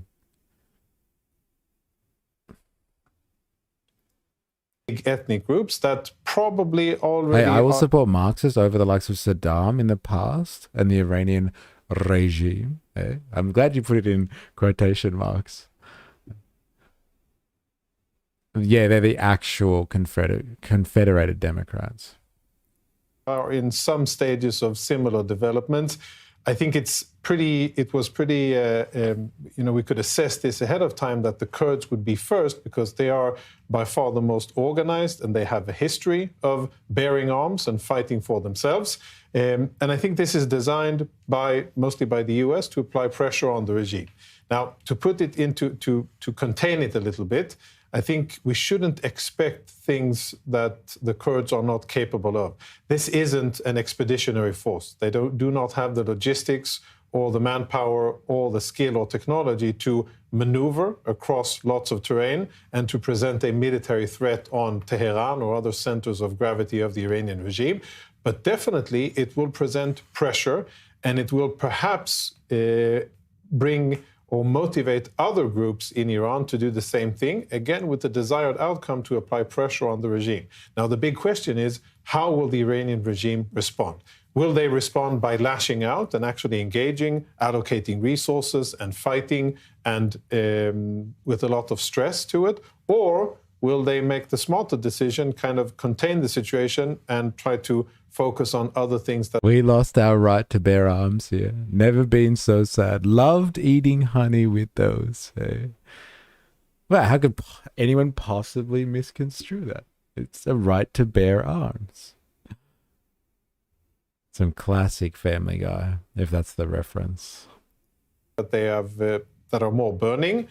So far, the Iranian regime hasn't really managed this operation very well, so it'll be very interesting to see how they respond to this new threat. Certainly is a fascinating development. Very briefly, Owen Altman, characterize for us the relationship right now between Israel and the Kurds. Historically, give us a sense of the importance of this moment. There's an enormous amount of affinity in Israel for the Kurds, and has been for years, but also been an enormous amount of affinity in Israel for the Iranian people, especially for Iranian activists outside in the diaspora, but obviously for the bravery of those Iranians still in Iran and with whom we can't communicate obviously as easily. And that, I think, is the opportunity for the regime. And they get shot every time they say regime. Bro, I wouldn't make it through a fucking stream. I would not make it through a fucking stream. So the Kurds get guns, but the Iranian people don't. Pretty un-American America. Yeah, fair enough. I can't listen to any more of this Israeli stuff.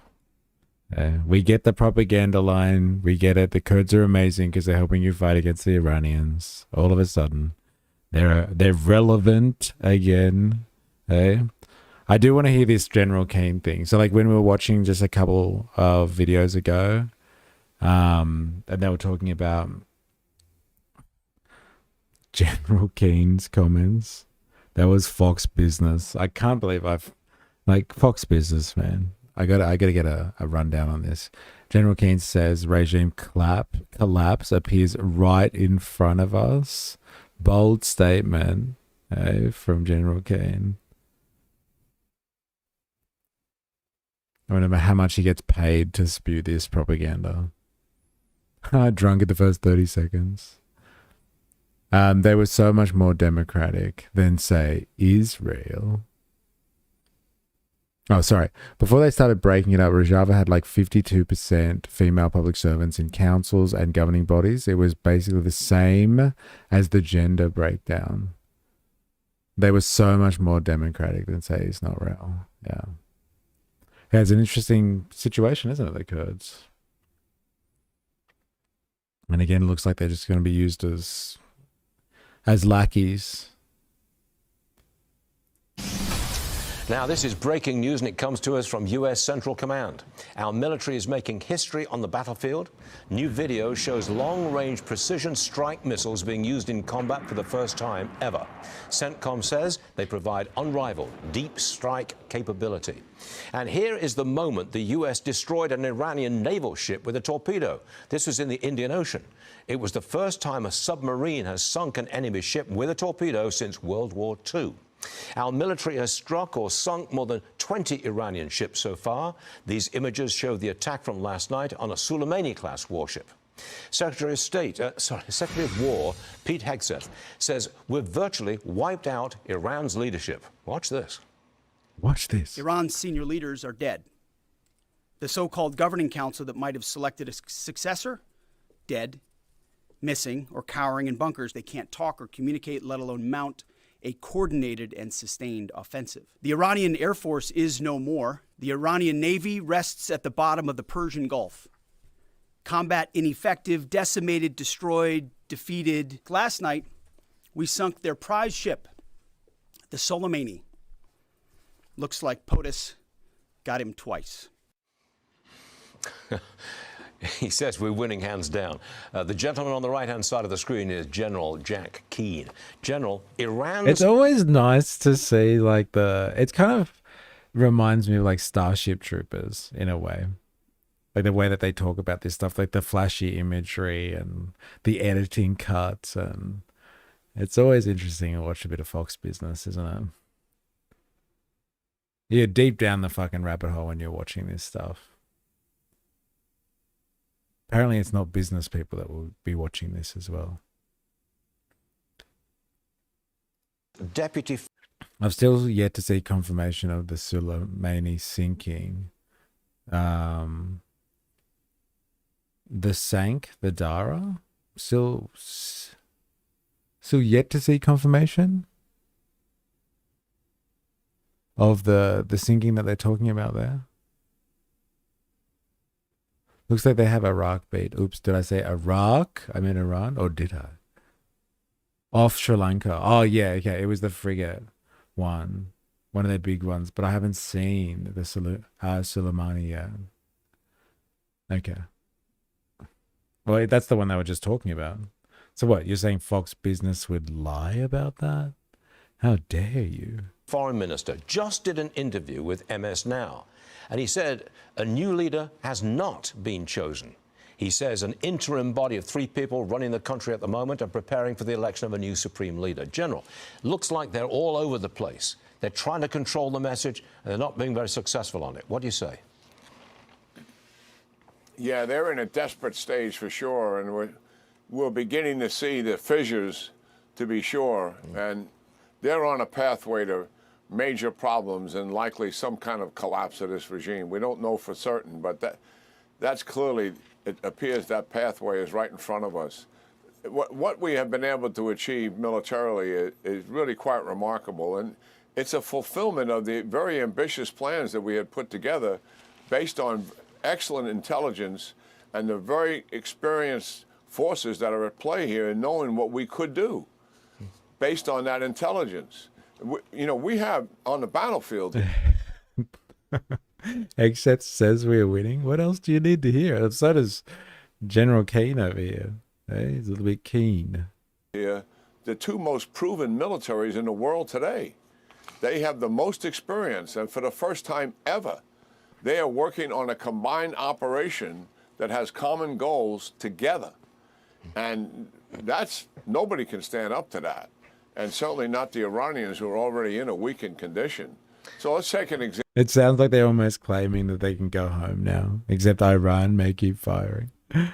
Oh, man. It is interesting, isn't it? And like the way this guy presents it as well, like it's just so like cordial and matter of fact. Example, ballistic missiles. That was the major conventional system that they have, and something that we were both very concerned about, the United States and Israel. And on day 1, we did massive attacks on that, so much so that it reduced their ability to retaliate. Remember, on day 1, they were saying weakened response, Israelis and the CENTCOM people as well. And then our ambition is that by day 3, we would reduce their ability to retaliate and conduct attacks against U.S. bases and Israelis by 75%. That is exactly retaliation diminishment that we achieved on day 3. Now it's up, according to the briefing we just heard by Chairman Kaine and Secretary Hegseth, somewhere around 86%. Well, that's just an example. The Navy's gone, the Air Force is gone, and certainly the drones are being depleted rather dramatically. The retaliation impact on them is 73%. And on missile penetration and Damn it, Bondo. She infected my brain. Now my eyes keep getting drawn to the Dow. Eh? The Dow. The Dow. There's only so many bases to strike. Unless they are building bases very fast. I don't trust this math. and drone penetration is down around 10%. And that is the reason, Stuart, for, by anybody's definition, light casualties, despite the heartbreak of losing 6 of our soldiers due to a drone attack. And let me say that as a result of that, certainly that has committed all of our military forces, both Israeli and American, to make certain that those lives aren't squandered. And we finish this thing completely on our terms. That this regime doesn't have the capability to hurt Americans, to hurt Israelis, or destabilize that region again, which they have been doing for almost 50 years. Now, we are seeing the pathway for this to be over.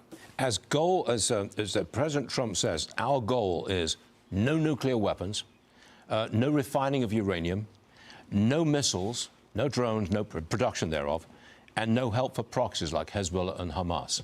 Are we going to achieve those goals relatively quickly? Well, we're going to achieve those goals based on the conditions that we're dealing with. So we haven't set a time schedule for that.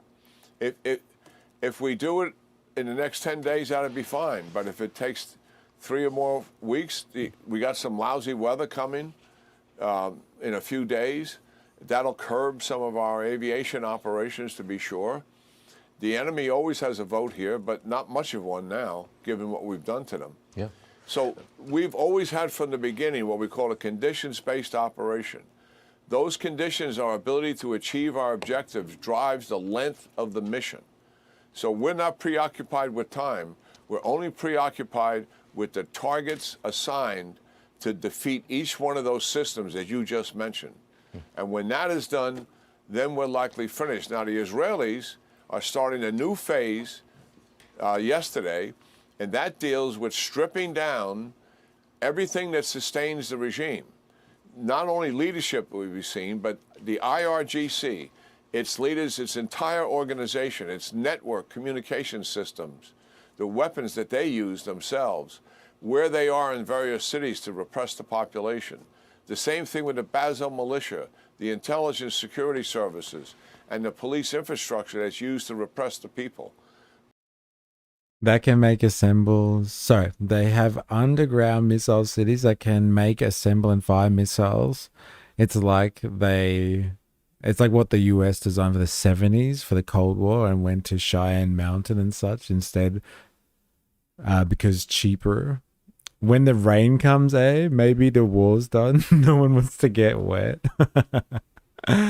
And I really haven't heard them talking much about neutralizing even one of those main missile bunkers. No. They've talked about like getting rid of missile launching facilities, but they haven't talked about the underground stuff at all, have they? The weather. In fact, they will need ground forces or nukes. Yes. It's how they are designed, yeah. Boots on the ground. It's the word of the day. It's the phrase of the day. Boots on the ground. Thank God for the Kurds. We fully intend to strip that away so that at the end of the day, these are the organizations and capabilities that preserve the regime. The Israelis are going to take that all away. And based on what we're doing to the 4 weapon systems that you just mentioned, when at the end of that, you add all of that up, it's hard to see the regime being able to continue. Can I just ask you this? Hegseth and Kaine previewed what they call a gravity bombing campaign. What's that?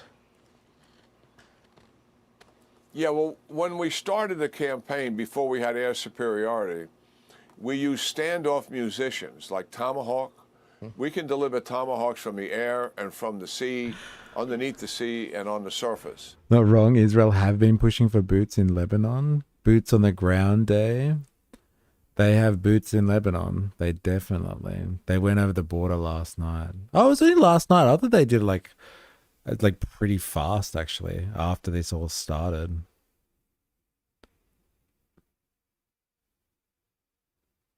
So yes, I should have said more boots on the ground. Musicians. Well, who said musicians? This guy? Deliver tomahawks from the air and from the sea, underneath the sea and on the surface. And we were delivering precision-guided strike munitions like you just saw. That prisoners and army musicians. system replacing ATACMs. But this one goes longer, more lethal, and more accurate. What we have now, we don't have to use those standoff systems that are not as lethal as gravity precision systems. Now we can fly any place we want to fly, and we own the air completely. So most of our bombing from here on out will be gravity bombs, which we have unlimited stock of almost. 500,000 pound, 2,000 pound bombs, very precise. But obviously, we can bring in big bombers that we normally wouldn't bring in to do that kind of work, and other fighters as well. Yeah. And we're not worried about them being exposed. So they will fly literally all over Iran doing that. And I like the fact that Hegseth, breaking the will of your opponent is the objective of war. Yeah. You got fighter jets flying over your territory 24/7. That starts to break your will, believe me. Yeah. And that's what we're about now. Good question. Great stuff, General, and it's great to hear this positive. Yeah, it's so good. It's like, hello. Haven't they been doing that since we first had aerial warfare? Oh my god. Far out. They listen to themselves. Well, you see, gravity helps our bombs bomb. So it's gravity bombing because of gravity, you see. Defensive gravity. What a fucking innovation. It's just like, well, we're running out of missiles. They're too long to produce and they're really expensive. So we got a lot of stuff we can just drop out of planes. So let's go with that. Half their gravity bombs are full of concrete. People talking about us, just wait. Eventually they'll shut up. When they say gravity bombs, they mean solid, no warhead, or very little warhead. At least that's how I understand them. Very fancy word for dumb bombs, because they're running out of the expensive munitions. Oh man, it's so good. So tell us about this thing called gravity. Well, let me tell you. News about our military in Iran. General, always a pleasure. Come and see us again soon. Thanks a lot, sir. Yeah, thanks, General. You betcha. You betcha. You betcha. Goddamn The Senate betcha. votes today on a resolution to curb President Trump's war powers. I think the Democrats want to stop the war, but why stop now? Come on. Senate Armed Services Committee member... Listen to this guy. Is this fucking Stormship Troopers or what? Let's just retake that one for a second. Senate votes today on a resolution to curb President Trump's war powers. I think the Democrats want to stop the war, but why stop now? Come on. But why stop now? Come on. And it's so like cheery and matter of fact. War powers. I think the Democrats want to stop the war, but why stop now? Come on. Come Senate on. Armed Services Committee member Joni Ernst takes it on. The senator is next. Come on. Why? Hey, why stop now? Let's push forward. Bravo. Onwards and upwards. Eh? Why not, good sir? These guys, man. It's a fucking scary world, bro. I'm telling you. Scary world. Scary world. All right, let's check this out. I'm going to go fucking completely new topic here. So strap yourselves in. But I don't know if you're aware. But Mr. President Clinton was under deposition just the other day. And they filmed it. They filmed his deposition, which is interesting. And there's some pretty interesting takeaways from it. So if you're not sure or you haven't heard about this specifically, the Clintons were kind of asked to come before Congress to, I guess, testify at like a hearing on like Epstein, the whole Epstein situation. And they refused. They refused. And so I think they've come in instead to do a deposition, which is like kind of them swearing an oath to say the truth in like more of a closed session than a full-on hearing committee. And so they came in and did that. And I think that Bill Clinton's the first president to ever be forced to do this, apparently.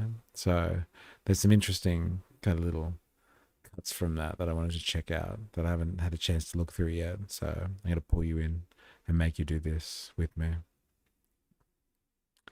We used our defensive gravity offensively with bombs in a purely defensive, offensive gravity bomb way. Strikes.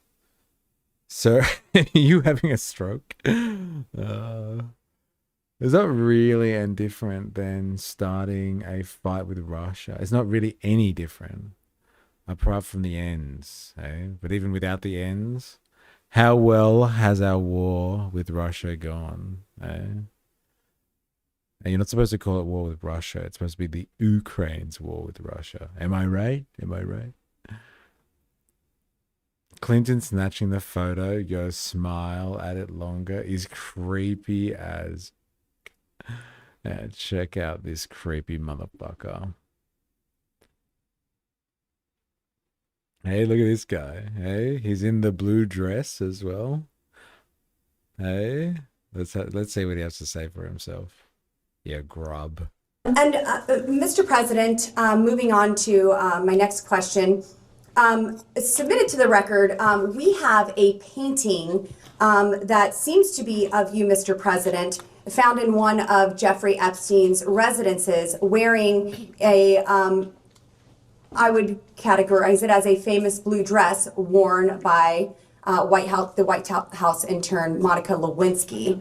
And I have this image here. This image is being passed around. If we need to go off the record while we do that, we can. I can take the picture. Do you have a question? It will be marked as Majority Exhibit 15. Proceed. Thank you. So, Mr. President, we are looking at an image of a portrait that look at his face light up when he sees the picture. So you, good. Mr. President. He's like, oh, I remember that one. Am I supposed to say that? Oh, I don't know. Oh, just pass me the picture again. So good, man. In this blue dress. Can you describe this painting? And yeah. Memories. You need to describe the painting. You just gave him a picture. What's your question? My question is, are you familiar with this painting? Have you ever seen it in person? I've never seen it in person. Do you know why someone would paint this? Are you asking him to speculate? That's calls for speculation. You can ask the artist. And if I had known Jeffrey Epstein had this painting, it would have saved me this whole day. Did you ever introduce Epstein to Monica Lewinsky or any other young female White House staffers? I did not. Did Epstein ever request introduction? Fucking lie. Fucking lie. The amount of times that Epstein went to the fucking White House with different young women and like, you know, these two are fucking hanging out together. It's just like, it's not speculation. Like they were fucking hanging out together with different young women all the time when they were meeting in the White House, let alone anywhere else. Who the fuck knows? Fucking lie. Introductions to young female intern staffers of you? Did he request you What to? was the finger lick? Muscle memory, bro. He's taking himself back to the good old days. Finger licking. Good old days. Introduce them? And one regarding this exhibit 15, this portrait, to the right of this image, there appears to be a plain letterhead document that is framed in a gold frame. Are you familiar with He's testified that he's not seen this picture. the painting? We asked, yes, and now I'm asking about the image next to it. So, Are you asking whether or not he's familiar with what's in this small frame? I'm the part that you have covered up. This part? I'm asking if he's familiar with this letterhead letter that was Is this part of the painting? No, sir. This is next to the painting, and it's framed on the wall in the home of Jeffrey Epstein.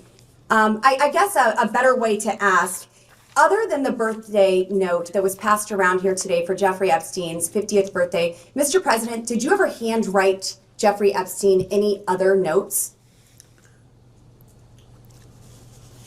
Well, I wouldn't remember, except that I've seen a picture recently of another note where I thank him for getting me away from the crowd on the airplane for a while so I could take a nap. Yes. Okay, Mr. President, I just have two more questions for you, and then I will let you go. And again, I'm so grateful for your time here today. We also have another exhibit. Yeah, I do not recall. Classic. From the committee, and it's page 49, I believe, and the, how do you want to classify this one? It will be marked as Majority Exhibit 16. In this is a portion of Virginia Giuffre and her testimony. And in it, she is referencing you, Mr. President, and says he, Mr. Clinton, told me long ago that everyone owes him favors. They are all in each other's pockets. She's asked, I'm sorry, maybe that wasn't you that you was referencing, Clinton. I'll start over. He told me long ago that everyone owes him favors. I believe that's referring to Mr. Epstein. They're all in each other's pockets. Sorry, could you what line are you starting at? Yes, ma'am. I'm starting at the first line, and I do believe I incorrectly said that she was referencing Mr. Clinton.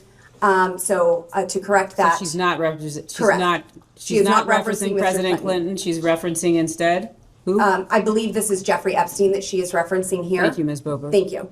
And then she's asked, would you say you asked him why Bill Clinton was here? And Virginia responds on the island, where he was here, on the island.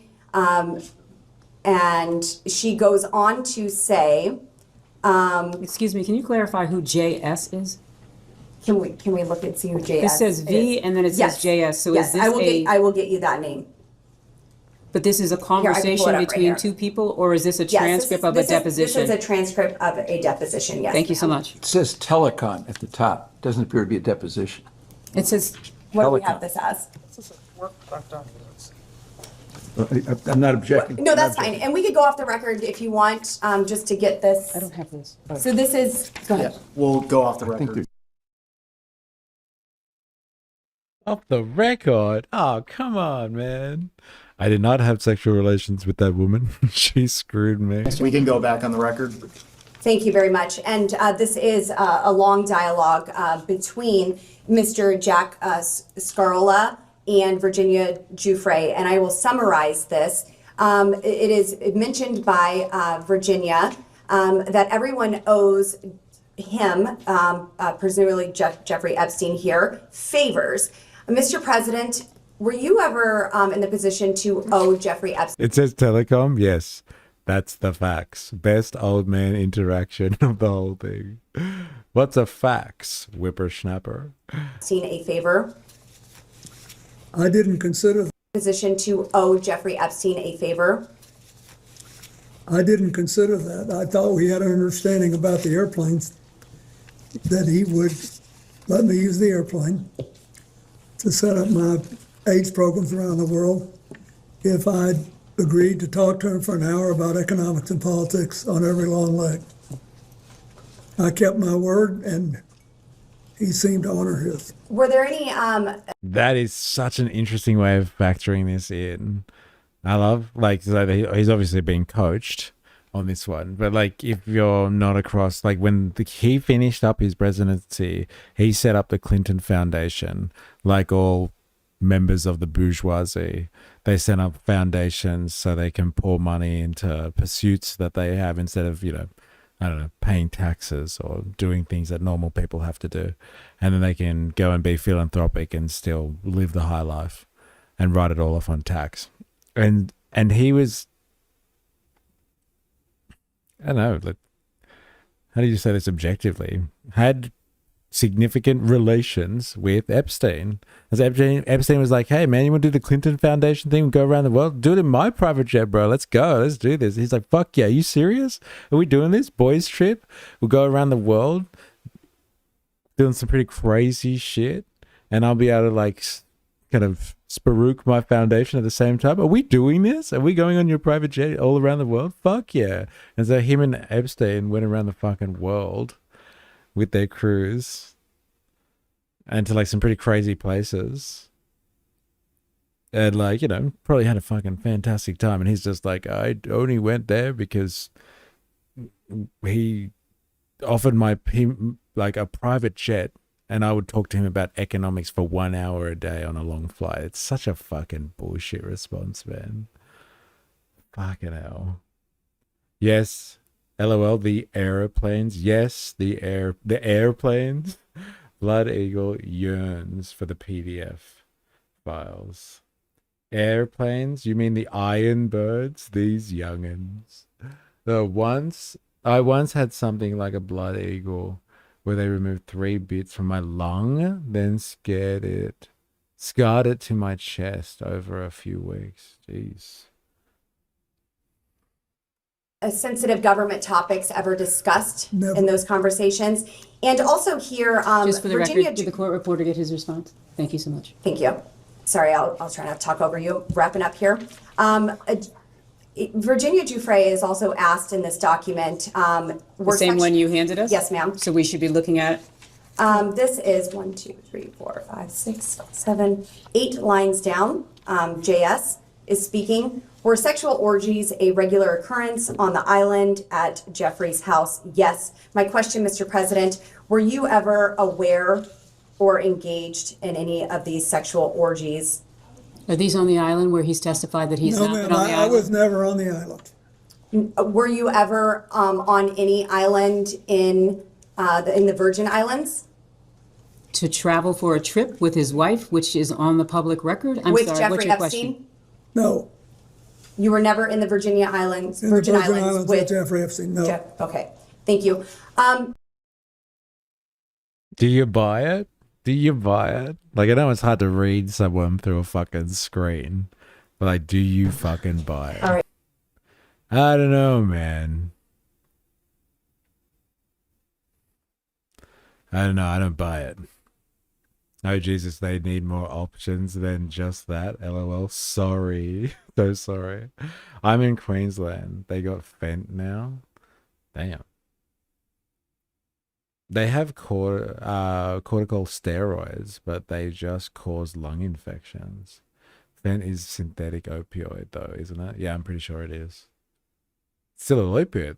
Oh my God, I can't speak. Opiate, though.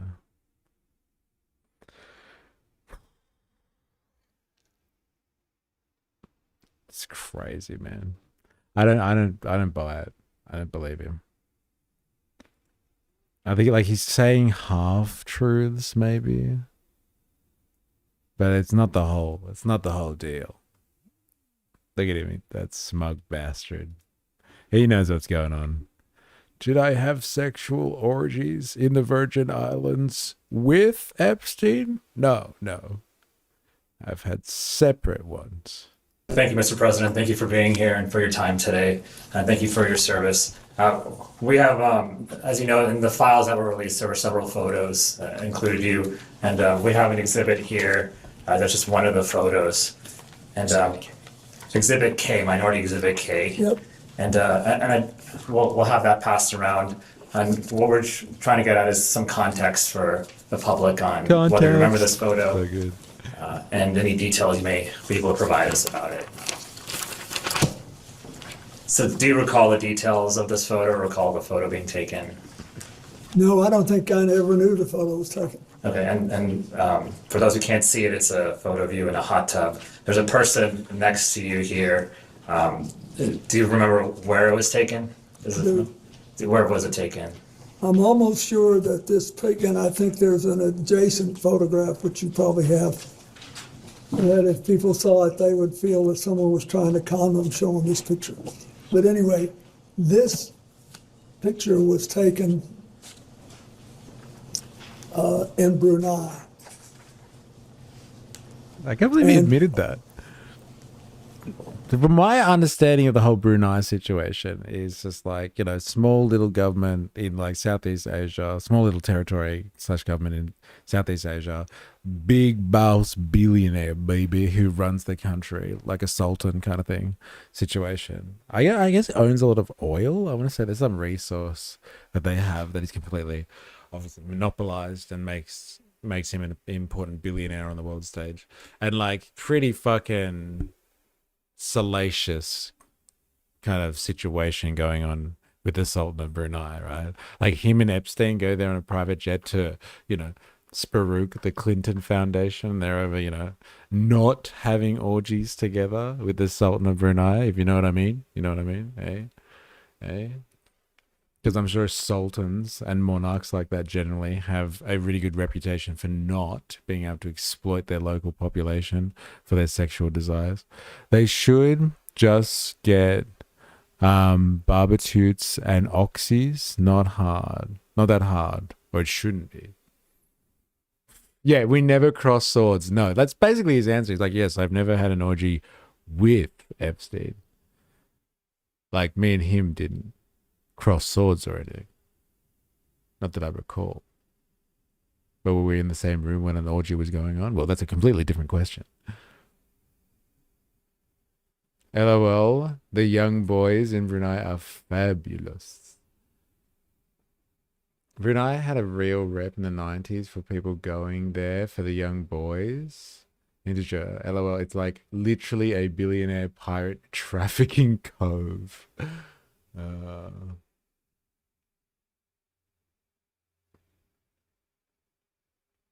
The Batcha Bazzy boys keep your Thursdays, I think it was, free.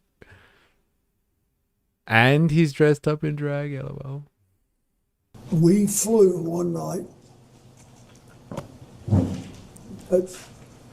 on a trip to Asia, the last very long leg. You said we, is it, who is that including? Well, my TEL team that was working Thank you. on the AIDS issue, and Mr. Epstein was there, and Miss Maxwell. But anyway, we got to the end of the flight was Brunei. It's a tiny place, but a very wealthy one. And the Sultan of Brunei was a man that I had gotten to know well in my 8 years as president. And his first involvement with international matters was basically to join the Asian Pacific Economic Leaders Conference, which I started and which he attended. And then he was very proud of that, and he hosted, his time came to host it. You know, you do these things in a rotation. And it came either at the very end of my term or maybe the next year. Anyway, he wanted, when he knew I was coming, and he said he wanted to help me with my AIDS initiative, and he invited me to stay there. And he said, I want you to stay at this hotel, and I hope you'll use the pool. So I did, and then I got out and went to bed, exhausted. Just for the record, there's another picture that also shows this as part of the larger pool area. Do you all have that so that he can refresh his recollection with respect to that? We should have it. It's quite enlightening. If you watch this, Yes, it's noted. It'll Yes. give you a different feel. Thank you. Okay. We don't have it with us right now. Okay, We do. thanks. I just have wanted it to as make well. sure he knew the And so context. were there other people in that pool or hot tub with you as well? I don't think there's anybody in the hot tub. I didn't forgotten that there was anybody in the hot tub, but it was big, but it was about. Well, He's asking in the pool It appears area. this photo, there's a girl over here, or there's someone. Yeah, I don't know who that is. But he's also asking in the pool area were there other Yes, individuals? I don't know who that is. Okay, so you don't know? No, and then there were other people in the pool. Okay, so do you remember were they under 18? Would you No. know? No. Were they part of your traveling party, he's asking you? Yes, they were, I think. I think everybody there was part of our party. It was late at night or late-ish, and I also believe that there was a Secret Service agent there at the other end of the pool. Okay. And was this in public? A well-stocked pool. Imagine if he pulled out the sacks as a distraction. No, it was a hotel room, and the Sultan wanted us to stay there, and the water, this big pool, was on the same floor that there were several suites, and so we went out, I swam around, I sat in the hot tub for 5 minutes, or whatever it was, and I got up and went to bed. And then after It's so wholesome. Went for a little swim and then just went back to bed. Hanging out with the most rich and powerful people on earth. And we all just decided we were tired and we'd go to bed. did you engage in any sexual activity No. with this person? Okay, thank you.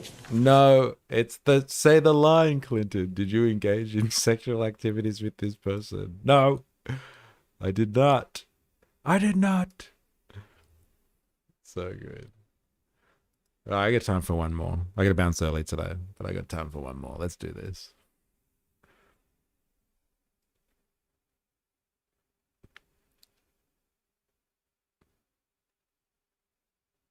Mr. President, there's been new information that has come out regarding the autopsy of Mr. Epstein. I would just like to ask you personally and directly, do you believe that Jeffrey Epstein killed himself? Are you asking him to speculate on how Mr. Epstein died? I'm asking what the president thinks of. So you're asking his opinion? Mr. President, was your friend Jeffrey Epstein Are suicidal? you classifying him as a friend who he has testified that he was friendly? He has called him a friend in a letter. He said he was friendly, but not. You've asked for his testimony. Mr. President, do you believe that Jeffrey Epstein was suicidal? Do you know? Was he ever She's asking to the suicidal? best of your I understanding. don't know. I only know what the medical finding was. I think maybe That's it. he finally got caught, and I don't know. I've accepted it in my own mind. I don't know what happened, Mr. President, what did you accept? That he killed himself or that he did not? but he did. But I don't know. Yes, sir. Thank you, Neither Mr. do you. President. We don't. None of us know. We weren't there. Mr. President, it's been an honor. Thank you. Thank you. He might have, but we just don't know. Hey, I want that lawyer. Yeah, well, you're going to have to fucking start a Clinton Foundation and become part of the billionaire class. So you can get away with stuff like this. Hey, you're barking up the wrong tree. It's never gonna happen. It's never gonna happen. Of course, they have lawyers. They're always trying to get out of the trouble they created. Freaking lawyers. It's not a bad answer. I bet the MAGA chatter over this is horrendous. Top news. Deep from within the swamp. So when Trump being questioned under oath, yeah, never. Thank you for your service in these darkest days, Bill Clinton. Interesting. Very interesting. Empress Suite at the Empire Hotel, $30,000 a night. My God. And it comes with a pool too. And accessories in that pool, if you know what I mean. Do you remember this person? Hell no. You know how many orgies I've been to? You expect me to remember every single one? Come on now. The suite's probably more expensive than that though. Yeah, probably. Here's a radical idea. When a guy says, want to touch some kids, the answer is no. So radical. So radical. He's got one fan in the comments. Oh my God. All right, I got to bounce early today, so I'm gonna have to leave it there. But yeah, thank you everyone who's been interacting and hanging out today. It's been interesting. From Kristi with a K, ends with an I, to Bill Clinton and everything in between, the Iranians, the Kurds, everybody else. Thank you if you've been hanging out. Thank you for being watching and lurking, but you haven't had a chance to interact. Violent Quinn, Indoctrinathan was here earlier, I believe. Jag was hanging out too. Dilemmas. Claris in for a bit. Spandonk. Ravy Baby was here. Who else we got here? Who else we got? Mamupa was in the house for a little bit. Larp Jeff coming in for the afternoon session. Rogue hanging out. Taygard. Who else we got? Who else we got? Who you got? Chelsea Clinton? Ninja Nurse in there earlier. I think Jordan was here too. Integer. Thank you. I don't know if I've missed anyone on this side of the fence. Wookie was hanging out too. Captain Bucket for a little bit. So yeah, thank you everyone for your interactions. And we'll be back tomorrow for some Far Right Fridays. I'm not sure what we're going to cover yet. But like if you have any mad propaganda between now and tomorrow when I set up for the stream, if you want us to investigate someone particular for Far Right Fridays, hit me up and like tag me in Discord. So we can have a look at some stuff. But yeah. Thanks for hanging out. And until next time, please remember, I am, you are, we are a mystery. See you on the morrow. Cheers.